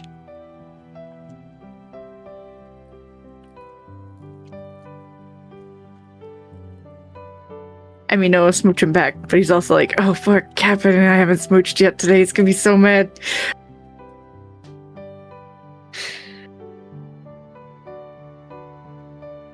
Alright, I should, maybe go check on,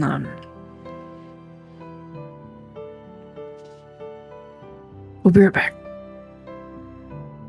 All right. And he's Okay. so sad when he lets you go. Bend down and give him another quick kiss. Don't be sad. I can't help it.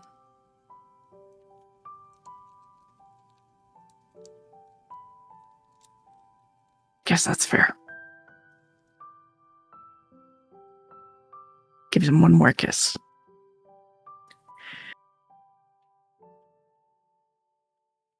And then I'll go outside really quick. The tent is open, Mm-hmm. and as you move through the glade, the scenery changes. And you are walking down the narrow hallway that leads to Kappa's bedroom. Better cool down your balls. I'm so sorry. It's alright.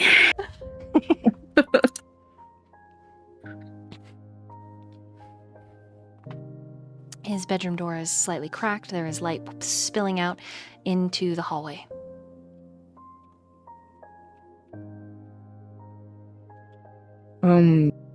We'd knock when he approaches the door.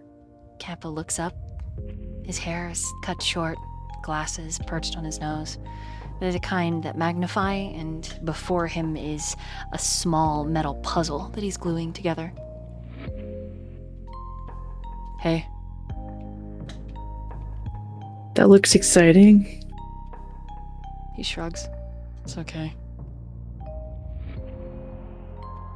Did you guys figure it out? Maybe. I guess we'll see.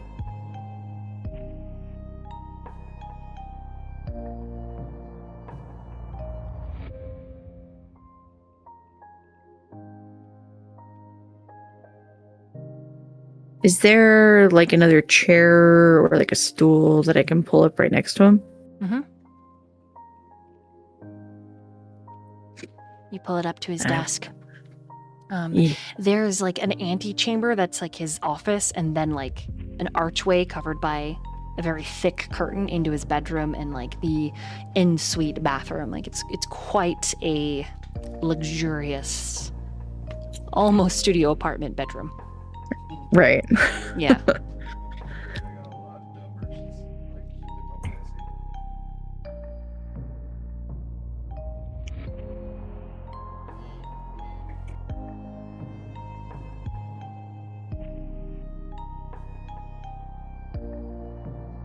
You Yeah, I'll both- sit down next to him. Okay. Yeah. It's working on the puzzle. Doesn't say anything.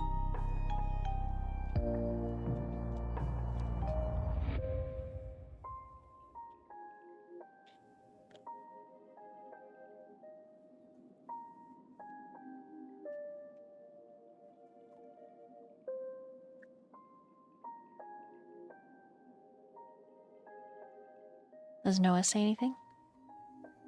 He's thinking about it. I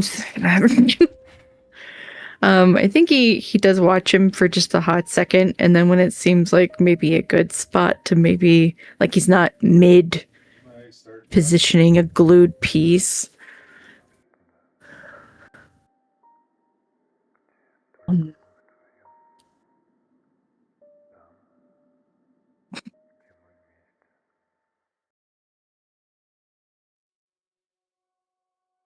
So what are you working on here? What is this? What's this gonna be when it's done? Eventually, a metal Edoras from Lord of the Rings. So, just like a little puzzle to glue together. Like just right, just a little thing. Nothing. Wow, that's cool. Yeah, it's kind of like those memory games for me. You know, it just like my brain likes it. I guess it just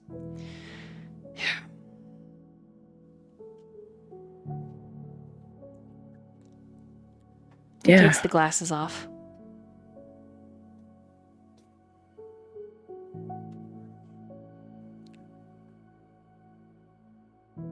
Are you sure, Noah?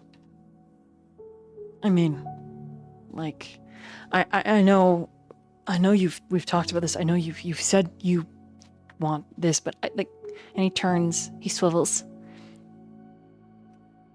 in his chair to face you, and he motions between you and him, and his eyes are already watering, and he's like, us, are you sure? I mean, all things considered, like what I am, and the fact that this doesn't end happy.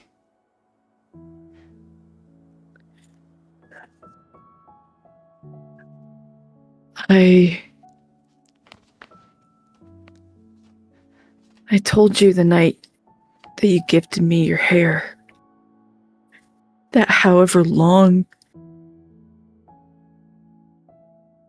I can have you, I want that. I want to have that time with you. And I meant it.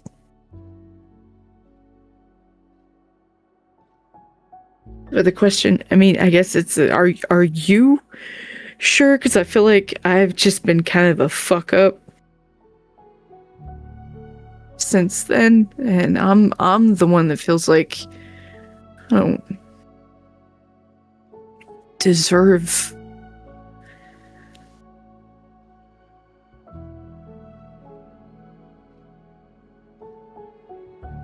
but yeah, I mean,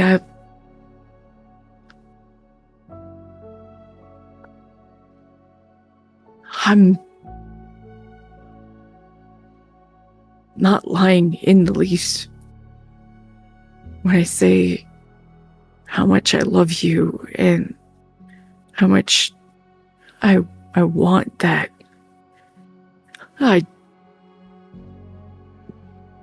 Whether it's 2 months from now or if God's blessed me with, a couple decades, I'll take whatever I can get. If you don't mind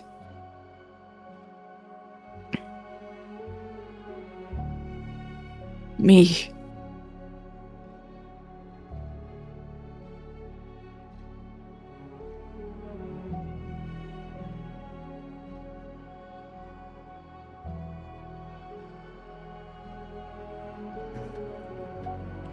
He takes your hand, but he doesn't look at your face.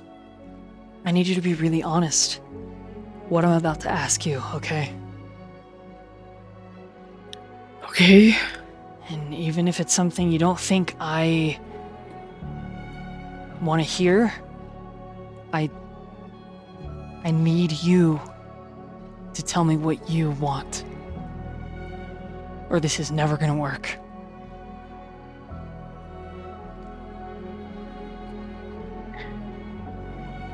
Okay.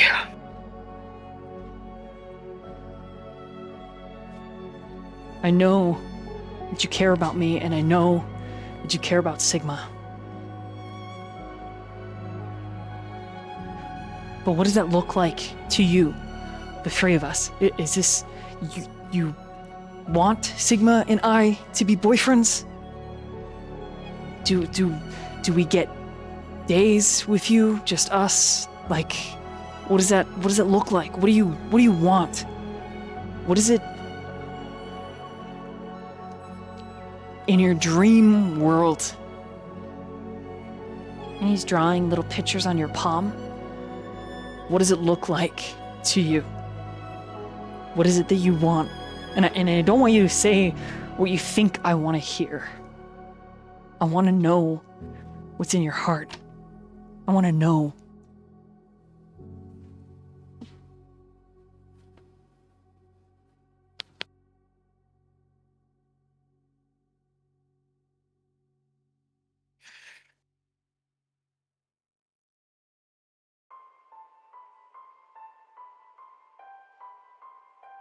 What I know, I'm still trying to formulate the image.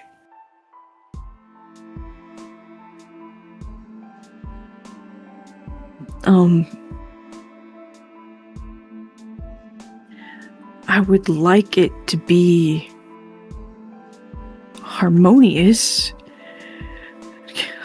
I'm still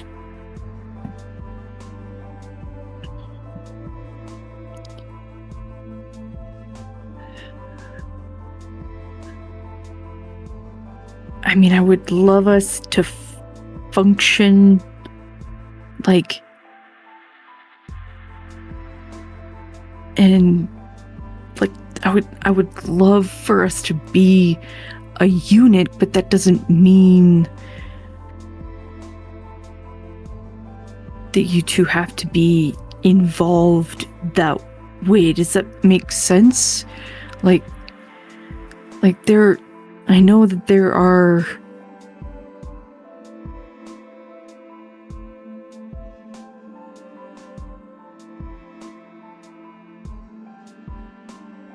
people out there that like, this is my boyfriend and this is my husband and they get along and we all live together, but we're not all together. So like, I just want us to, I would love for us to be like a family unit, but that doesn't mean that you two have to be like romantically into each other. But I would love for us to be able to trust and care for each other like a family unit.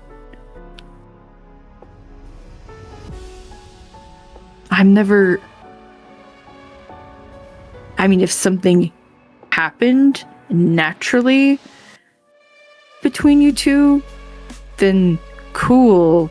But, like, I would never ask that of either of you. Just... What I would love is if we could be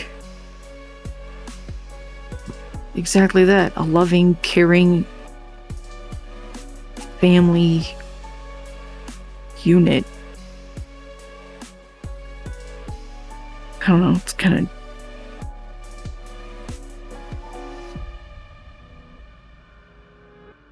Just hope that makes sense.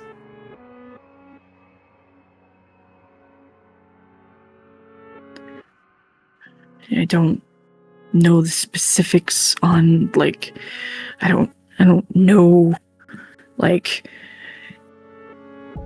how we would split that up as far as, like, you know, date nights and bedtimes and whatever. I don't know.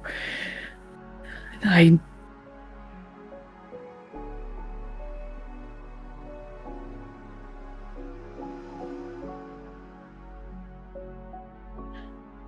mean, I would love to not have to always split the time, but there are going to be days where you and I are going to want to go do something that doesn't involve him, and there are days that he's probably going to want to do something that I don't know.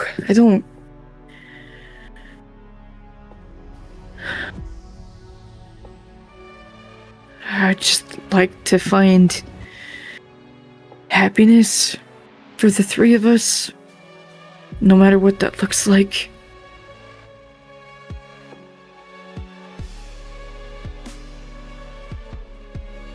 I feel like I'm really shitty, not good at explaining it.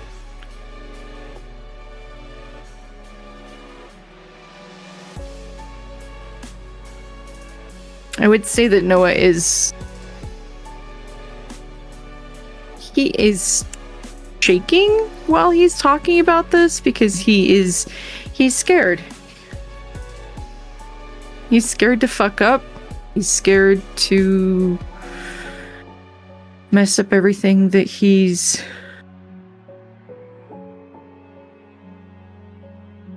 quote unquote worked towards, and he's trying to be, I mean, he's being as honest as he can.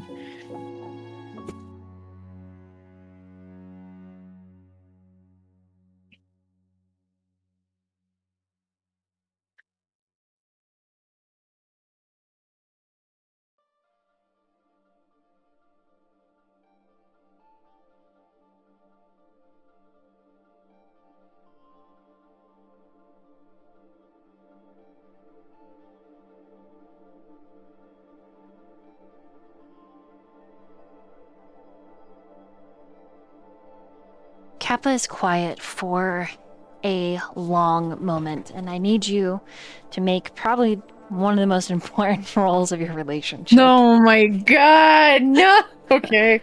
And this is going to be a persuasion and charisma. Fuck, okay. So... That's my base roll. Alex gave you one extra dice to your attribute roll. Just need you to stall for like 20 seconds, Nat. Just Thank stall for like 20 seconds. I guess, can I rouse the blood? Yeah. This is important. Okay, I succeed. Can I give Noah one of my +1 success charges?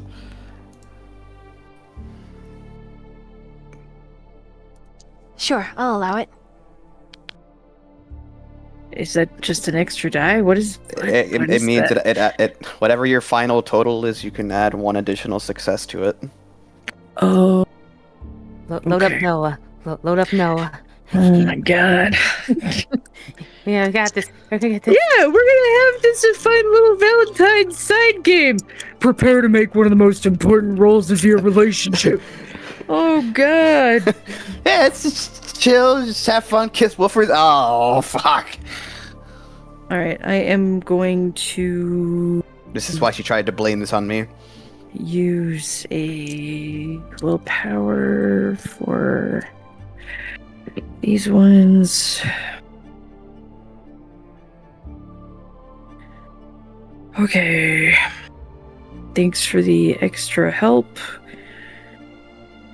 guys. So that is, damn, one crit. So 4, 5, 6, 7, 8, 9, 10, because of the +1 thing. Hell yeah. So 10. You got a 10? Yeah.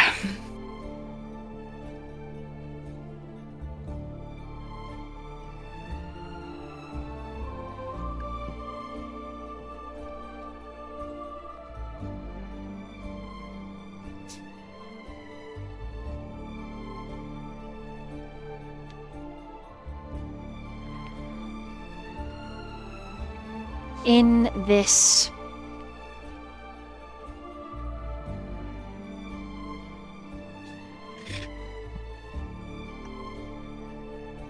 world, this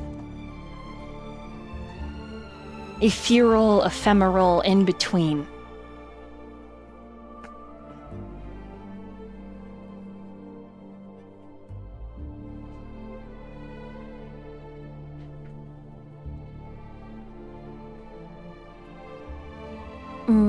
I'm thinking of how to describe this. There is a shift. Significant.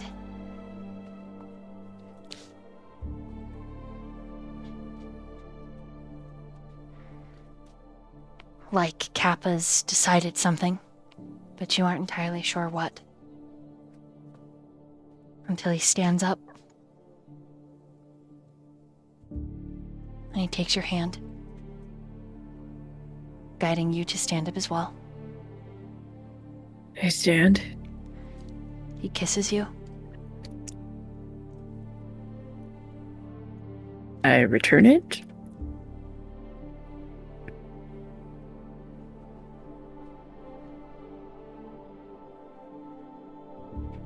You are aware at this point that this is a kind of dream. A very real experience, but a dream nonetheless. Kappa brings you towards his room, pushing aside the curtain, and then he turns. And standing in the doorway of his office, dressed in an actual suit.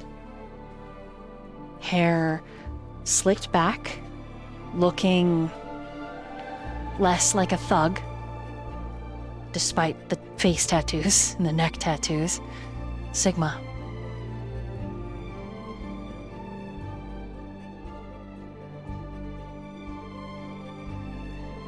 And Kappa beckons him forward.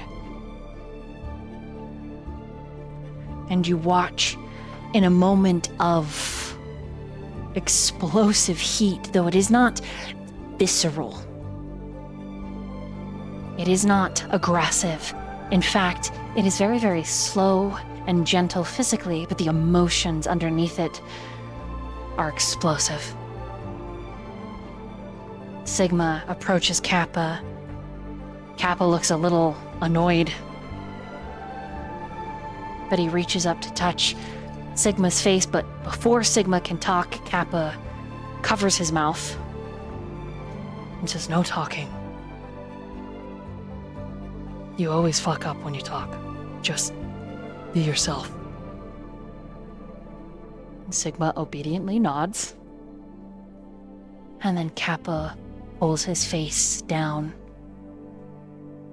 and the two of them kiss in front of you.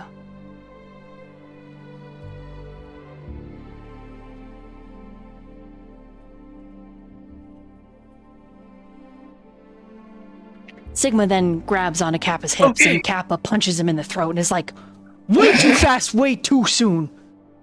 And Sigma's like, yeah, okay, you're right. My bad. My bad.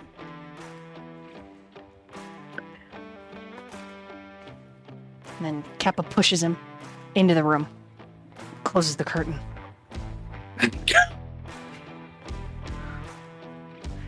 And that is from chat's kissing poll. That's the kiss you get, Noah. Damn. Okay.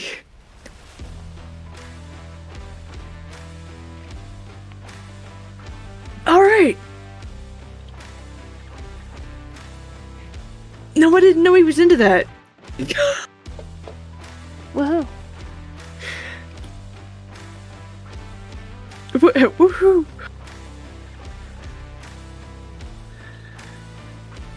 All right. Wow. Now we're gonna take a small break and then decide who goes next.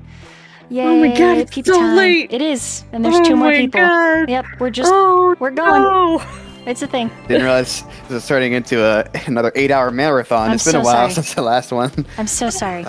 I don't care. I wanted to see all this. What the fuck are you apologizing for? I just people have work and stuff, so just. I don't. I'm fine. I don't know we about don't know Murphy. if Murphy She's probably does. very Okay, tired. like we'll be right Oh, back. no, I'm okay. I made a rational decision with my eyes wide open.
Yeah.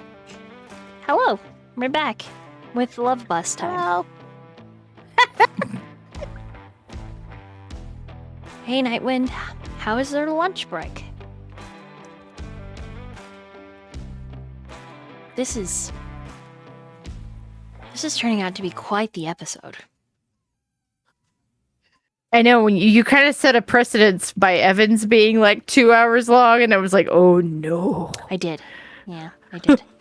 I mean, This is a, I think it was more this like is an hour and a half-ish. no, Okay, it was over 2 hours. I was keeping track of time. It was over 2 hours. Well, I think the Not- session was over 2 hours at that point, but I think as far as like actually playing. But anyway, we digress.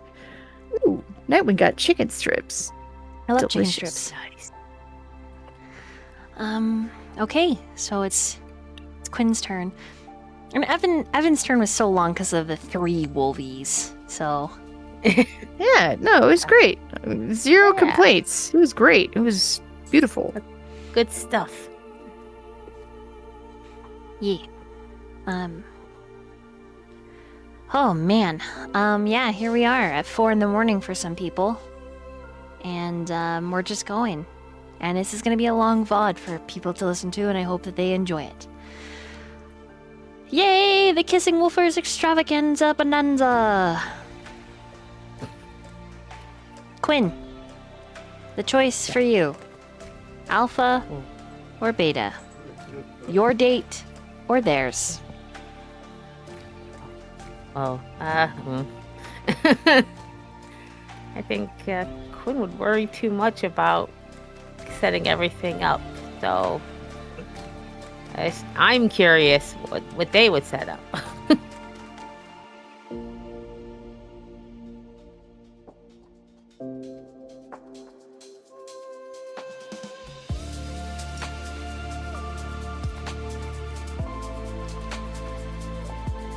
Oh, okay. Let's go alphabetical, because I have to choose somehow. Let's start with Alpha.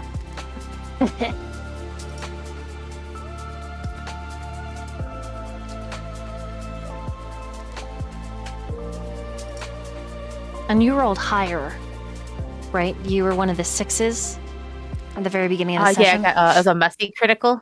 Yeah. Okay.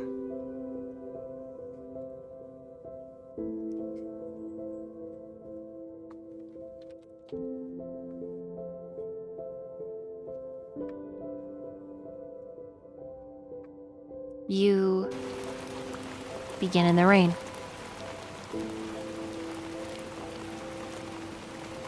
And it is not the same level of gentle or romance. It's something a little more real. A little less whimsy and a little more reality. In reality, sometimes it's difficult, heavy, confusing. Looming before you, an escape of dark blues and grays, is a cement, concrete park. Not the playground kind, but the kind where people go to sit and watch the concrete fountain, flip a few pennies into it, maybe.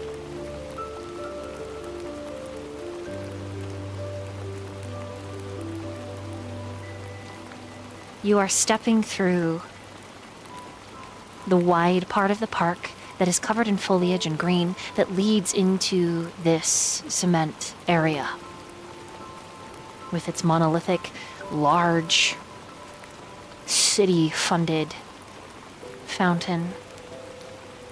North, south, east, and west points of it all bear a couple of benches for people to sit, to read, to enjoy, whatever. And this center concrete point is the heart of a very vast walking park.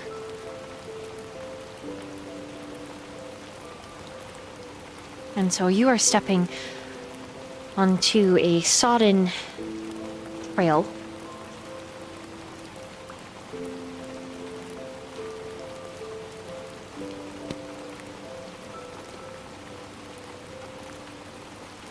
What's an awareness, please?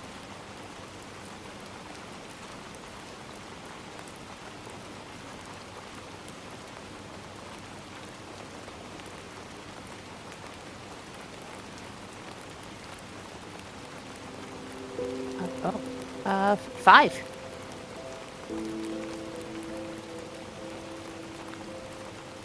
The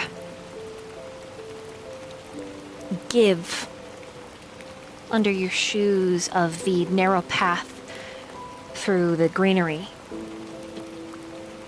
gives way to the coarse and hardness of cement.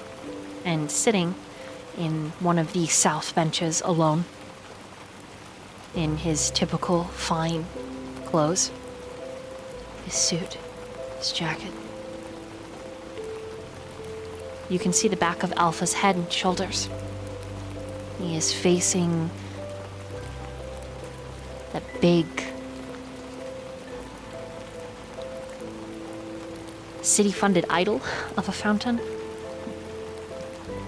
And there's just something very heavy about this scene. Something real. And instinctually, you know a connection must be made. A discovery. A truth.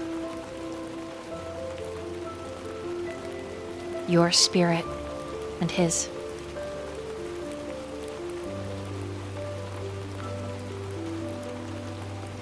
There is an urging by some unseen force for you to go forward, to discover, to learn. And as you step forward, you feel a shifting wind, even though it is overcast and raining, and there really isn't wind that doesn't push the water in places it doesn't belong. You feel your outfit change. Maybe into something that fits the weather. Could you please describe what Quinn is wearing, thanks to the Streamlit card? It's like a dark green kind of pea coat, and with their kind of nice little boots. They're brown, and she has a green kind of felt beret tucked over her ears. She also would love to have an umbrella. Okay. A dark forest green umbrella.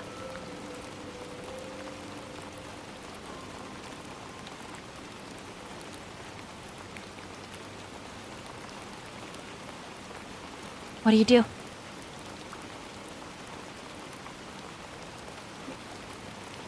Pauses for a second, feeling this import, something important, and she kind of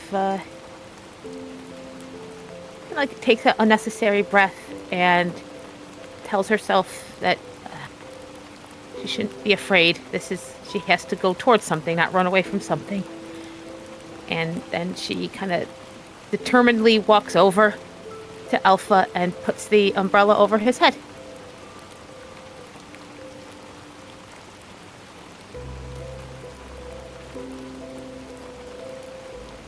You're in the rain. His hair is a mess.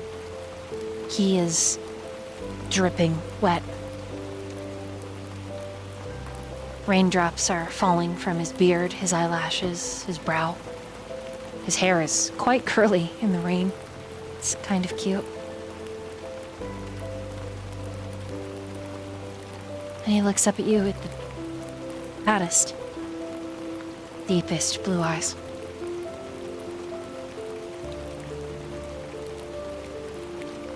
And I sit next to you. We could share the umbrella. You don't have to be out here alone. He nods. He sits and holds that umbrella between them, trying to cover both of them as best she can. His shoulder is still in the rain, but for the most part, you cover the two of you. He's just very wide, very big.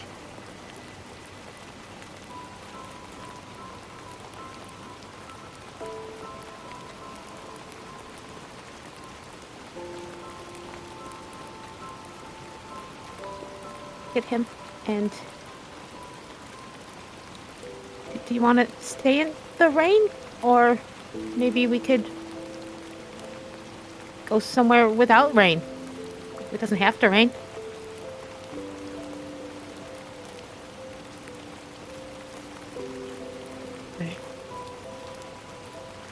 Okay.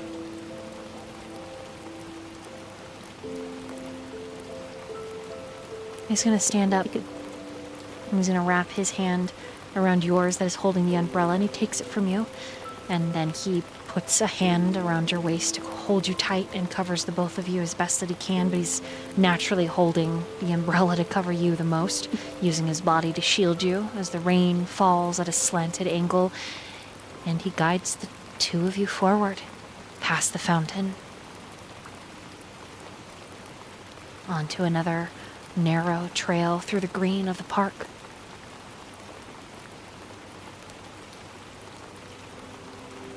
You have no idea where you're going.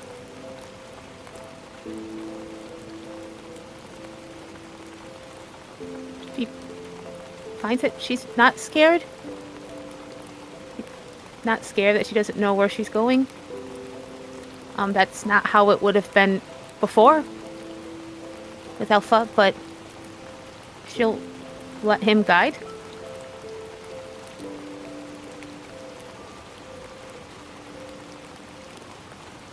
Are we going anywhere in particular? You don't have to tell me, but I guess I'm just curious. But we can also just walk. I'm also okay just walking.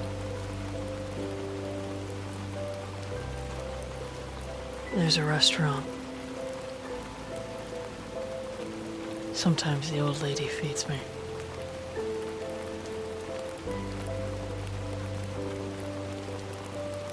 It's not far from here. Okay. Yeah. That sounds nice. Please, it's warm and dry, and you can get something to eat. Not that it matters to me. Like I don't really feel the cold, so it's also okay. So you don't have to be too worried about me. Makes him squeeze your waist a little tighter.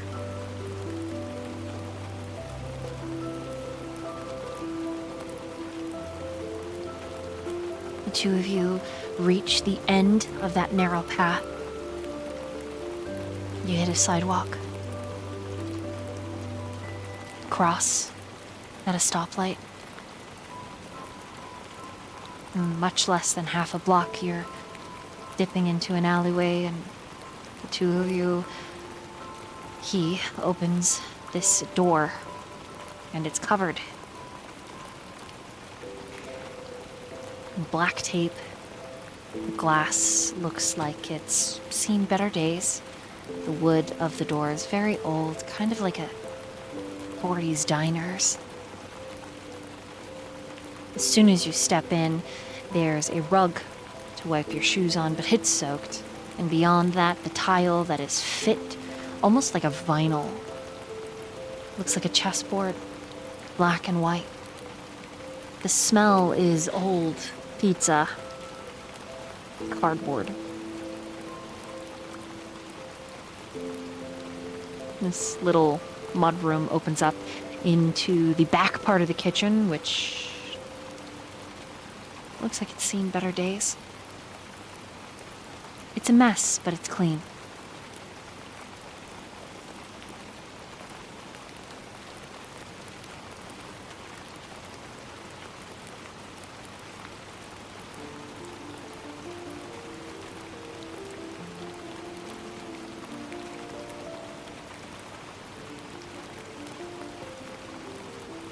You feel a chill as the door closes behind you. She kind of tries to hide it, but she shivers a little. He is immediately aware.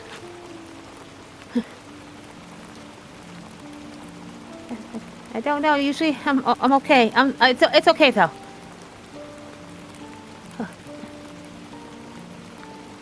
He frowns. And he pulls you to an old-fashioned heater.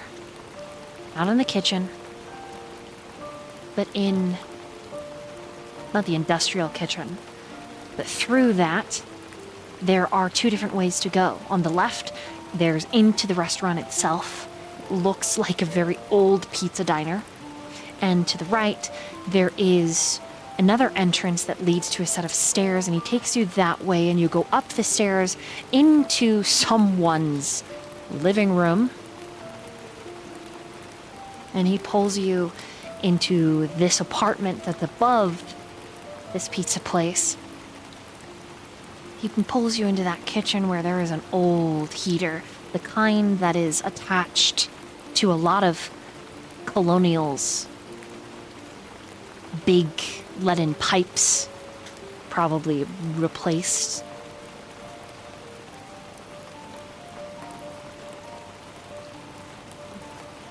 She kind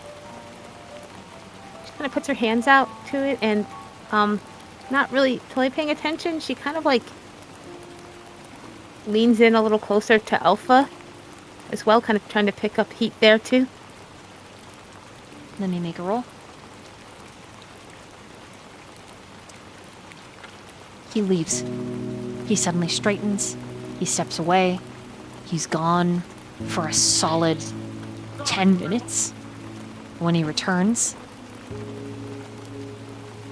he's got blankets, towels, and he pulls a chair over, and he takes off his suit jacket and he lays it over it. As it drips onto the floor, he frowns, and then he walks over to the sink and he wrings his suit jacket out. And then he turns to you. He flushes a little. You're cold. You should. He lifts the blanket from the pile and he expands it, forming a curtain between you and him. And through this blanket, he speaks. You shouldn't be wearing your wet clothes. You should take them off and I'll wring them out for you. There's no one home. I checked. And I locked the front door. It'll be fine, I promise. Just Okay. It's like her you can feel her ears kind of flatten and her tail kind of comes out and twitches a little. I mean, okay, yeah, I'm cold. I'm not usually. I promise I'm not. Okay. Okay. And she kind of looks over to where he is. He's behind the blanket. Okay. Is there something to wear? He shakes the blanket a little bit. this, I guess. Sorry. No, that's okay. I don't know why. Okay. Okay. And she, slowly she starts with a beret, and she takes it off, and then she kind of glances over, and then like with the coat, and in each piece she kind of like glances over to check, not knowing what she wants to see or not see, but she's just very aware. And the very end, she'll just kind of like, just kind of put her back up towards the blanket and just do a quick wrap around.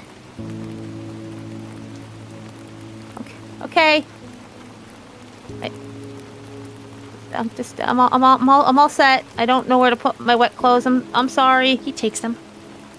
He wrings them out. The question is, are all of your garments there, Quinn?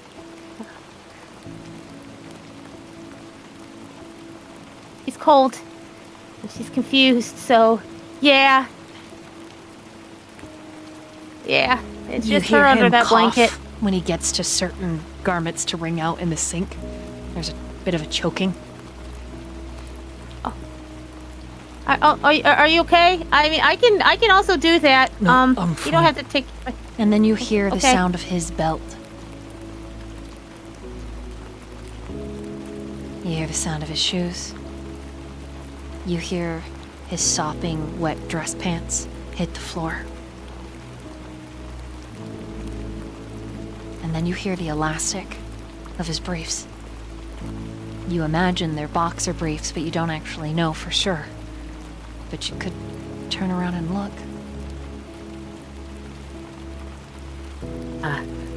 Just the thought of it makes Quinn undead blush, and she kind of closes her eyes and looks down. Let me know when you're all set. Don't worry. I have my eyes closed and they're down, so you don't have to worry. Everything's on the up and up. You hear the water being wrung out into the sink. And your clothes go in the dryer. Yeah, I think so. You know, I've gone through a lot of clothes recently, so let's try it. And if not, that's okay.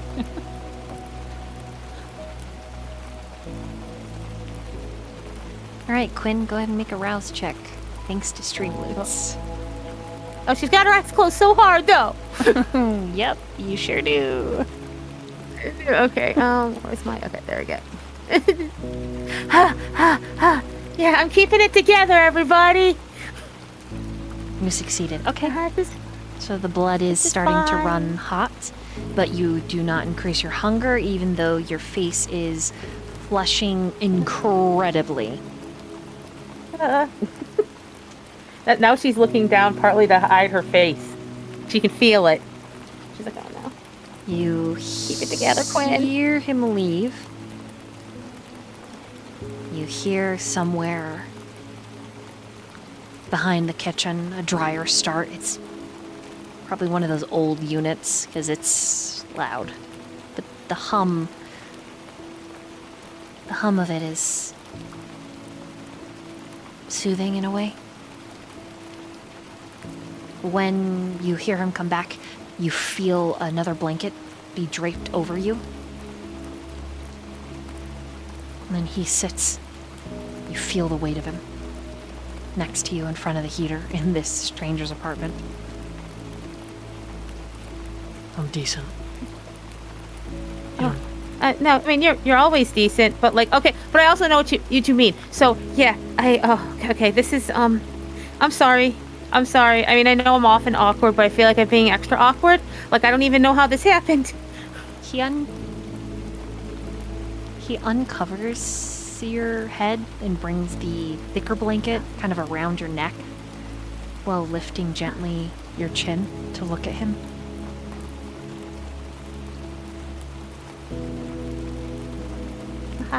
Hi.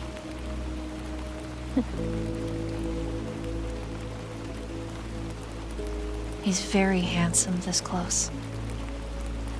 You can see his pores, his every individual beard hair, but he's handsome. I think she just says it. She goes, "You're very handsome."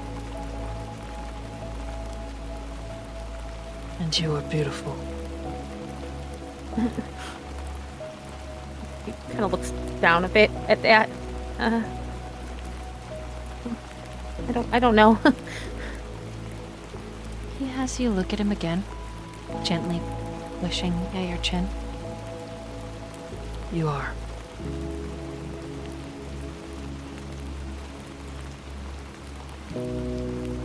And he, almost afraid, very shyly, kind of pulls you a little closer to him.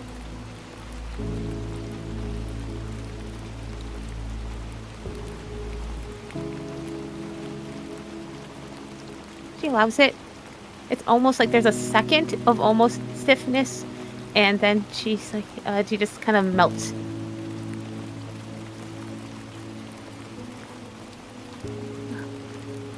The last night we had was very nice. I mean, your part of it was very nice.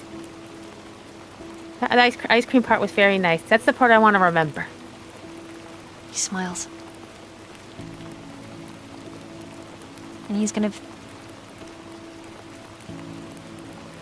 guide you almost to sit on his lap, but he lets you decide, like, if you want to. Like that, like, you know that what he wants you to do, but he's not gonna make you do it. He's sort of like asking kind of permission at the same time to move the Quinn burrito that you are against him and hold you, but you know, it's up to you. I think, like, knowing that, she's just kind of verbalizes, oh, okay, okay, this is okay with you, because and it's okay with me. You know, like, we don't have to, like, if you need room, but also this is okay. I think as she's probably being guided down, she's like, okay, but, like, this is okay.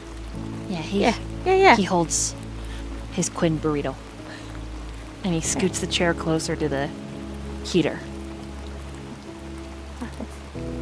That's nice, thank you. It's not really a thing I've experienced in a little bit, so I mean, this part's not. I didn't like being cold. It's nice not really being cold. Like, I'm cold, but I don't feel that I'm cold, right?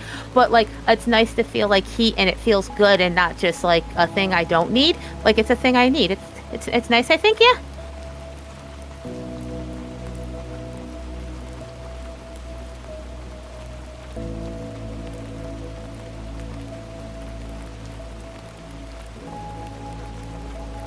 I'm sorry, Quinn.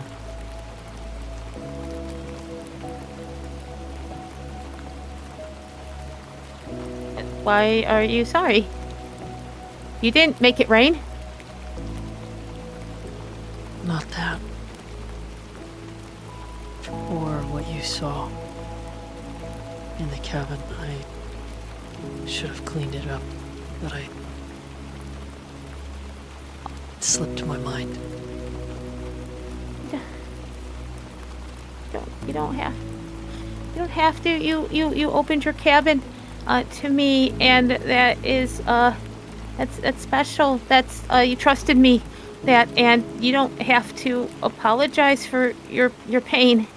I'm just sorry that I didn't know, and I wish I could. I wish I could help, because she's like, can't even finish. She doesn't even know what to say. I just wish I could help. So.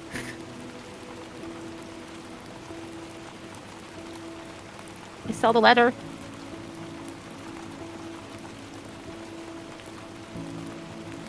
Bailey.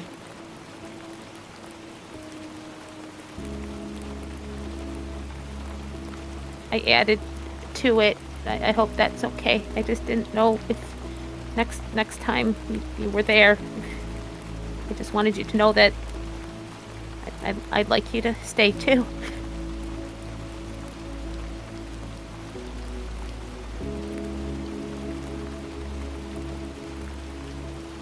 He's quiet for a long time, simply holding you. And that hold, it gets a little tighter. You're not sure what he's thinking, but he's somewhere else in his mind.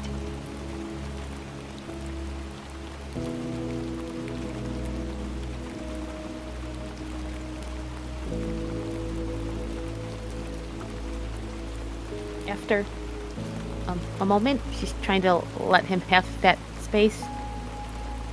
She kind of whispers, should I call you Adam instead?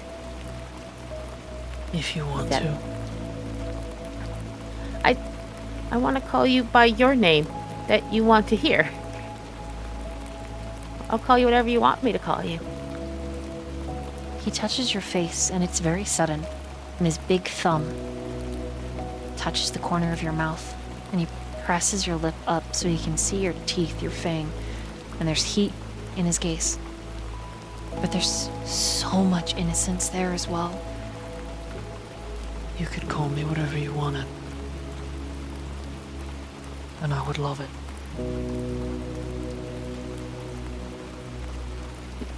She kind of like covers her fang again. No, I'm sorry. You don't have to look at that. I know. I'm sorry. I'm that. I like Adam. He nods. It's a beautiful name. It doesn't feel like a designation. Oh, it cut down the front cover.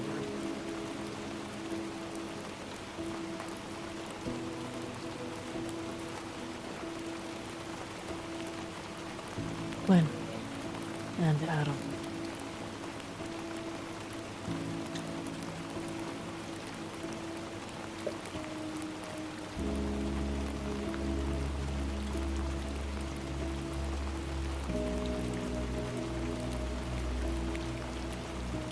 It's nice. I like names that feel like their names. I don't know if that makes sense.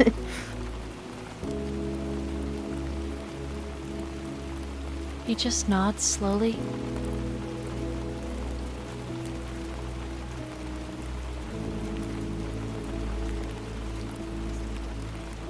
Beta like to be called Bailey?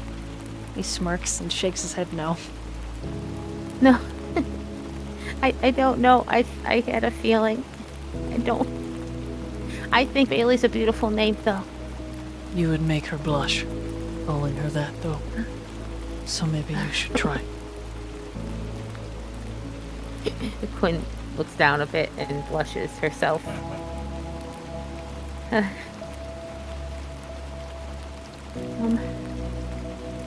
I don't really understand what's happening right now, but this is nice. I'm glad. I don't know how long this is going to last, but this is nice. And she kind of like nestles her head into his chest. He shifts so he elongates more on the chair, so you have more real estate to lay on, and he holds you. Are you still cold?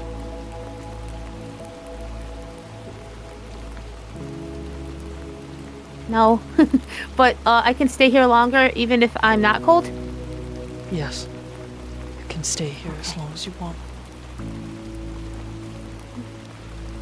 Would be nice, but I know that's this ends.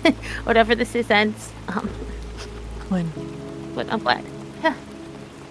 I need to talk to you about something. I'm here. I don't know how to say it. I'm not sure how.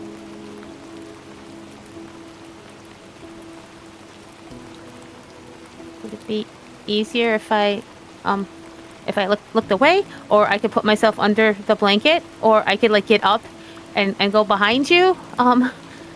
He shakes his head, kind of locks his hands, so he's really holding on to you. It's not that.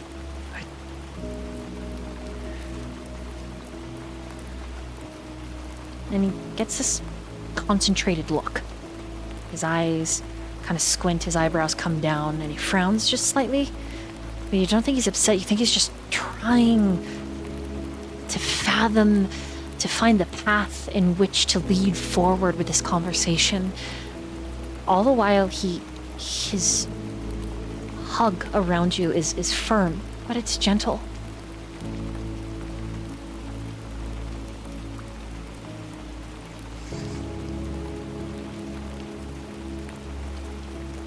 I don't care that you're a kindred.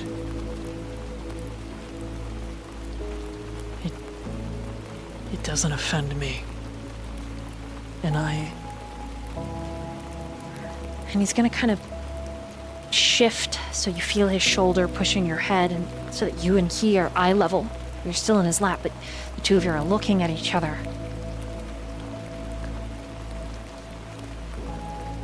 I have a desire to take care of you in every way.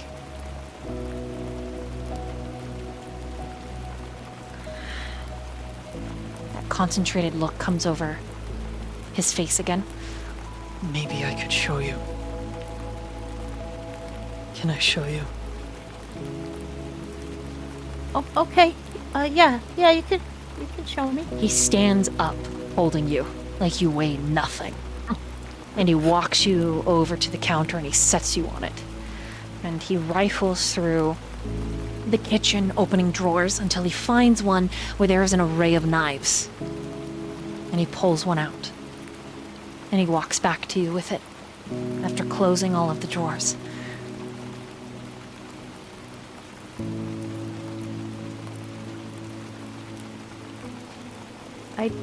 I don't understand. Neck or wrist?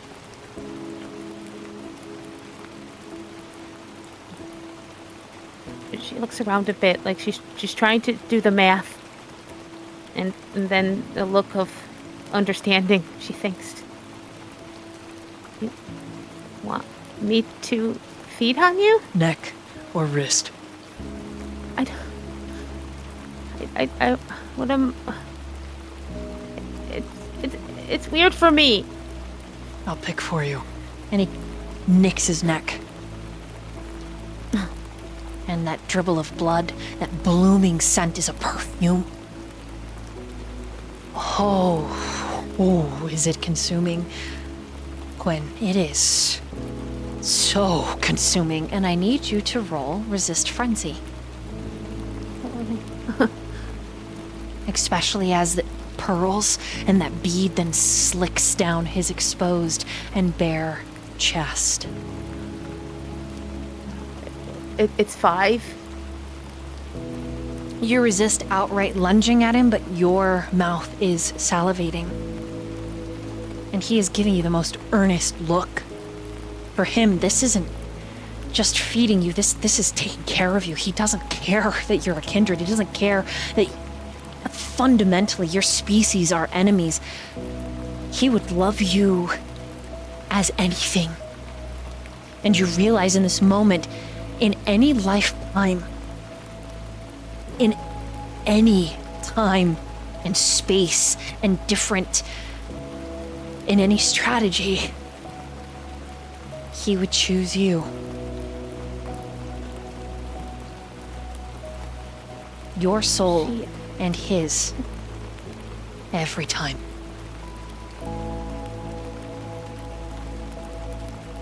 You watch more beads form and drip. His collarbone, his shoulder. Let me take care of you. Please.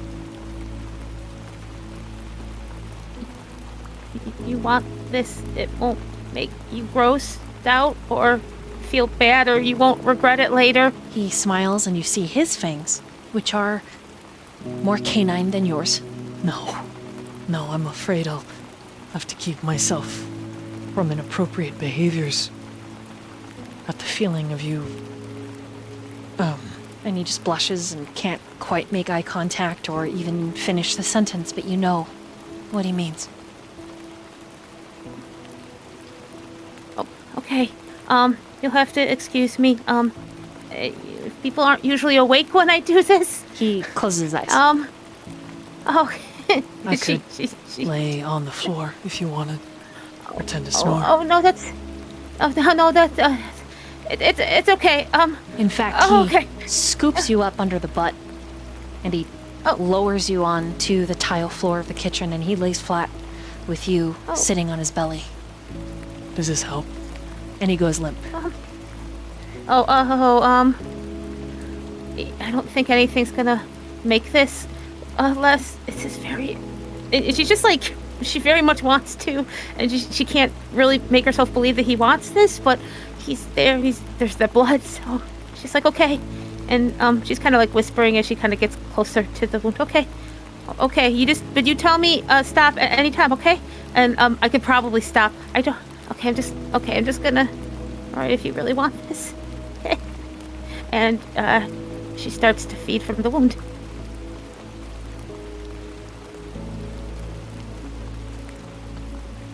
My vocabulary lacks the proper and adequate description for how good this is. It is beyond your expectations. It is a soaring leap, a thrill. Emotions cycle through you that you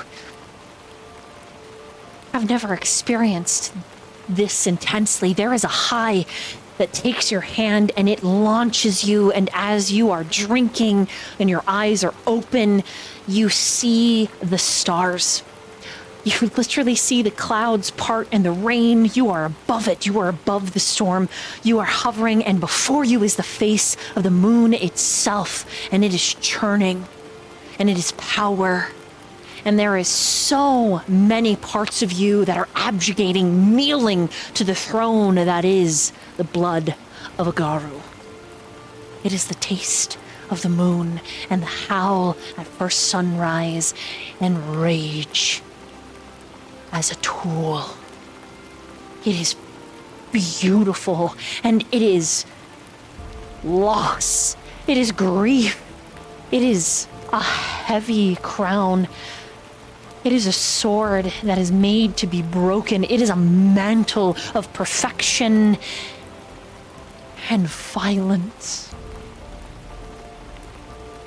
It is a benediction. And from this point on, Quinn, there is nothing. There is no feeding in the rest of your nights that will come even close to the taste of Garu blood given willingly, devotedly, with honor, trust, and the most powerful emotion there is, love. You can taste how much he loves you without him having a single utterance. And when his body reacts, when it blooms and sweat and goose flesh, and you feel his natural male reaction, there is a power. There is such a beautiful power in that. Quinn, you are the reason for this man coming undone below you. And it is a little frightening, but it is a gift. It is a level of trust that you pray that you can keep.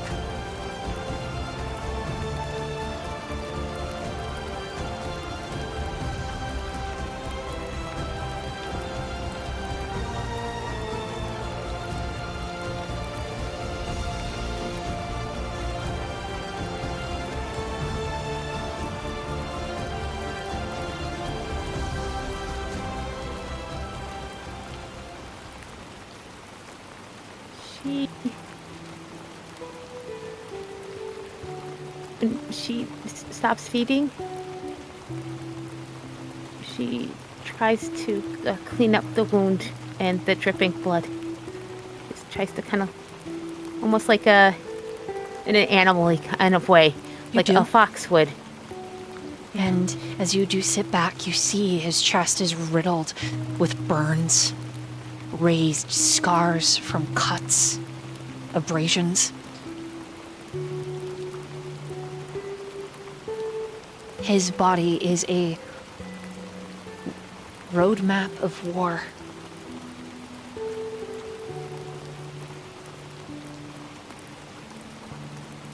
She puts her hand on his chest and just asks her, "Are you okay? Are you okay? I didn't hurt you. No, you didn't hurt me. His eyes are glittering, and they remind you of the night sky.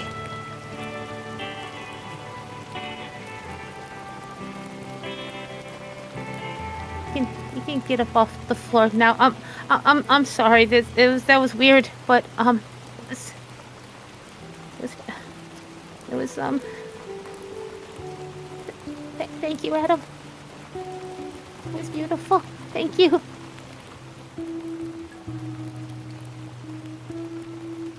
He sits up, which causes you to slide into his lap, causing him to grunt because you can feel just how much he enjoyed that. But he kisses your little trembling fingertips.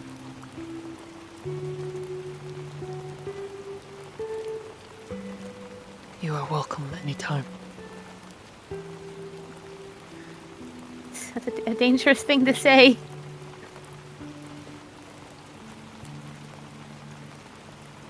I will, I'm going to strive to deserve that and to hold that sacred. It's sacred.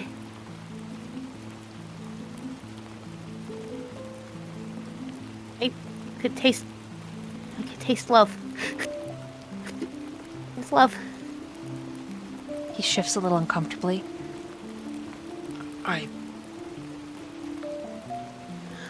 Oh no, okay. She kind of tries to scoot herself onto the ground. Oh no, I'm sorry. He holds onto you. Oh, that's No, it's not Oh. that.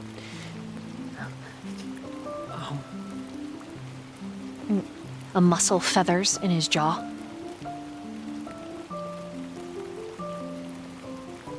And he doesn't look at you as he says this. In fact, his shoulders drop a little bit, and they're so heavy looking that when they drop, it's like a physical weight. Like a bell bar at a gym. I know that I think I'm ugly like this. He means shirtless. Exposed. So I'm just grateful I didn't gross you up, I guess. No. And she takes her hands, and I think she starts just to trace all those scars and lines, like reverently. And she's like, no, every part of you is beautiful, Adam. It is. I'm lucky that I can see it. Thank you for being comfortable enough to let me be here with you.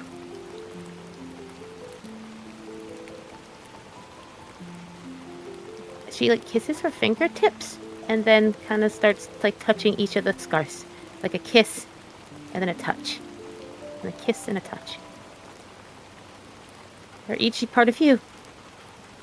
You're beautiful to me.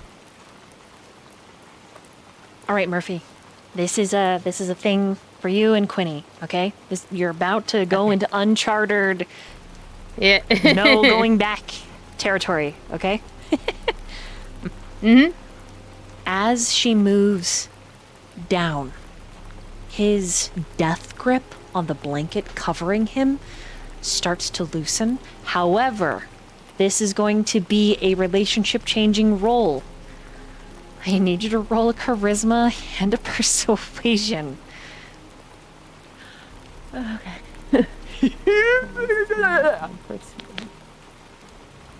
where's person? Okay.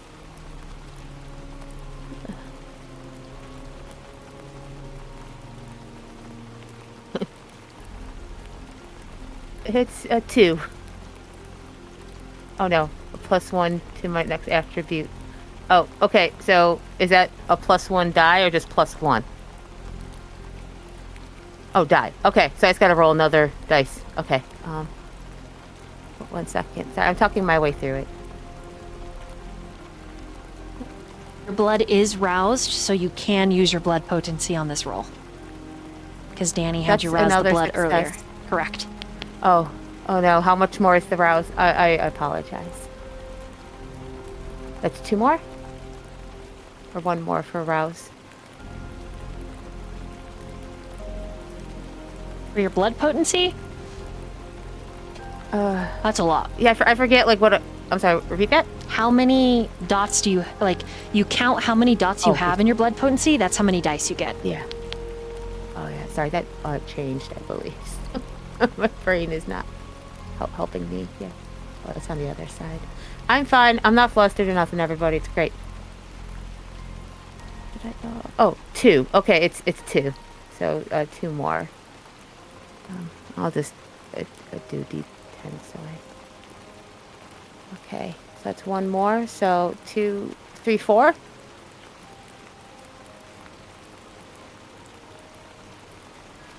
Four total? Yeah. All right.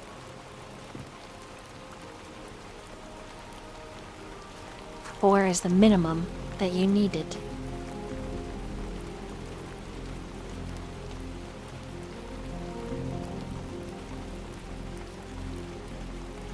Oh, also because you drank Gara blood. That's right, Griffin. You do have plus...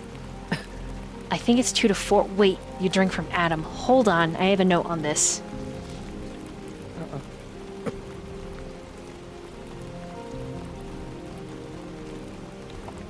Adam gives you a +4 to every single row. Every single roll you make. So you have 4 more plus dice to 4 or 4 more roll. dice? Okay. Oh boy. Okay, I got this. Okay, so I'm just gonna roll the. I forgot. Thank you, Griffin. You know what, Griffin? You can have an inspiration for any of the characters that you have with me. You get to pick one, but you. Okay. Thank you. It's I late. think that's 1 more success. So 5.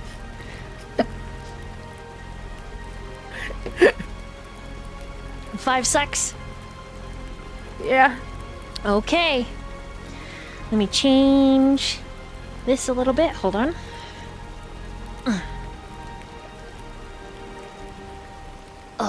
Thank you for your support, chat, and fellow players.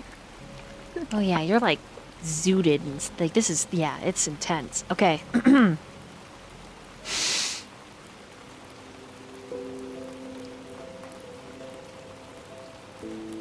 The two of you shift so you're both kneeling.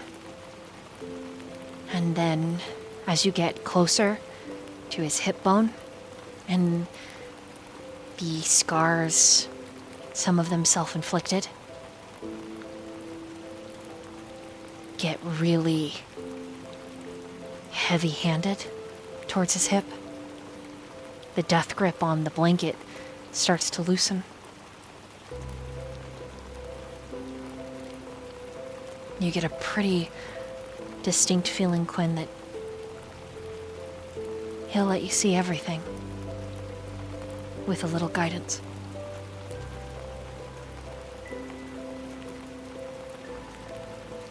Still looking at his face, trying to track any micro expression, any slow or stop cues. She'll place her hand over his hand on the blanket and start pulling it away. His pupils are huge.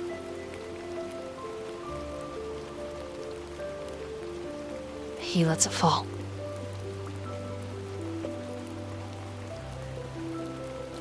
You're a little... Two reactions. One of them is profound and beautiful. The other is, oh God, he's a big boy.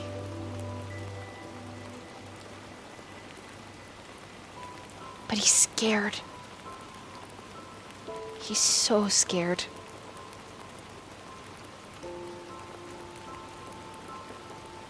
Quinn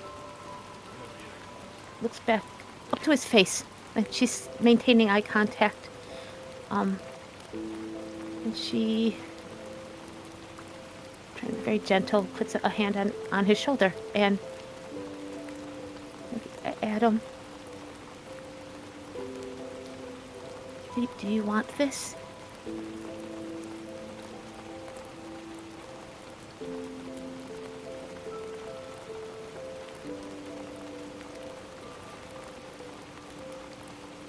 There is an audible swallow. His Adam apple bobs. He licks his lips, blinks. Do you want this? And he makes a very subtle motion to his incredibly scarred body.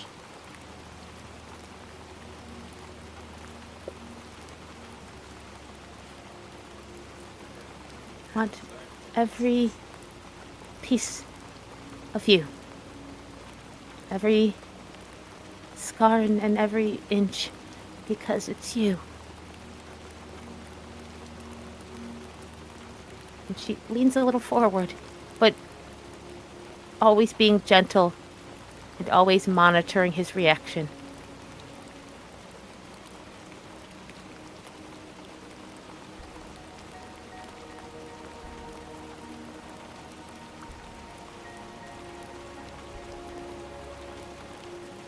He does panic several times. But Quinn, this panic as the two of you grow close, as the two of you do what feels instinctual almost. His panic is pulling away, his hands leaving your body, and sweat and fear and worry that he's hurt you or grabbed too hard or done something, even though his movements are clumsy and they're new. All it seems to take is a gentle hand and a guiding him back to you. And this, in this dream, couldn't go where you want it to.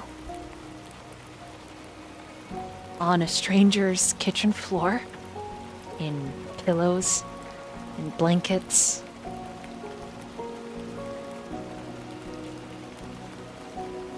How far do you go? How far do you let it go? She is completely using Adam as her guide for how far and the tempo and the tone. She is, yes, she's very much will like kind of guide a hand back and let him know it's okay. But she would go absolutely all the way, sensing perhaps that this is not something he is very familiar with.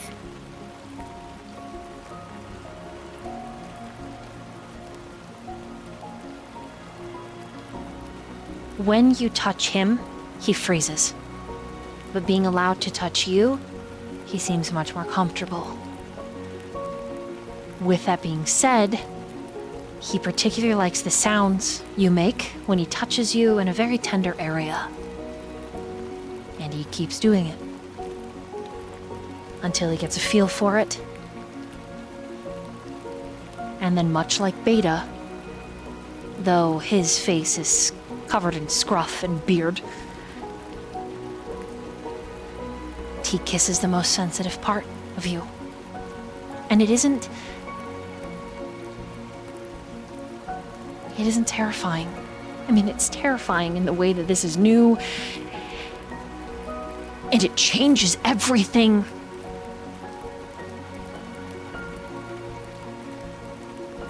But it's beautiful too. Especially when he sits up and he smiles a little bit, like he's proud of himself after you've come undone. Because he's never done this before. And that's the point when you look around that you notice that you are no longer in a stranger's kitchen. And the rain has lessened to almost nothing.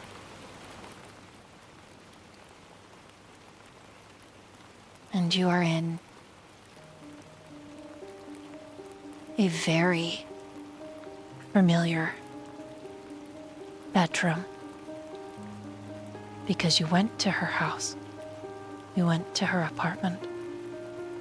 You were there with Kappa and some of the others.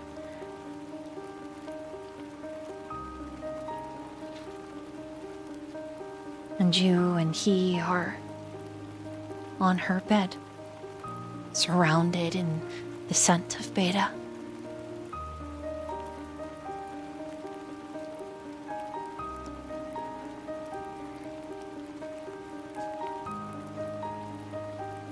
And looks around to see if she can see her.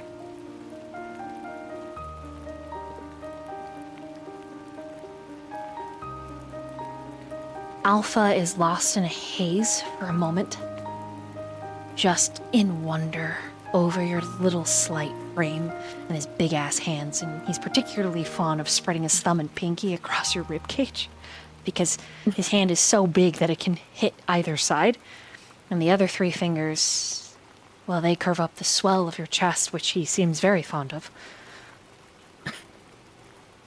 You are going to be quite sore there due to his attentions.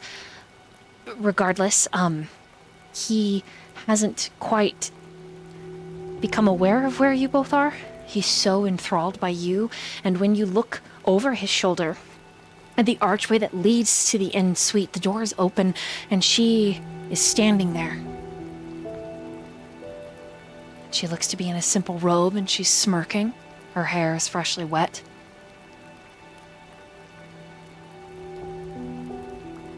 Two of you look like you've had a good time, and Alpha leaps off of the bed, putting massive distance between her and him and you, and he gathers a blanket, carrying it out from underneath you to cover himself. Beta. And he immediately kneels. You. And she shh and approaches him. But he won't look up at her. I'm sorry. And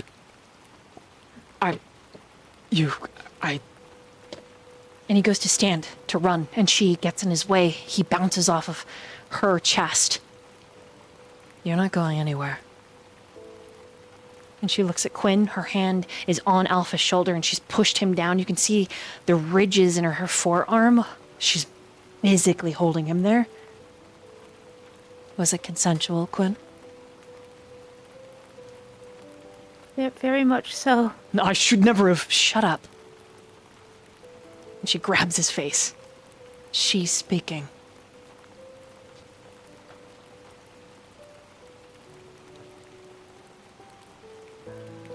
Did you feel safe?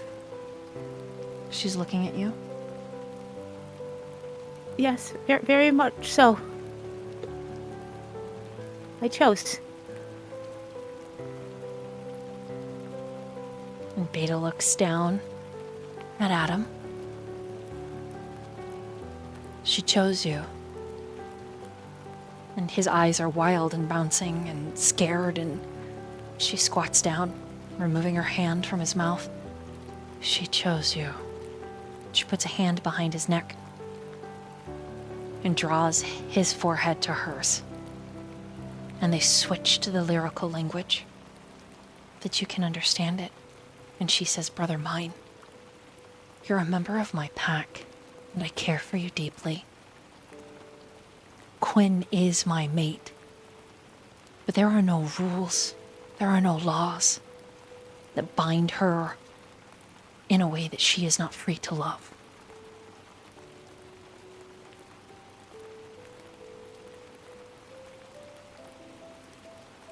And Alpha, in that lyrical language, says, I am beneath her.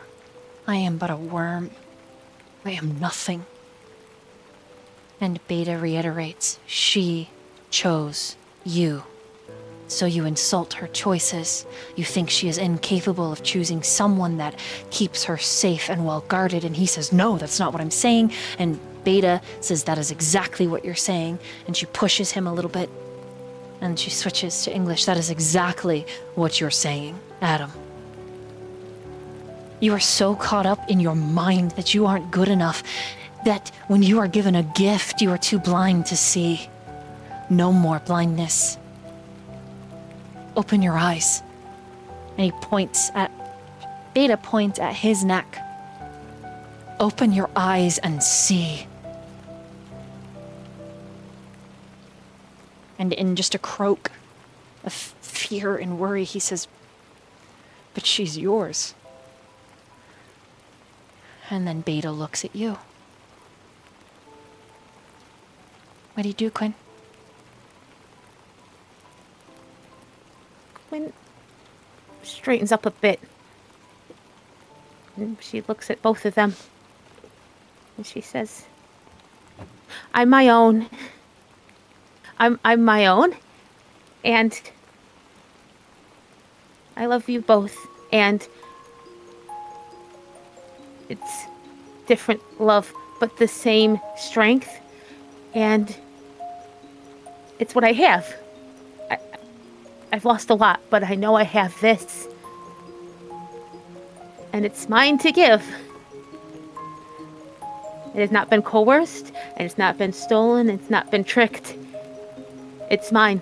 It's the thing I have that is still here, I think, no matter what else has been taken from me. And I give it to you both. Because it's not a thing that can be just taken and it's gone. It's a flow. It's a flow from me to you and to you. And then you both flow into me in return. It makes me feel alive, which is nice. And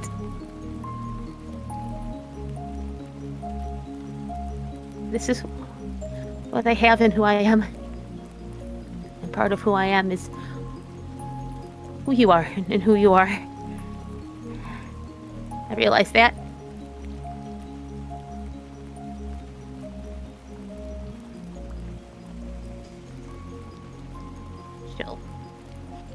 I think she reaches out to both of them to see if she can hold each of their hands.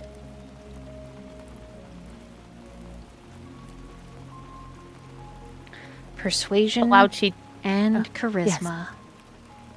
Yes.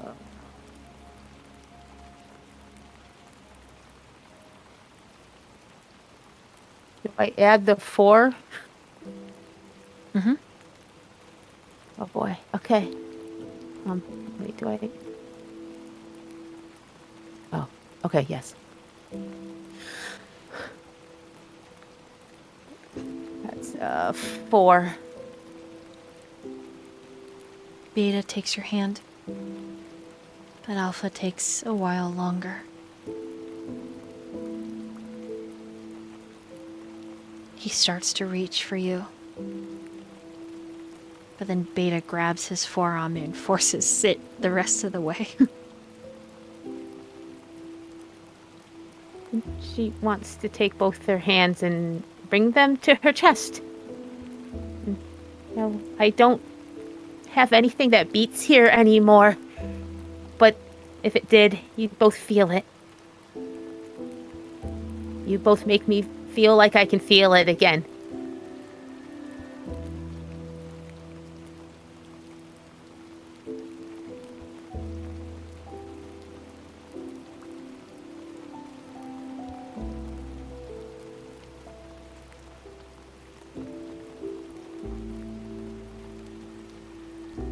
Beta sits on the side of the bed.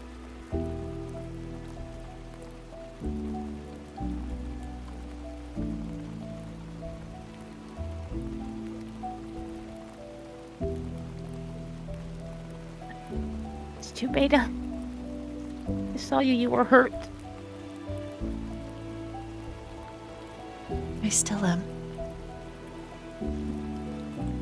But I'm all right.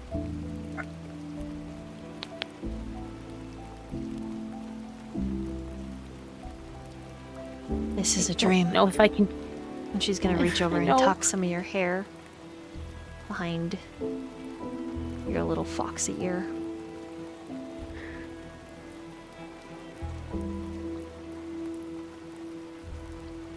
I'll find you though, okay? I trust you. I know you will. And she's gonna help guide Alpha to sit on the bed as well. He's still got a death grip on the blanket around his everything. It's like up, it literally around his head at this point. Like, only his face is showing like a little babushka. And he sits.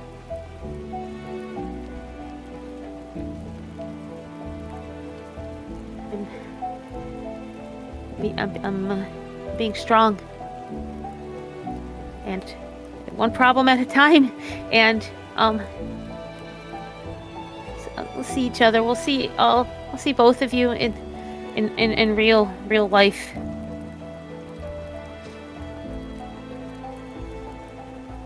This is real, Quinn. It's just spiritual.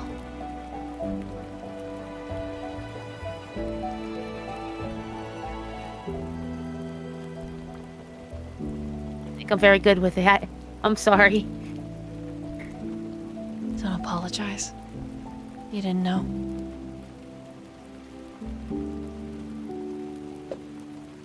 Lot though. I'm trying. I'm learning a lot.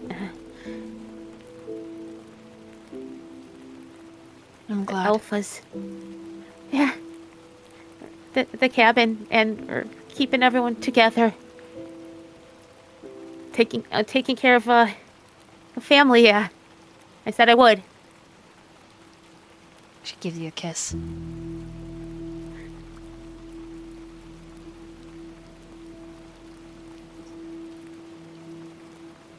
Sigma told me you had a collar on.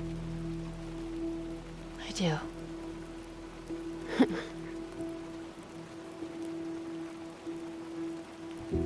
want to take it. I want to rip it off. You can't.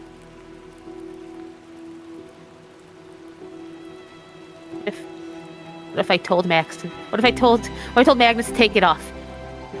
She smiles a little. Maybe. Maybe. He owes me.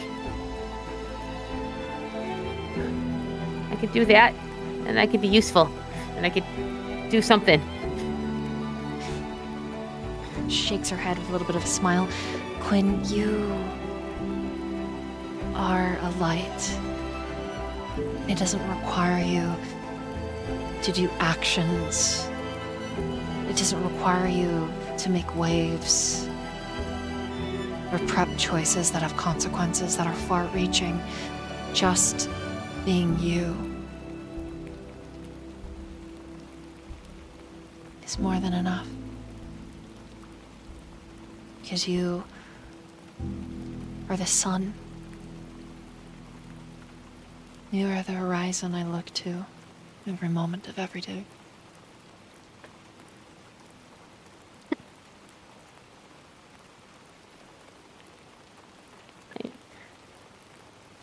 I'm glad I can be that. I don't always feel that light, but if you see it, maybe I have it, huh? And she squeezes Beta's hand real hard. I know you do. And I know that you are. she's gonna kiss your pulse. I choose you. And I'm going to keep choosing you.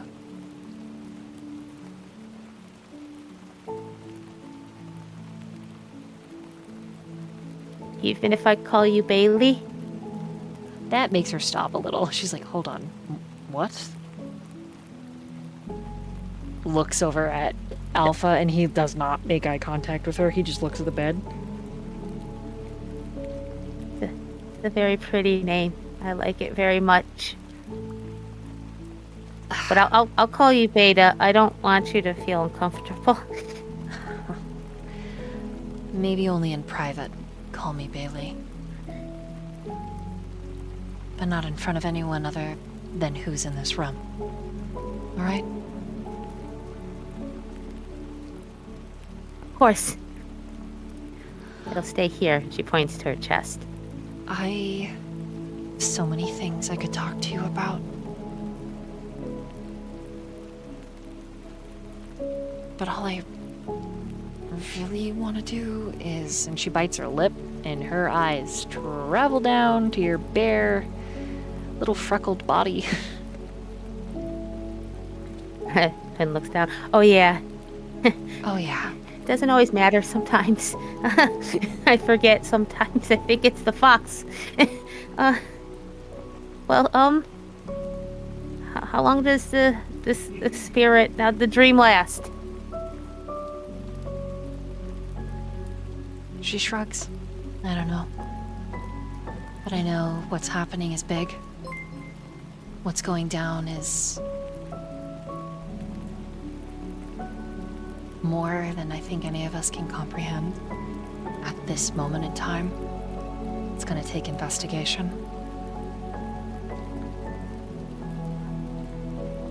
Magnus is a force of nature. He's a Garu that is so old and so powerful. The laws of physics seem to bend around him. And Omega is just as powerful.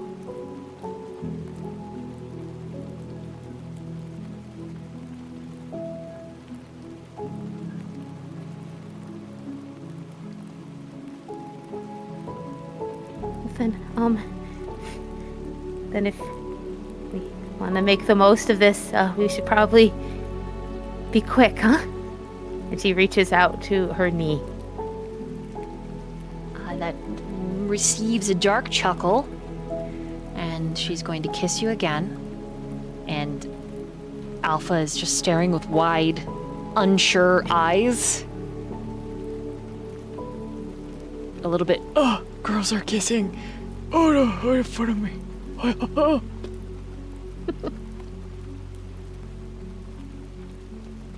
But I think Quinn would kiss Beta back and just,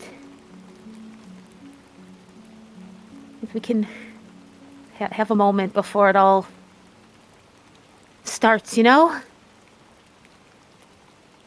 Okay. She shifts, and it's a little like the minute you give her the go ahead,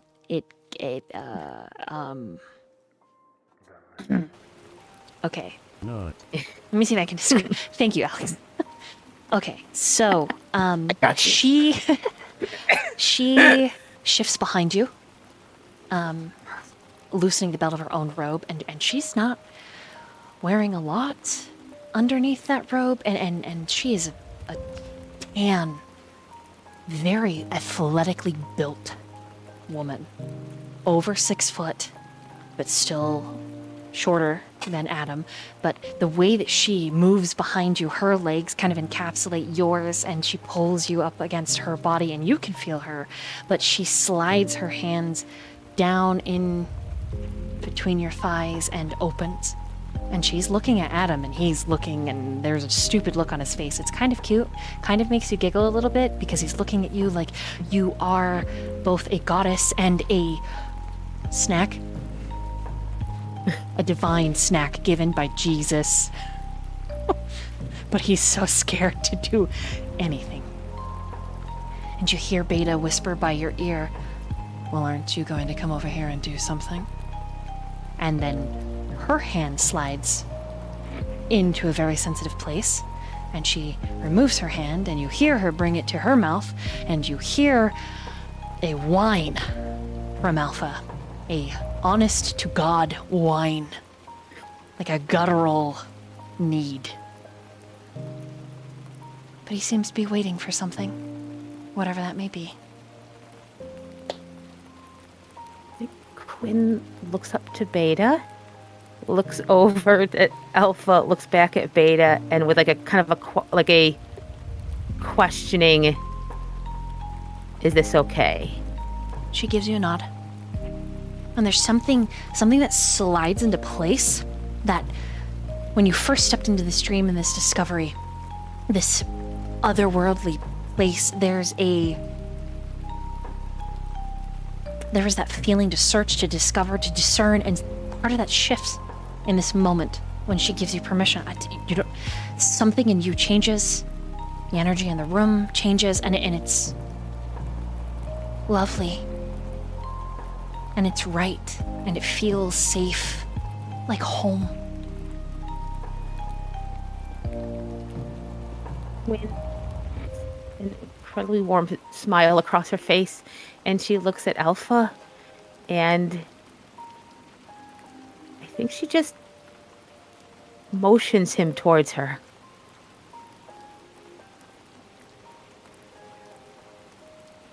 All right. You're gonna roll your final roll,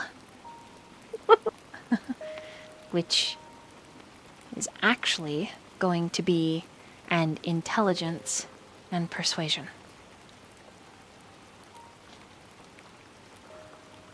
And that 4 still? Yes. Oh gosh, that's I have to keep checking because I'm like, that's why. You also get another dice to your next attribute roll. Oh, okay. Oh, okay. Oh, Thank you, Oh, Alex. thank you. Truly the support of the night. Grandpapa Daniel looking after his grandchildren. Oh God. 3. Okay, I'm using a willpower. Okay. Yes. You have upwards of 5 of them, so you know. Yeah, I haven't used it. Assert your will. Okay, let's see. There, my brains are gone again. So it's persuasion and intelligence, right? Okay, my brain. I'll put the. Okay, yes. And okay. All right. Ah! Yeah, that's just meant to be. No. No.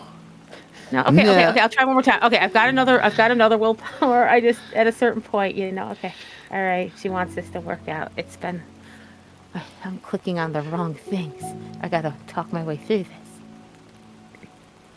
She's not like smooth, y'all. She's but a gang girl. Oh shit. What'd you get? It's 7. It's a messy crit.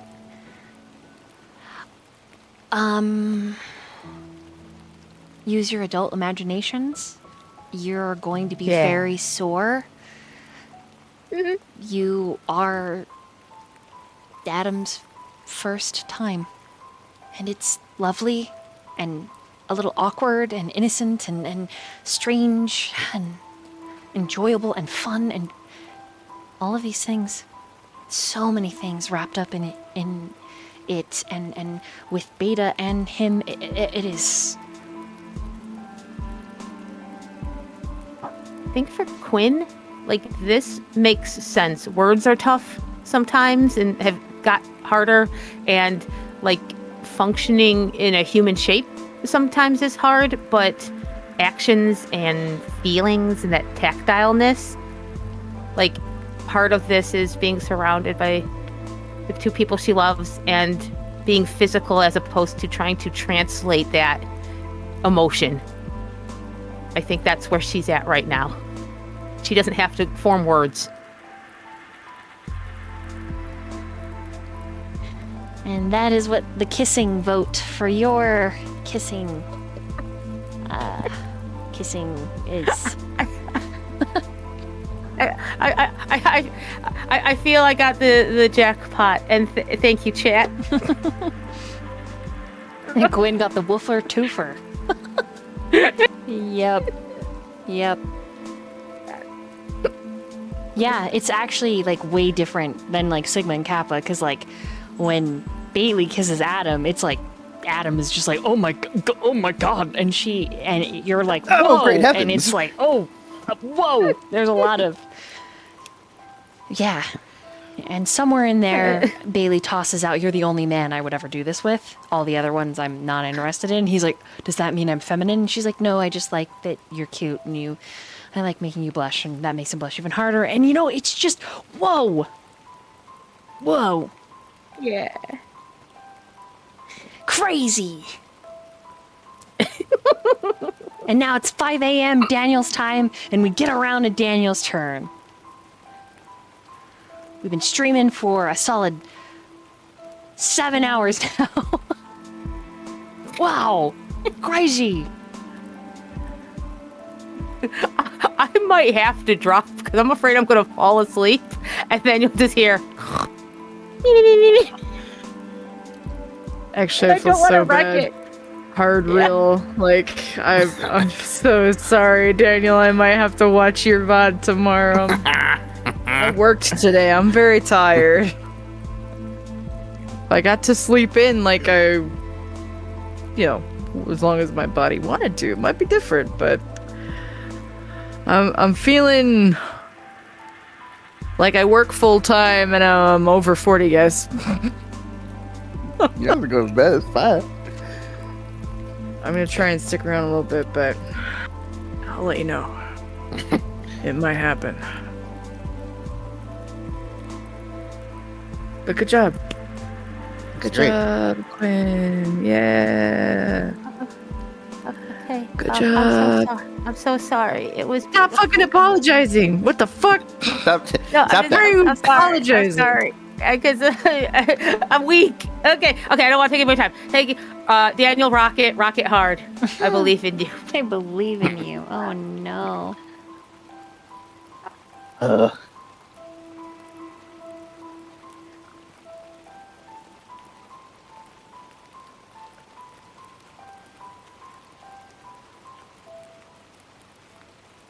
Does the DM need to take a break for a second? You know what? Yeah, let me shift gears, because Jesus. It's like, yeah, every time. I mean, like, they're all very different and intense. it takes a lot. They're all really intense. It's intense. I'm not gonna lie. This is intense. And I could have done it a lot, like, shorter, but I was just like, no, that's okay. We can make it about the romance and the happily ever afters. We can do that. Before shit hits the fucking fan. That's correct, yes. Mm-hmm. Because it will. Yeah, It's the calm before the storm. yeah. Eh. Yeah, and I guess we're gonna go on out with a bang too, because, I'll be gone for a week. That's right. I've got a thing, so we're doing a thing.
hey.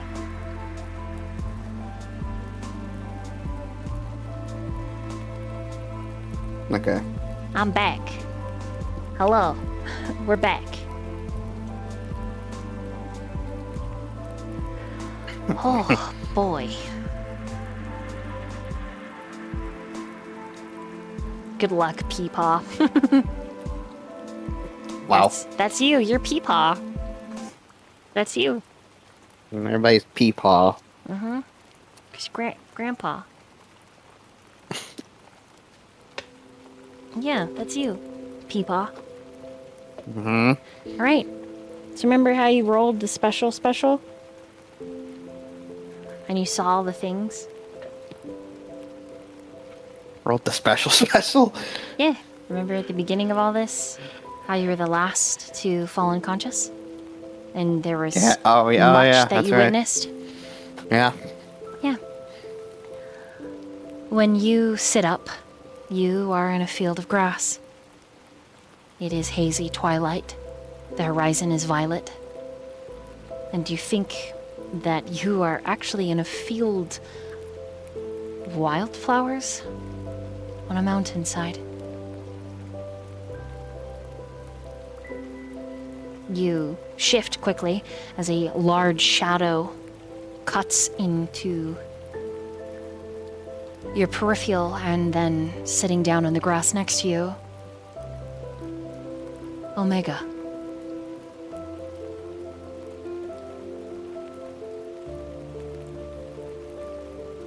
And he hunches forward slightly, trying to make himself small.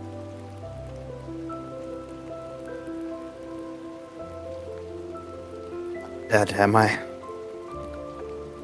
No. No, you're not dead.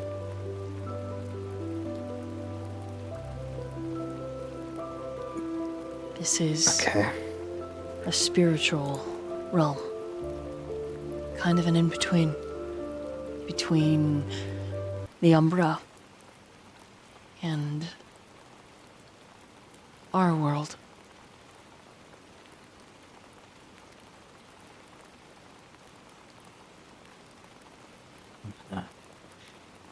Nod my head slowly and act like I understand all of that.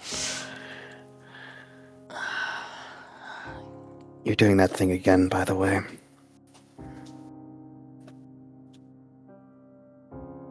He doesn't know what you mean.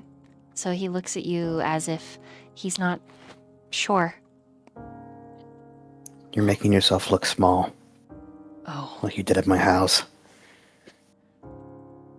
I know that this isn't my house, so technically I can't tell you to sit tall if you don't want to. But you don't have to do that. There's a very shy lift of his lips. I think I feel more comfortable trying to be small. Because of everything.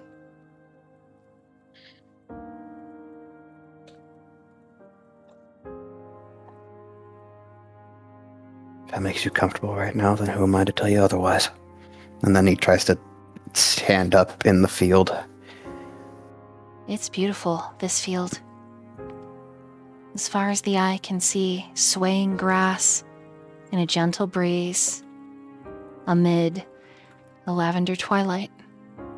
Blooms percolate through the grass. You can see their colorful blossoms. In the distance, there's a very tall but thin waterfall. Omega doesn't stand. Why are we here? How did we get here?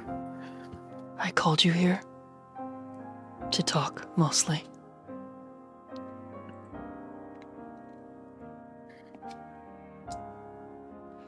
About what?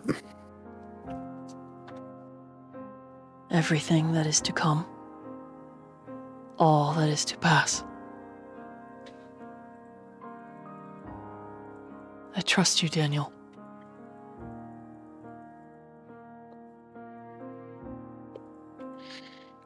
And you're the You're oldest. color coding boy? You're acting like the future's said and done, like it's all been set in stone.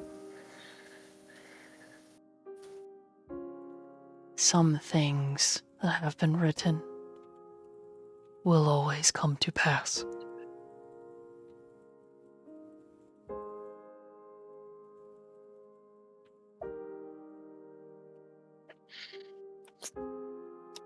And yet things that have been written can be rewritten. Only some, but not all. But that's why I'm here.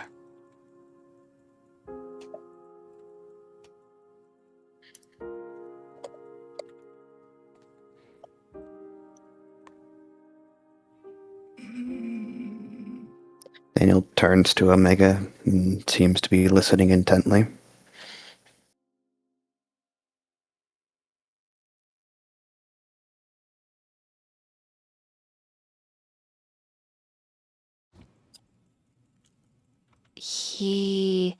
You can tell he's not sure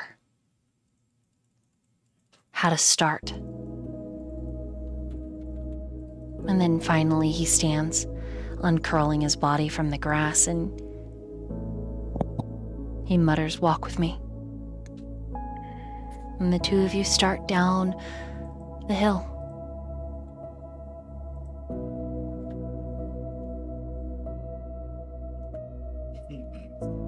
Daniel's gonna pick a wildflower as he's walking.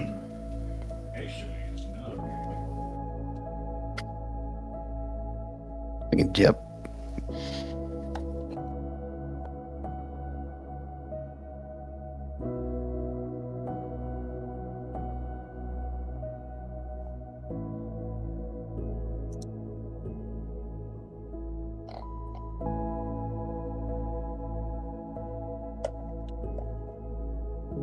All right. It should be a little bit better now. So sorry. But yeah, as I said, is picking a wildflower as they're walking. What color? There's a variety. A rainbow of them.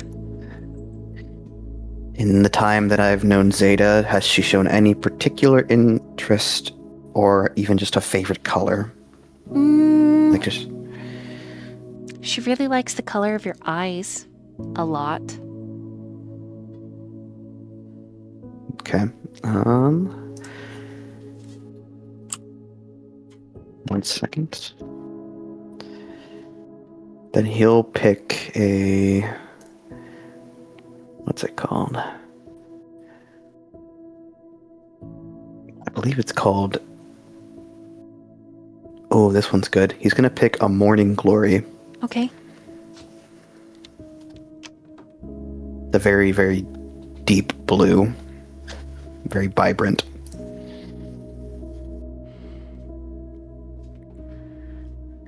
And I'll just kind of twirl it in his fingers as he's walking with Omega.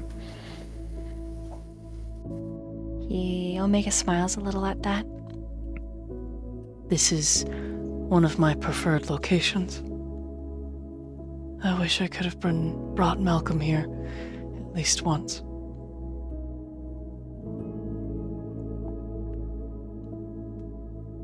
There might still be a chance of that someday.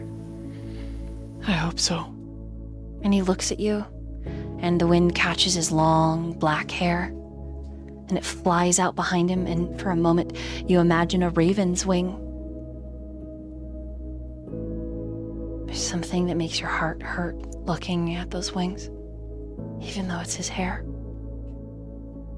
I've made choices, Daniel, and I'm not entirely proud of all of them, but I've always done my best.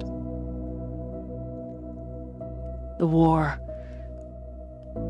we are losing it. Gaia is dying. And I find that I am standing on the precipice of everything I have ever loved and wanted, and a call to action in this war.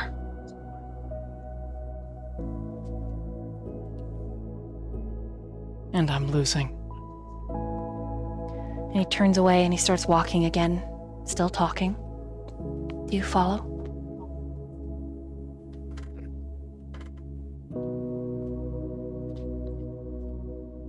They do. I hurt Gamma. And I didn't mean to, not exactly.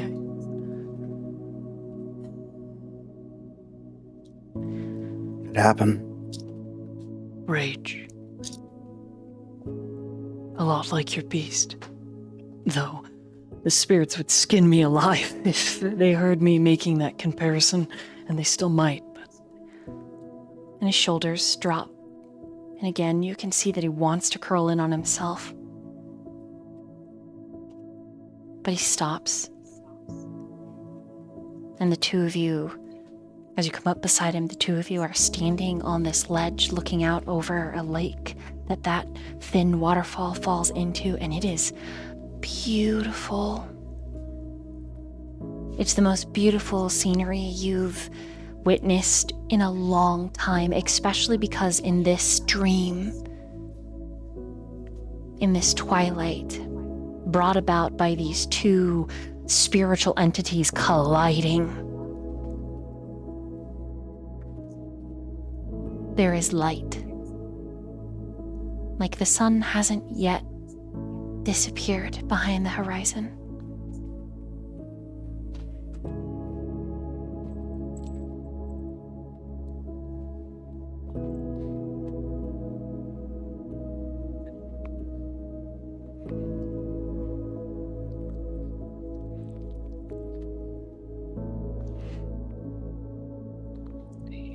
Once they get to the waterfall and he kind of looks over its edge for a moment, he glances up at him and asks,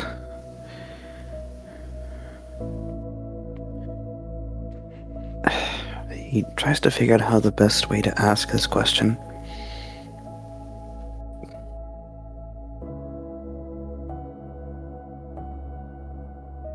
You said you've been called to action, that you've had to do things in order to A, protect everything that you love, and to win a war.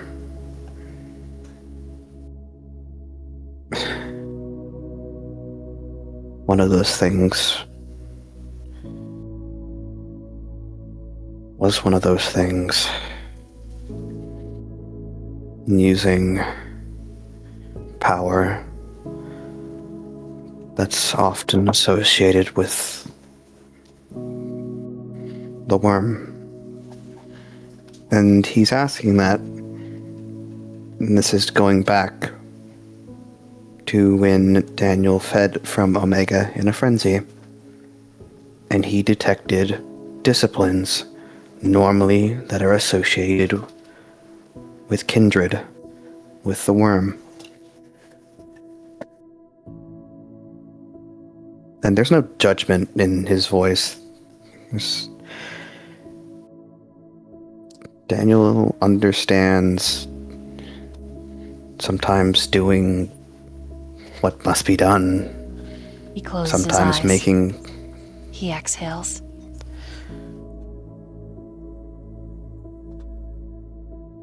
Go ahead.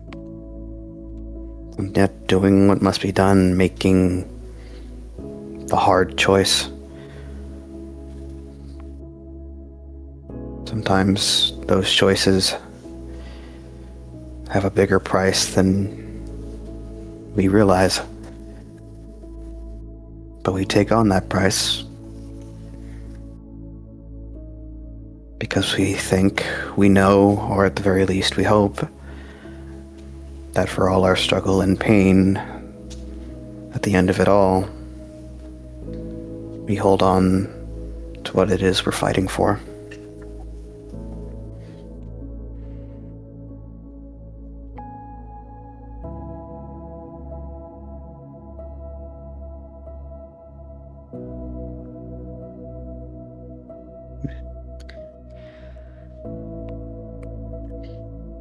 I'm assuming does... Oh, go ahead. He just says, the worm, as you understand it, is so much more and so much less.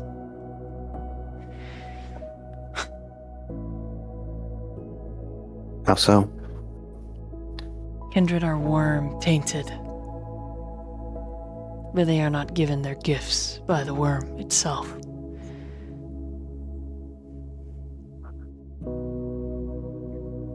Your gifts come from an entity you call the Dark Father,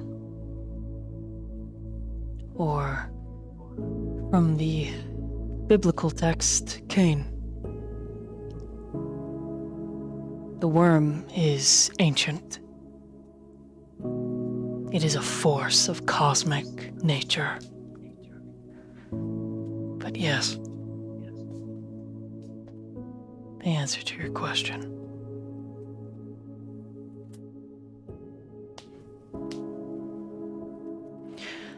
The wild, the weaver, the worm, they were an equal force.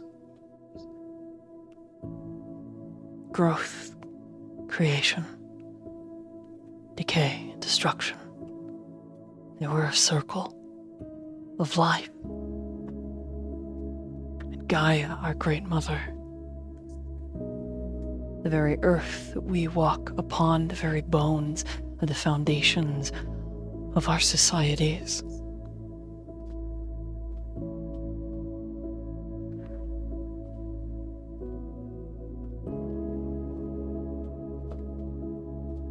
As the weaver grew, progress.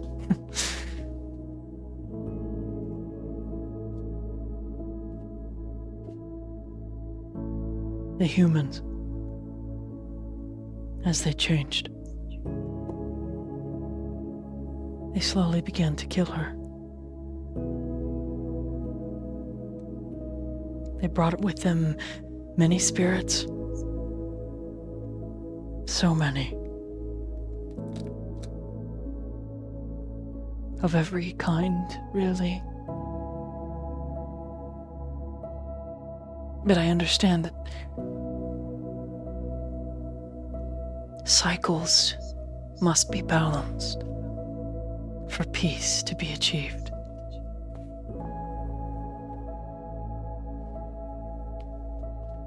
And I do not Cycles. mean a peace between species or individuals. I mean a grander kind of peace.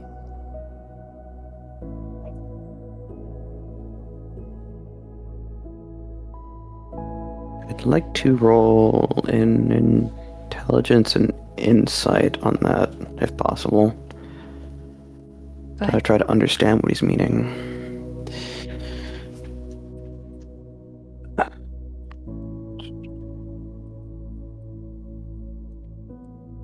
More intelligence, 3 insight, and then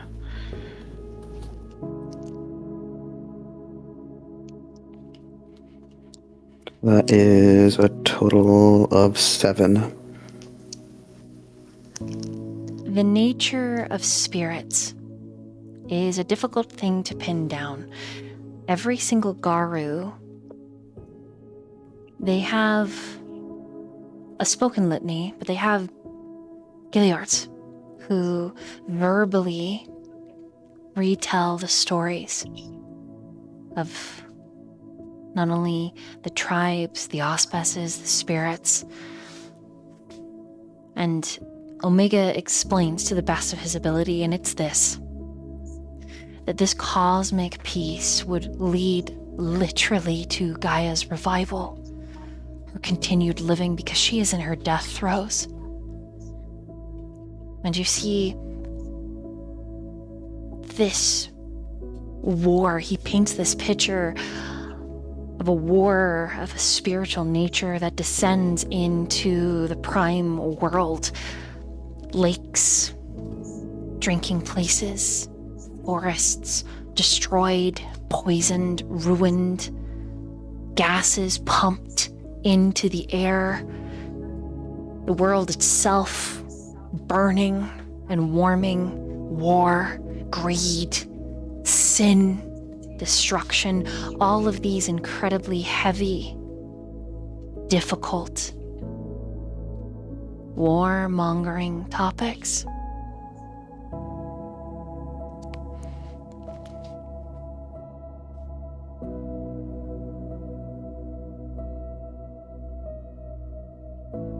It's such a heavy burden because it is worldwide, and the Garu have been charged with fixing all of it. And the Garu know violence, and they are very capable warriors, but their main tool, their claws, their fangs, it's useless. When it comes to political vernacular, it is pointless. And yet, it does spark a change, but this change through violent means is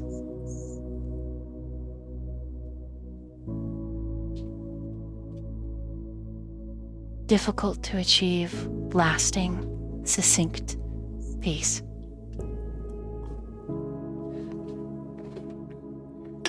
Because there are a multitude of spirits that are in this war, different kinds of shifters. And their tools are not as powerful as the Garu.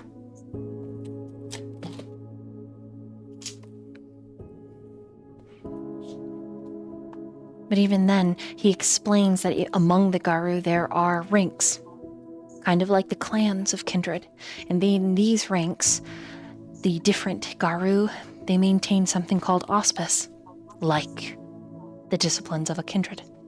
And these auspice grant them specific gifts. And these gifts are used to fight the war that is ever churning.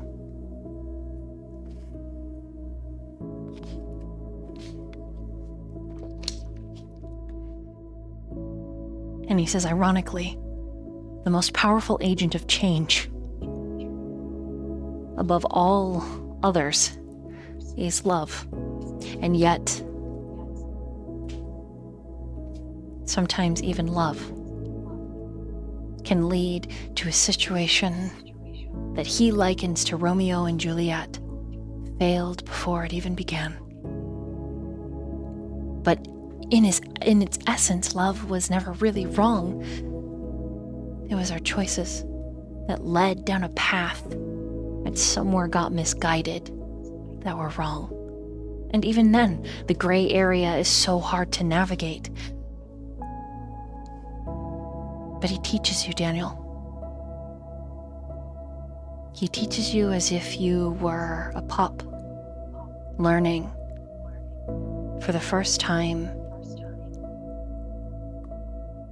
what it is a Garu does, what it is to be a Garu.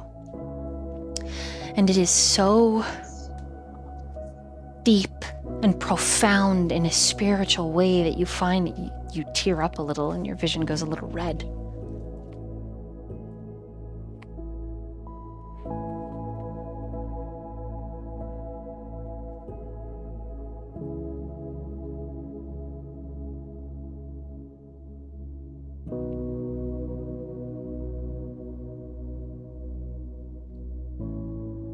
I know you said you trusted me. But what's the reason behind all of this? Why bring me here? Why tell me about your kind, about Gaia the Weaver, all of this? What's... Because I'm going to give all of you a chance to change.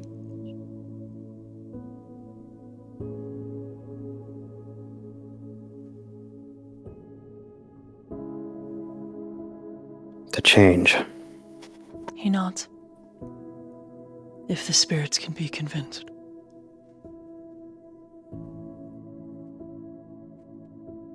This is something different than the gauntlet. It is something I will do while in the gauntlet.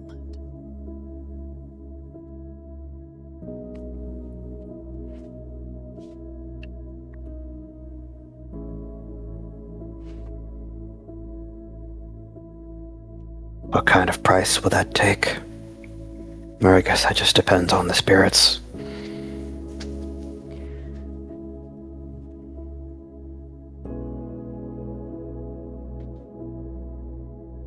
our greatest downfall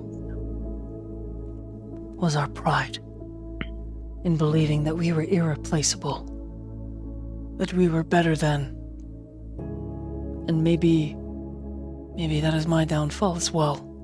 And maybe that's why Malcolm and I will never... Maybe that's why we will... Maybe it's why I had to grieve him for so long. Because it was never meant to be.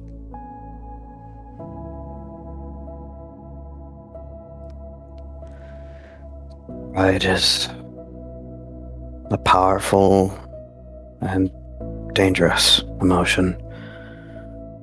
One that blinds everyone at one point or another. I thought I could change everything on my own. But I have found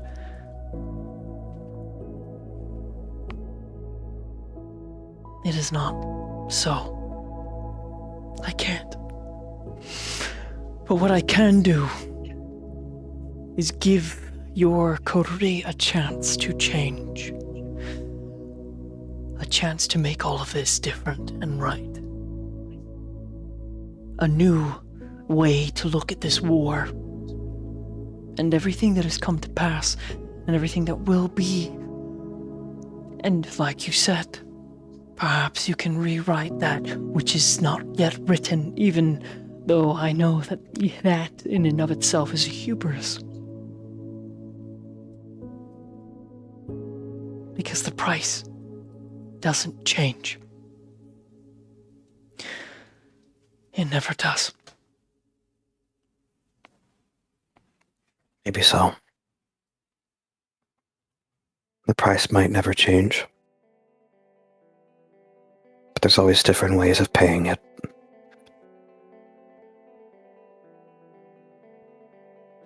He's gonna put a hand on your shoulder and give it a gentle squeeze.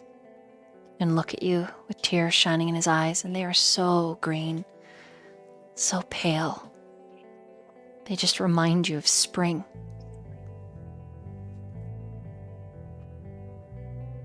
You must surrender everything.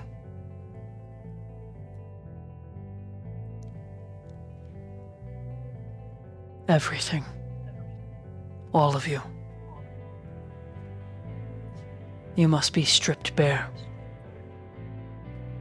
And I am not asking you to dance the spiral. I am not asking you to shred your lies. I am asking you to sacrifice. And give it. Give it to the otherworldly powers that govern everything in this existence, in this lifetime. He squeezes a little harder. I do not know if I will ever return as I am before you now. Within me, there is a worm taint that grows. And he leans forward and he whispers. And what he says in the lyrical language summons to mind the traveler that wrapped itself into Noah's chest, into Quinn's eye.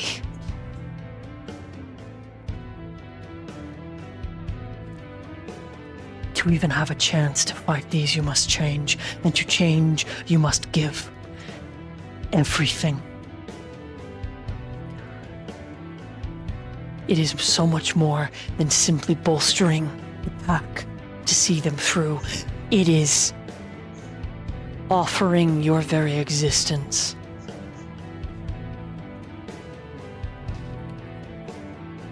And there is a chance that what you get back is not the change you desire. There is a chance that what you get back is something far worse, something polluted and wild and hungry. But it is worth it because the odds are in your favor.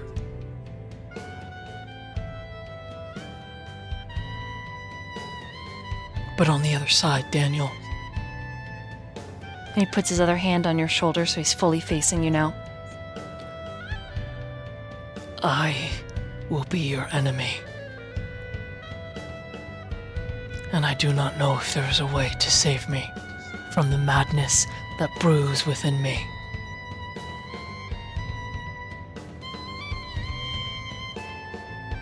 You see, too many are the talismans I bear. Too many are the contracts. Everything I did, everything I offered, I stayed long enough to watch Gamma grow, so that he could be a fine man, that he could... But my time, what happened when I attacked him and I lost myself, it proves that my time is short, and it must be done.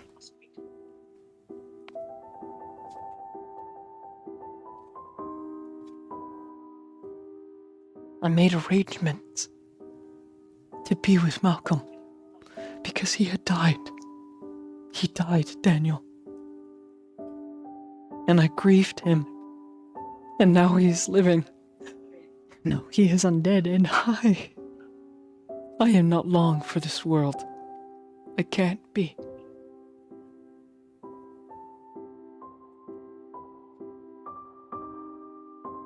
And his head drops on his shoulders, just going loose.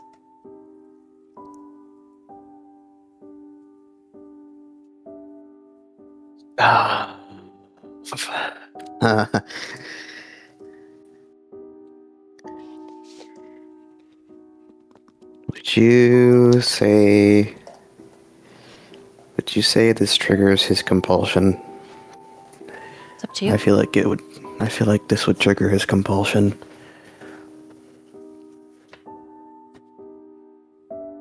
I feel like this would trigger his compulsion.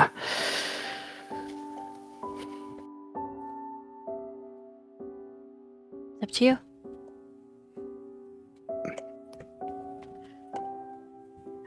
Yeah, I feel like this would. I'm gonna play a card on myself real fast though, because I feel like I'm gonna need it for what Daniel's about to do.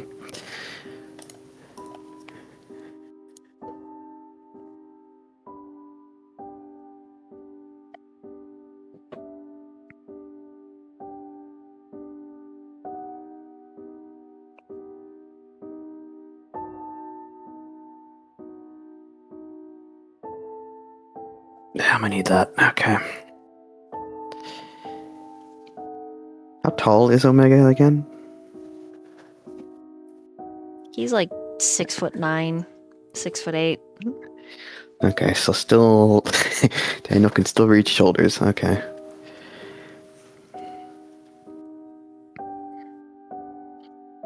So, I am gonna say that this triggers his compulsion.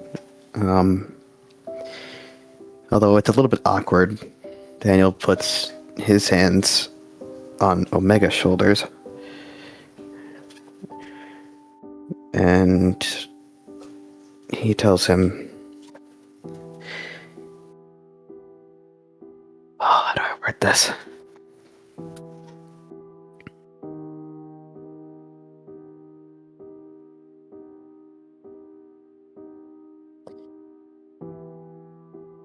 Oh, how do I word this? Oh, man.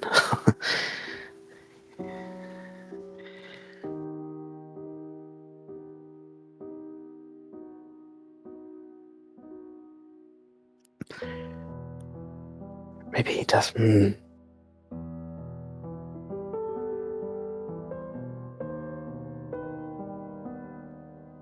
Maybe he doesn't say anything. Maybe he simply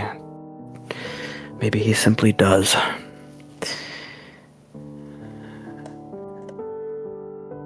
Maybe he simply does, yeah. Yeah, he's gonna...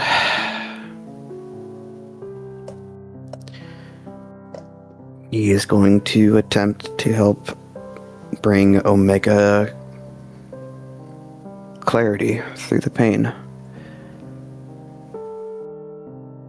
He's going to use Panacea.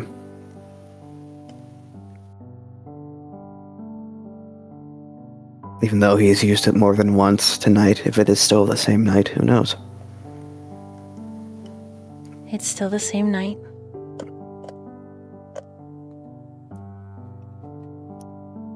Then he'll bear that risk.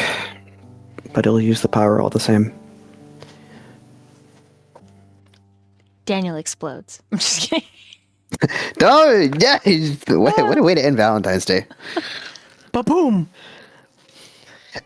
Too much pain.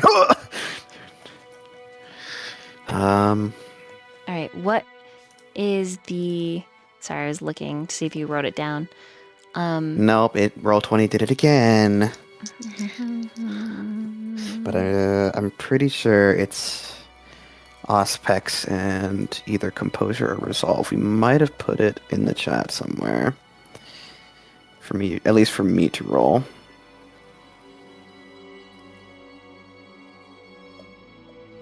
If not, I will find it. It will not take me long to find it.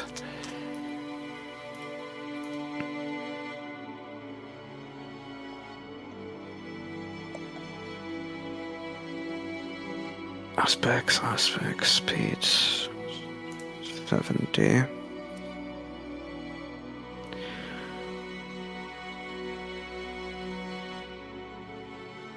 Panacea, for me, it is a Composure and Auspex. And it does require a Rouse check from me.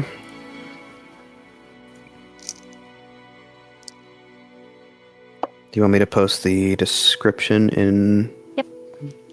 Okay. Oh, I cannot... Fuck, I can't copy it, so I will do a screenshot.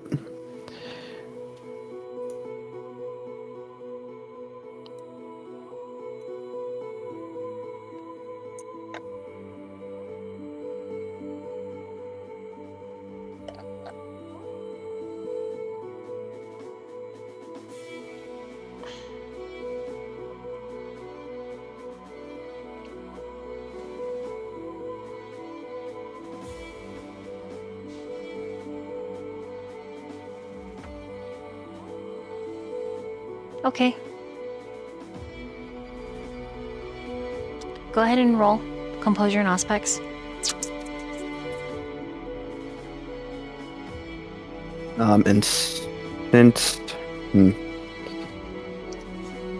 Would you allow me to rouse the blood?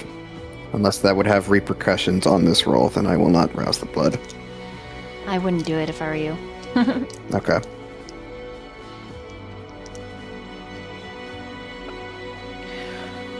Okay, so So then you I get... are gonna take... I'm gonna take willpower damage, half equivalent to supposedly half in the margin. Yep. That's why I bolstered my willpower No health. worries. Okay, go ahead and roll and let me know what you got. Okay, so let me see. I'm just counting my dice pool. So Auspex, I have 4. Composure, I have 3. This is a discipline power pool, so I get +1. Then my tears also +1. Okay. So 9. 4, 8, 9. Okay, so.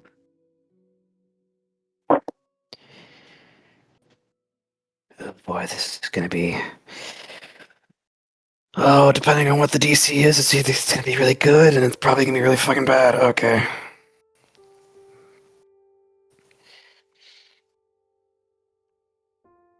Okay. So that's a total with 2 crits. That's 12.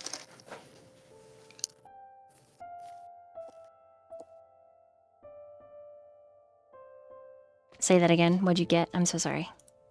A total of 12 with 2 crits. All right, you're gonna take 6 points of superficial. Oh, fuck me. Okay. So, Okay, thank God. So, I am down. Oh God. Oh fuck. Okay. Thank God I bolstered my willpower health. one subject per night. Suffer superficial willpower damage equal to half the number of successes in the margin for every additional subject. Oh, geez, Louise. Oh fuck. Okay. Hospital. Yeah, you are struggling. But you do notice that the lines around his eyes kind of relax a bit. And he's not squeezing you as hard. Also, if the margin was 6, then he recovers 2 aggravated willpower damage if he has any aggravated. If not, then it's superficial.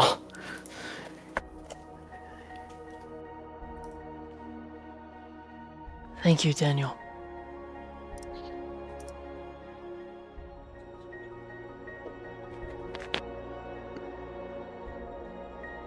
His third eye's like bleeding and it's.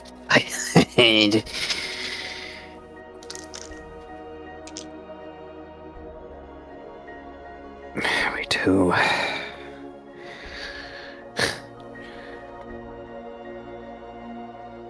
We do what we can for those that mean the world to us. Whether it's madness or pain or suffering.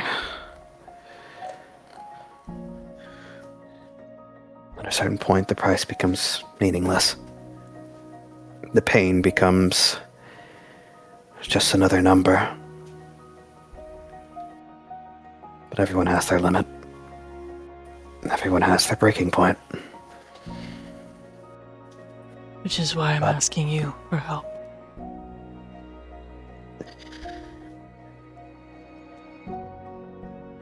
And you have it.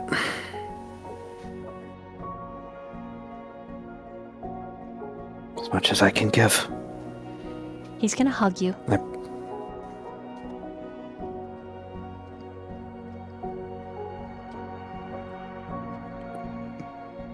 I'll pat Omega on the back.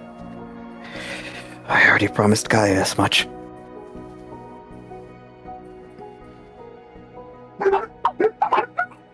If there's a way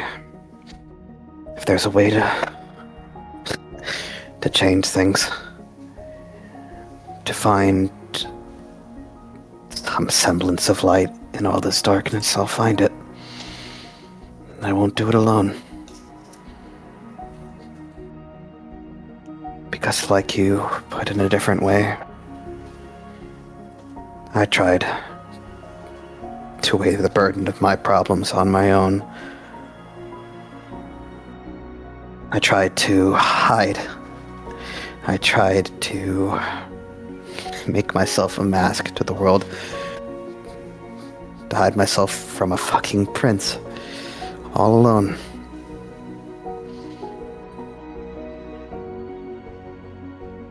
And in the end, what did that bring me? More pain.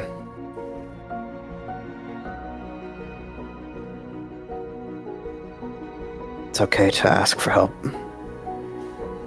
It's okay to share the burden.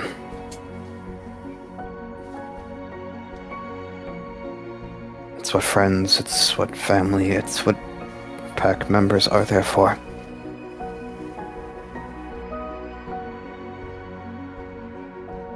With enough hands, even things that were thought to be set in stone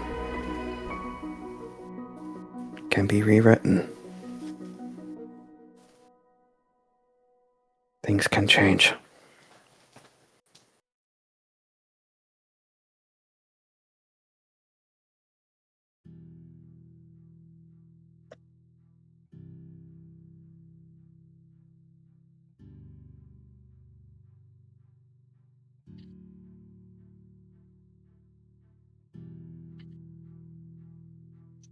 So when this is all said and done, and if you end up becoming the enemy, I still won't think of you as one. I'll simply think of you as a brother who lost his way. And one way or another, your family is going to help bring you back onto the path. They'll find a way to pull you out of the dark.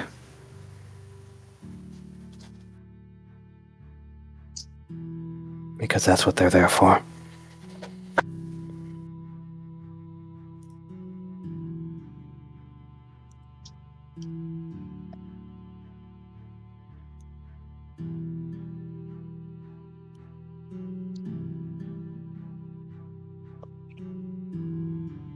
And Daniel will embrace Omega for as long as he needs it.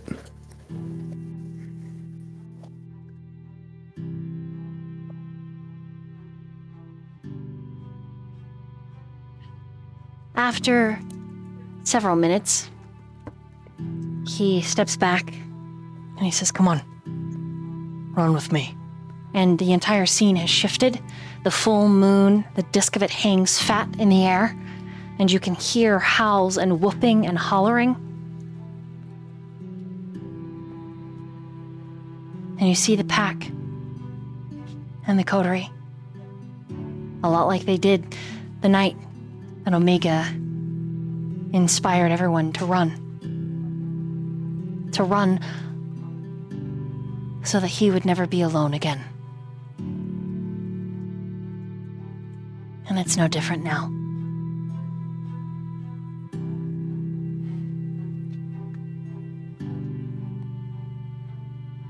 If Omega is inviting Daniel to run, he will run with him.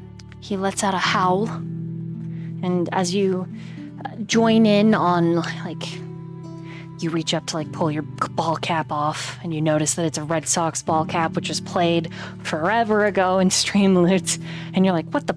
Fucking. And as you, like, toss it, you pull out of your back pocket your Yankees cap, or maybe you put it back in your pocket, regardless, but you're just like, fucking, what the?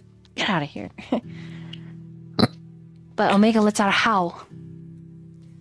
And he surges forward, and the rest of the pack howls. And even though this is a dream, it feels so real. And it is, in a way. It is. Your spirits connecting, speaking.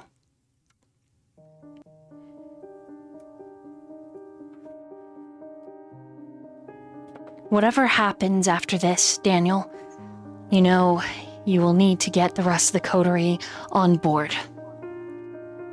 Saving Omega is going to take a Herculean effort, especially because he plans to sacrifice maybe his entirety to see that all of you are given a chance for change. But that path has yet to be trodden. You know only this with a certainty. Saving Omega involves an entity beyond your understanding at the current. Something called the foe. Something wrapped up and intertwined in not only this entire pack, but Magnus.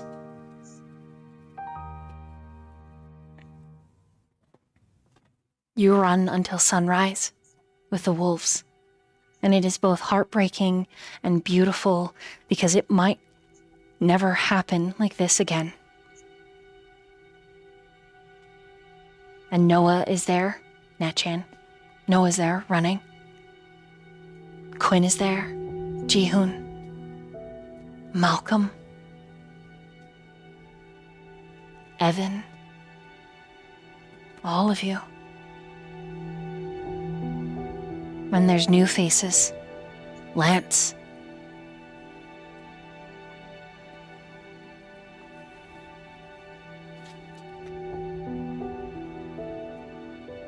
It's bittersweet as the run fades. Almost like a lens flare, bright and shifting, the particles swaying and changing, and you have a choice. And this is an impactful choice. And the choice presented before you is Gamma or Zeta. And you think you only get to pick one. Why? Why? Why are you presenting me this choice? Fuck, man.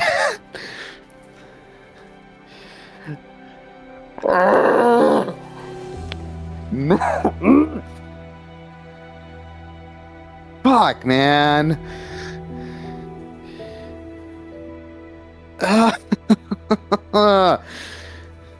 Shit.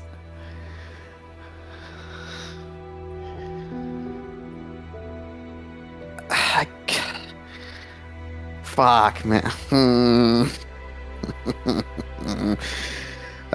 Fuck me. I gotta go, Zeta. I have to.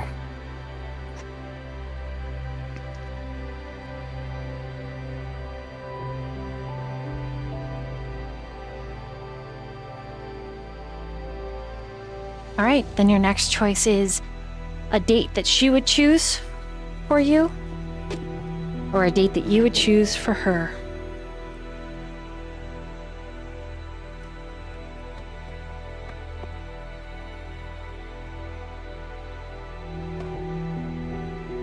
I feel like in the time that they spent together before the events of Bound, I feel like Daniel's the one who always set up the dates, so I would like to see what our lupus-born Garu has in mind in terms of a date. All right. Let me get the proper sound effect. Because you find that you are sitting on a train in one of the cars, legs dangling over the edge.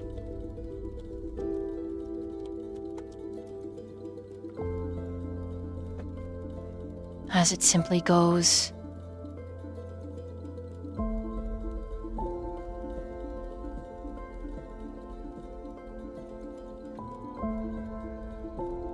hopefully this sounds good. I feel like I'm riding on a train in the countryside. That's exactly where you are. And she is sitting beside you. And that lens flare like shifts and stutters and then suddenly comes into focus. And she's grinning. Daniel? There you are. You are awake.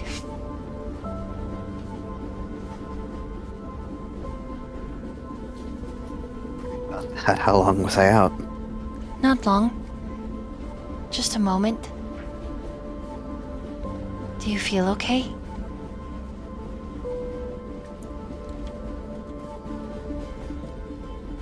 This might sound corny. And he kind of reaches out to take your hand. I feel all the better with you here.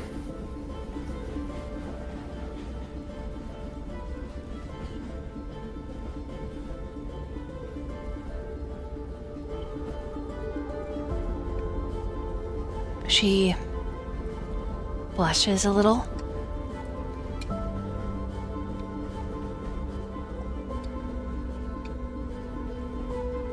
I like when you say nice things to me.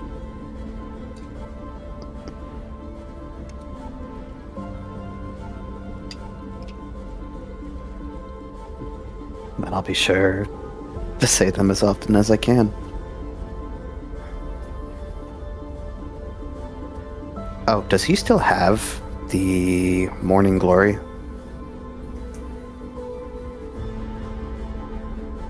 Yes.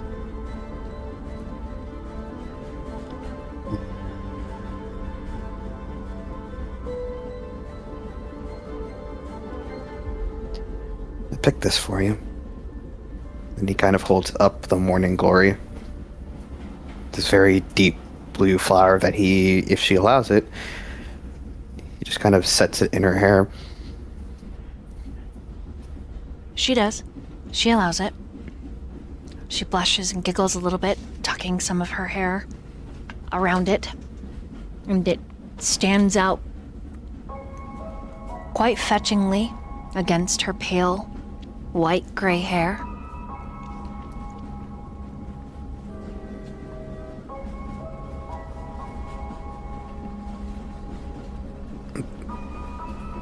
Where's this train going, exactly? Home.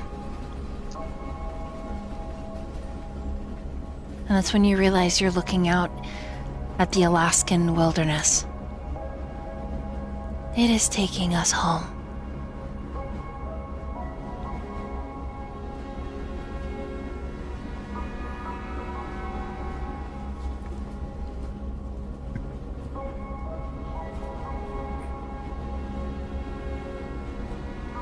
We have a home out there. Mm-hmm. My wolf brothers and sisters. And a cabin.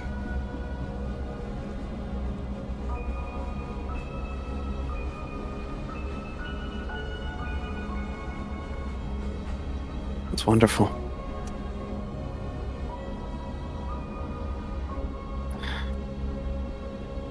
You never...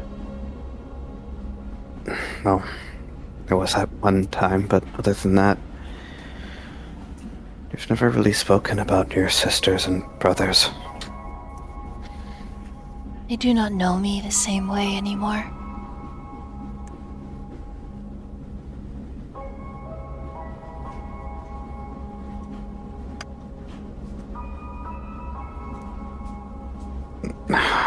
How so? My scent has changed. They shy away from me. Because I smell human.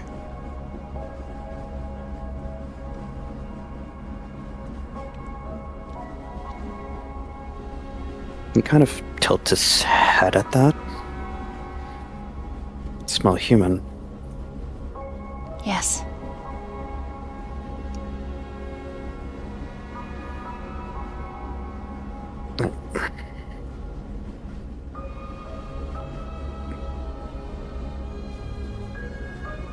Daniel's trying to, think in his brain if she's ever told him about any memories with human? Because his scent is not human, it is that of death, as a kindred.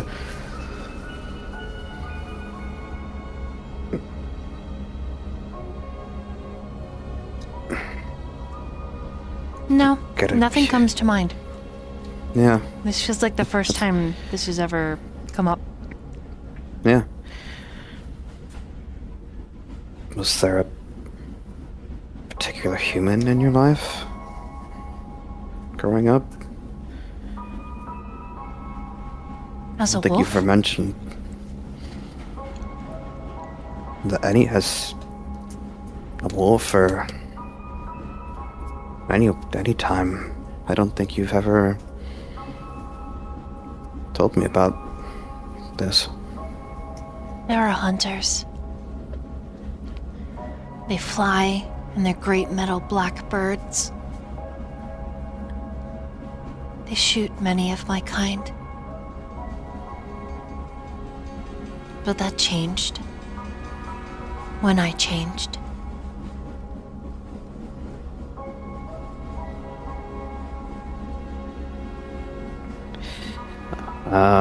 She killed human hunters. Mm-hmm. Yeah, that'll leave her behind a very particular scent. So my brothers and sisters do not trust me, but I have found a new pack. A new family.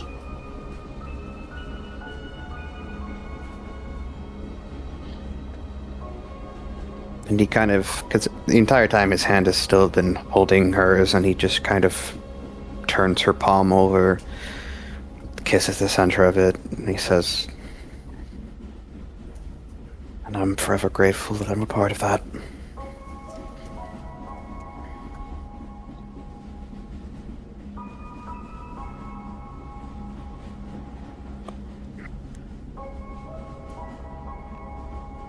Daniel.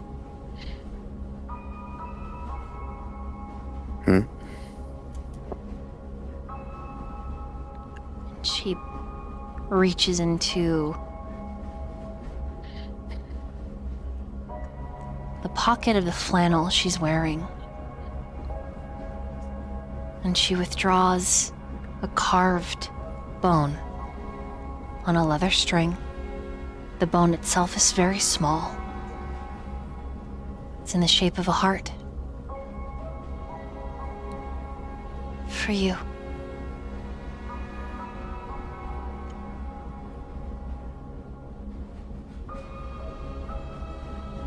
I'm assuming it's like a necklace that he can wear. Mm-hmm.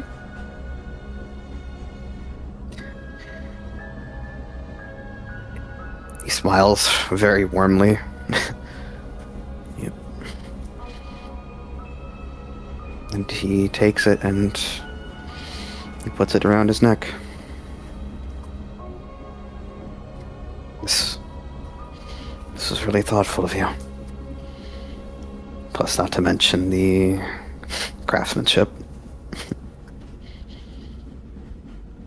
And you said it was inscribed? Was it? Just Or is it carved. just carved into the shape of a heart? Mm-hmm. She touches it. And as she does, I need you to roll a wits and awareness.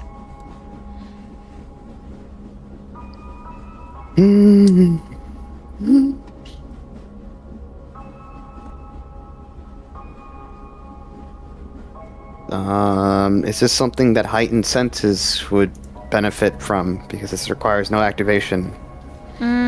Yeah. Yeah, it could assist. Okay. So aspects on top of this. Mm-hmm. So what's awareness? 2, 3, 3, 4.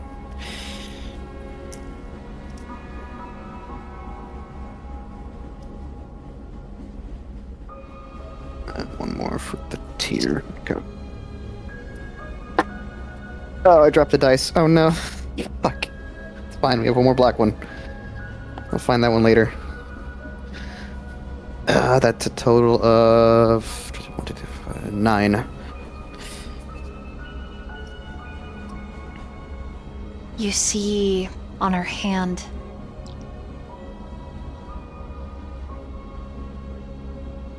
just below the wrist a new set of stitches.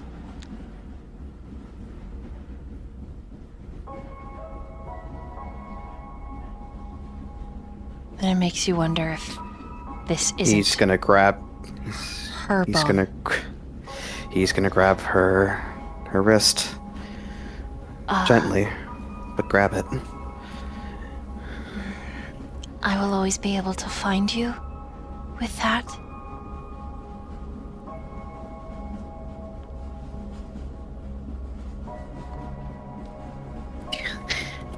You used your own bone for this.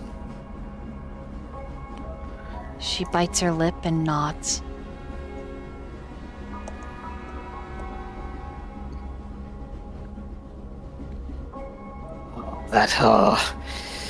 The look on Daniel's face, he understands the sincerity behind it is overwhelming. It's just for her to, he can't imagine the amount of pain she put herself through to do this. His mouth clenches and he starts crying blood. He does.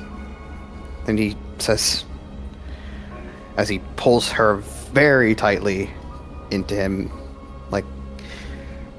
his head in the crook of her neck, and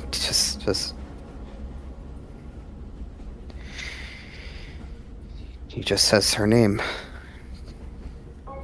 Please don't cry, Daniel. It's special. A totem for you.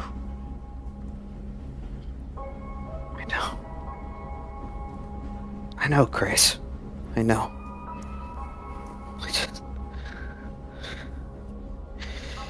It's never been easy. Seeing you in pain, it's never easy, and it's never going to be easy. You can tell because she stiffens that she's thinking about the Prince of New York.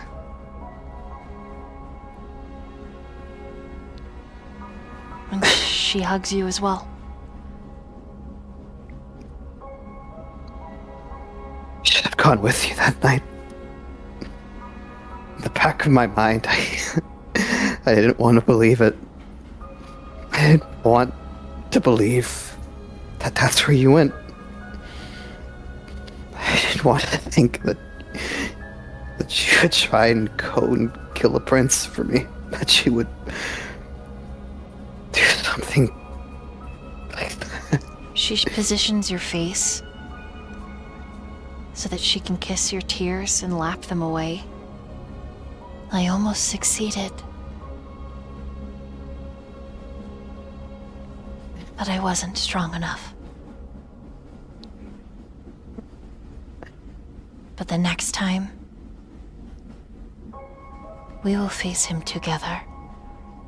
And she kisses each eye, each cheek, and we will put him in the ground forever. And she kisses your lips.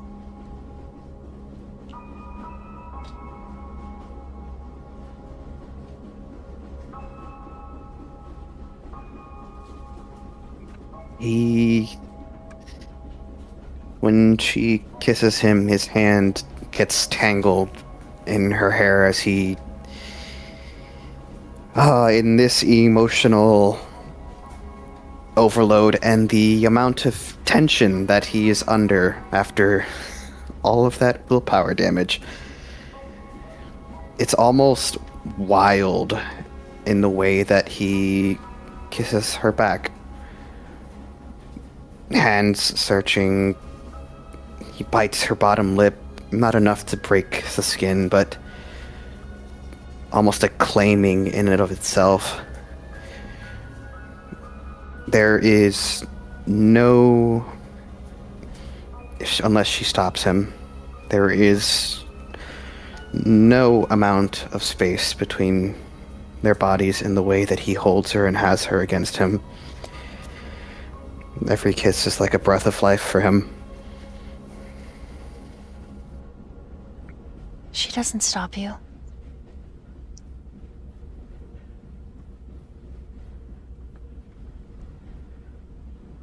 But she does speak.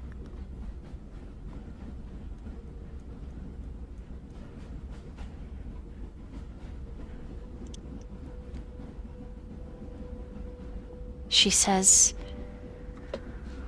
in a very soft-spoken, gentle way of hers, which is so juxtaposition to the fact that she is the warrior for the pack. She is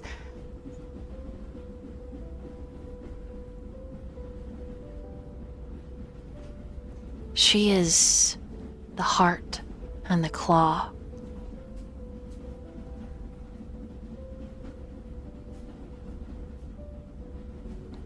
Despite that, her gentle demeanor is fierce. I have been thinking, in between kisses, as she speaks.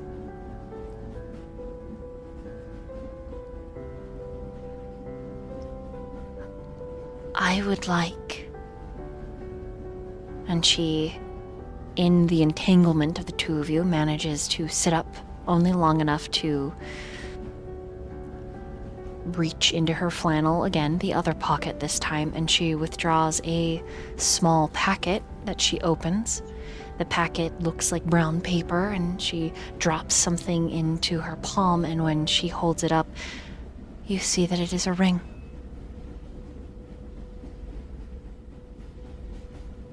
And it is not carved of bone. It is metal, but around it, what would be a diamond instead is a tooth.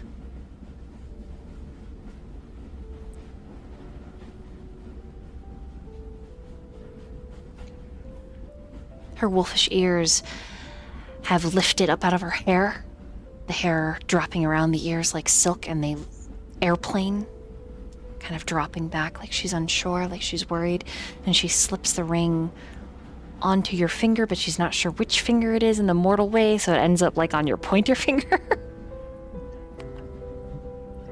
He will, as she tries, she slides it onto his pointer finger. He will bring her hand back, help him take it off, but then proceed to slide it onto his ring finger. Oh, yes. That one. Yes. The custom of your people. I watched YouTube. And her tail wags a little bit.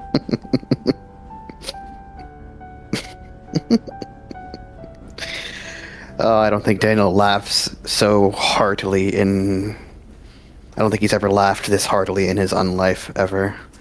Something so simple as Sato watching YouTube. It's so adorable.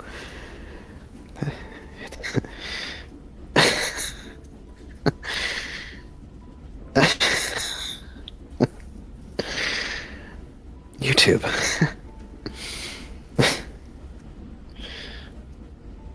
Yes. And her tail is still big, bushy, and wagging behind her.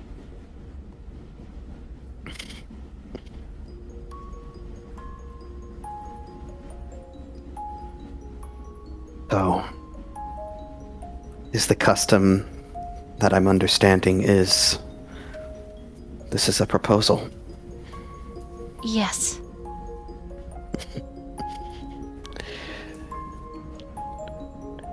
Normally the man is the one that proposes to the woman. At least in the traditional sense. I am a warrior. So am I. And these are anything but traditional times. And he's going to stand, and he is going to take her by the hips, and he's going to lift her. And as he sort of starts to spin her around a little bit, as he's just laughing like a man who has heard the greatest bit of news in the world.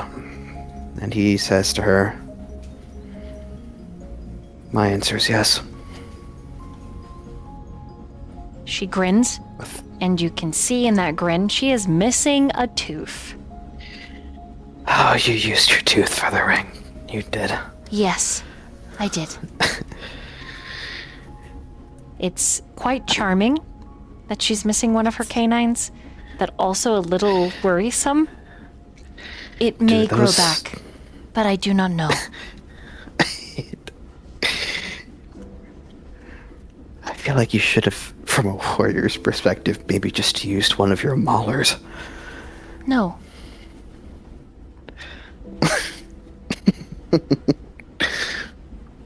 Fine. I guess it's more significant as if it's the canine. Yes.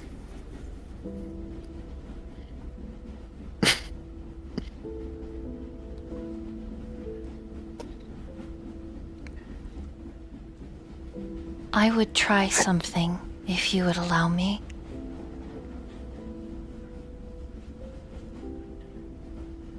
And what would that be? She touches your neck very, very delicately.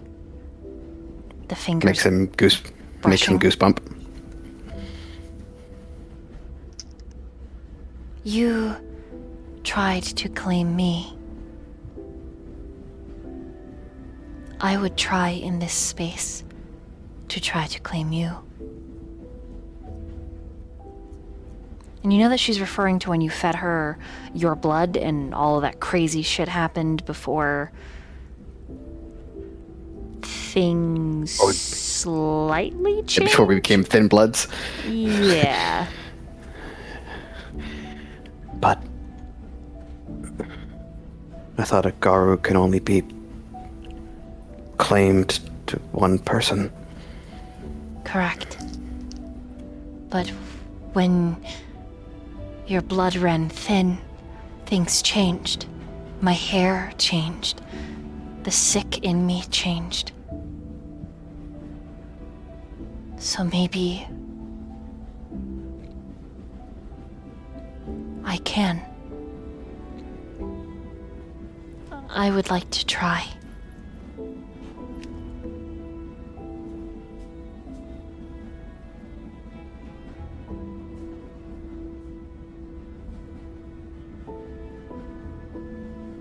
If you're waiting for me to give you permission, don't wait.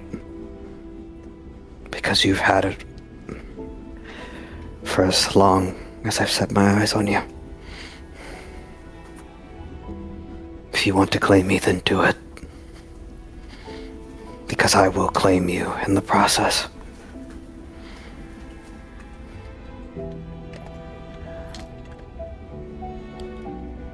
It is there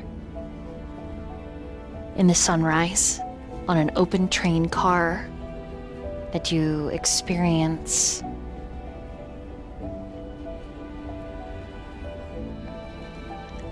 it is different, this experience, than all of the other intimate times that the two of you have had. It is more intimate, more vulnerable, because you are in some ways putting the very essence of your entire existence, your whole life, in her hands. And when her mouth clamps around the back of your neck and you feel her pierce your flesh, it is an overwhelming ecstasy and a little bit of panic. And when she pulls away, things feel different and yet the same.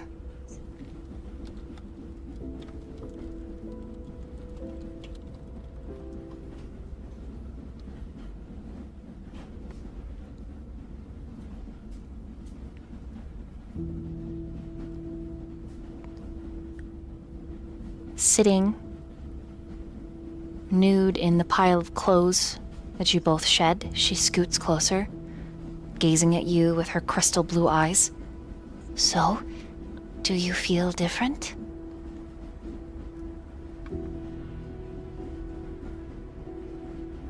You said I feel more or less the same, but different in some way. Very slightly, yes. Can I try to make a roll to determine what the slight change is? Intelligence and insight.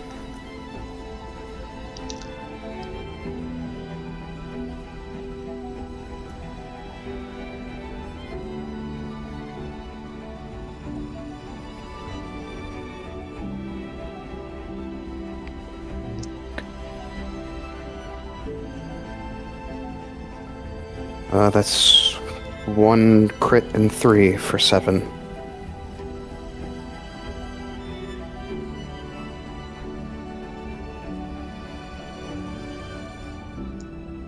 It feels watered down, but the bond is there. Like her spirit is reaching out to yours. And only it's like the very tips of your fingers are brushing from a great distance, but it's there.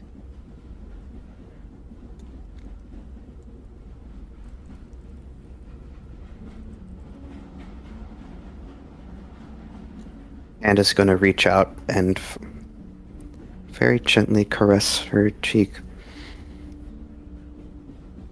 It's there. She grins, It's flashing as that gentle. charming gap. It's as gentle as a summer breeze, but it's there.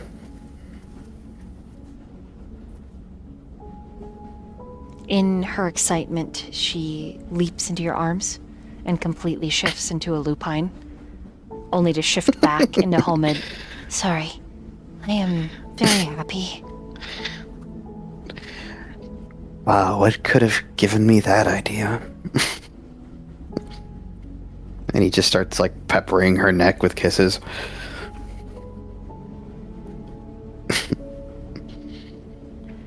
You are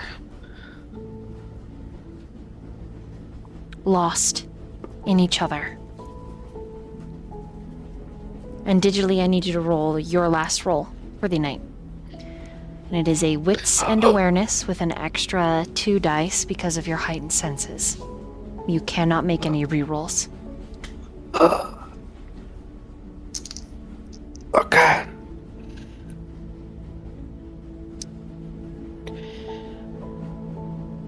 Let me look at my sheet. Okay.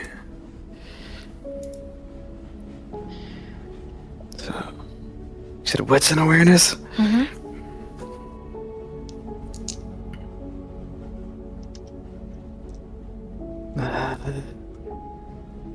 So wits awareness 2 extra dice.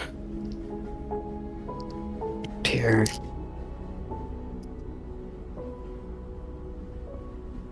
Holy fucking shit. What is this? I'm gonna take a picture of that and put it in the chat, because good god. This one you have to roll digitally. This roll. Oh, you told me that now? I'm so sorry. Yes. You can send me a picture of what you rolled, but yes, this needs to be rolled digitally. Oh! Fuck, Sorry. man. I'm never gonna get this roll again. Fuck. Take a picture. God damn it. Alright, hang on, let me... Shit! I'm not getting that roll back, DM. Fuck me. Okay. Okay, awareness, wits, pull size modifier +3. You said I can only roll this once? Mm-hmm. God fucking damn it. Okay, then I'm gonna put some cards down, because I want to give myself the best odds possible.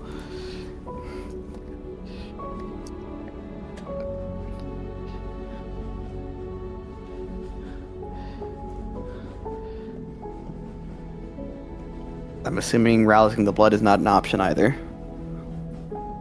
Correct. Okay. I think that's the only card I can really play in this instance. Okay, so...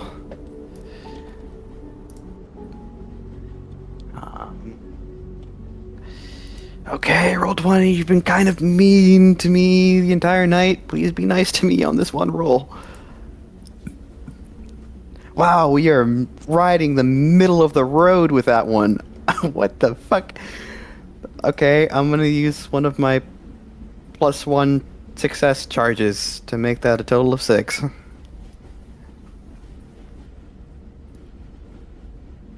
In this closeness, this moment of serenity between the two of you, you notice that Zeta's scent is different. It's more potent. But it bears with it a secondary lightness.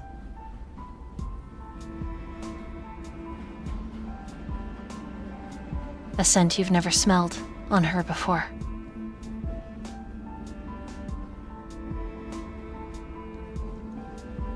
But make no mistake, it is entwined with hers.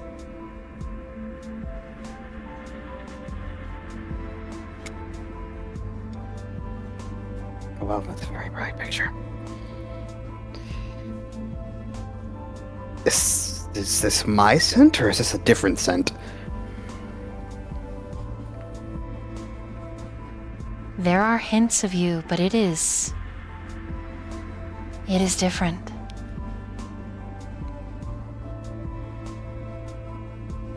Very faint, tiny.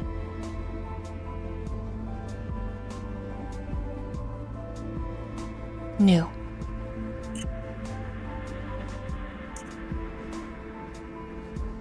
And we're gonna end there for tonight.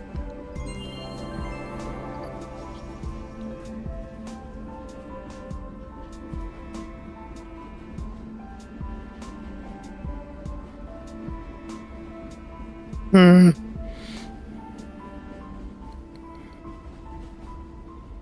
I'm giving you the bombastic side eye right now, DM. Hee hee.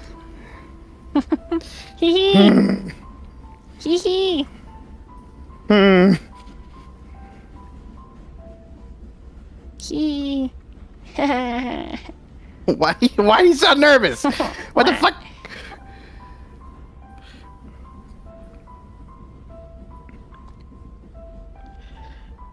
Oh God. Woohoo! Thanks for joining us for this 8-hour session of Bound that I didn't intend to be 8 hours, but it became 8 hours nonetheless. Gabe, I go to work. I work this week at the Maid Cafe, so it's a break from games, but it's out of the furnace and into the fire.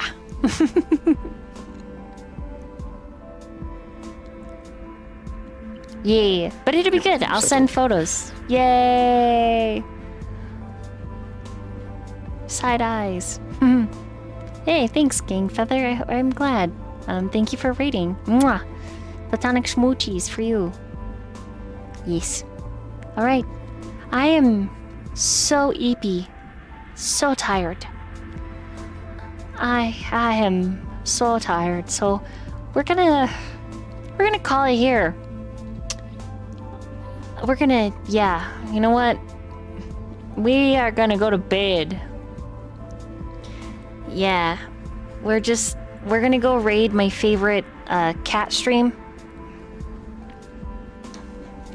And then we are gonna go to sleepy.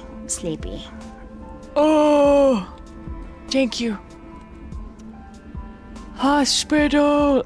But yeah, let's go raid the Furball Farm, which is just a bunch of kittens, and they're doing kitten things, and they're adorable. And I will see you all in a week with more streamed games. Mwah. Good night. Good night. Good night.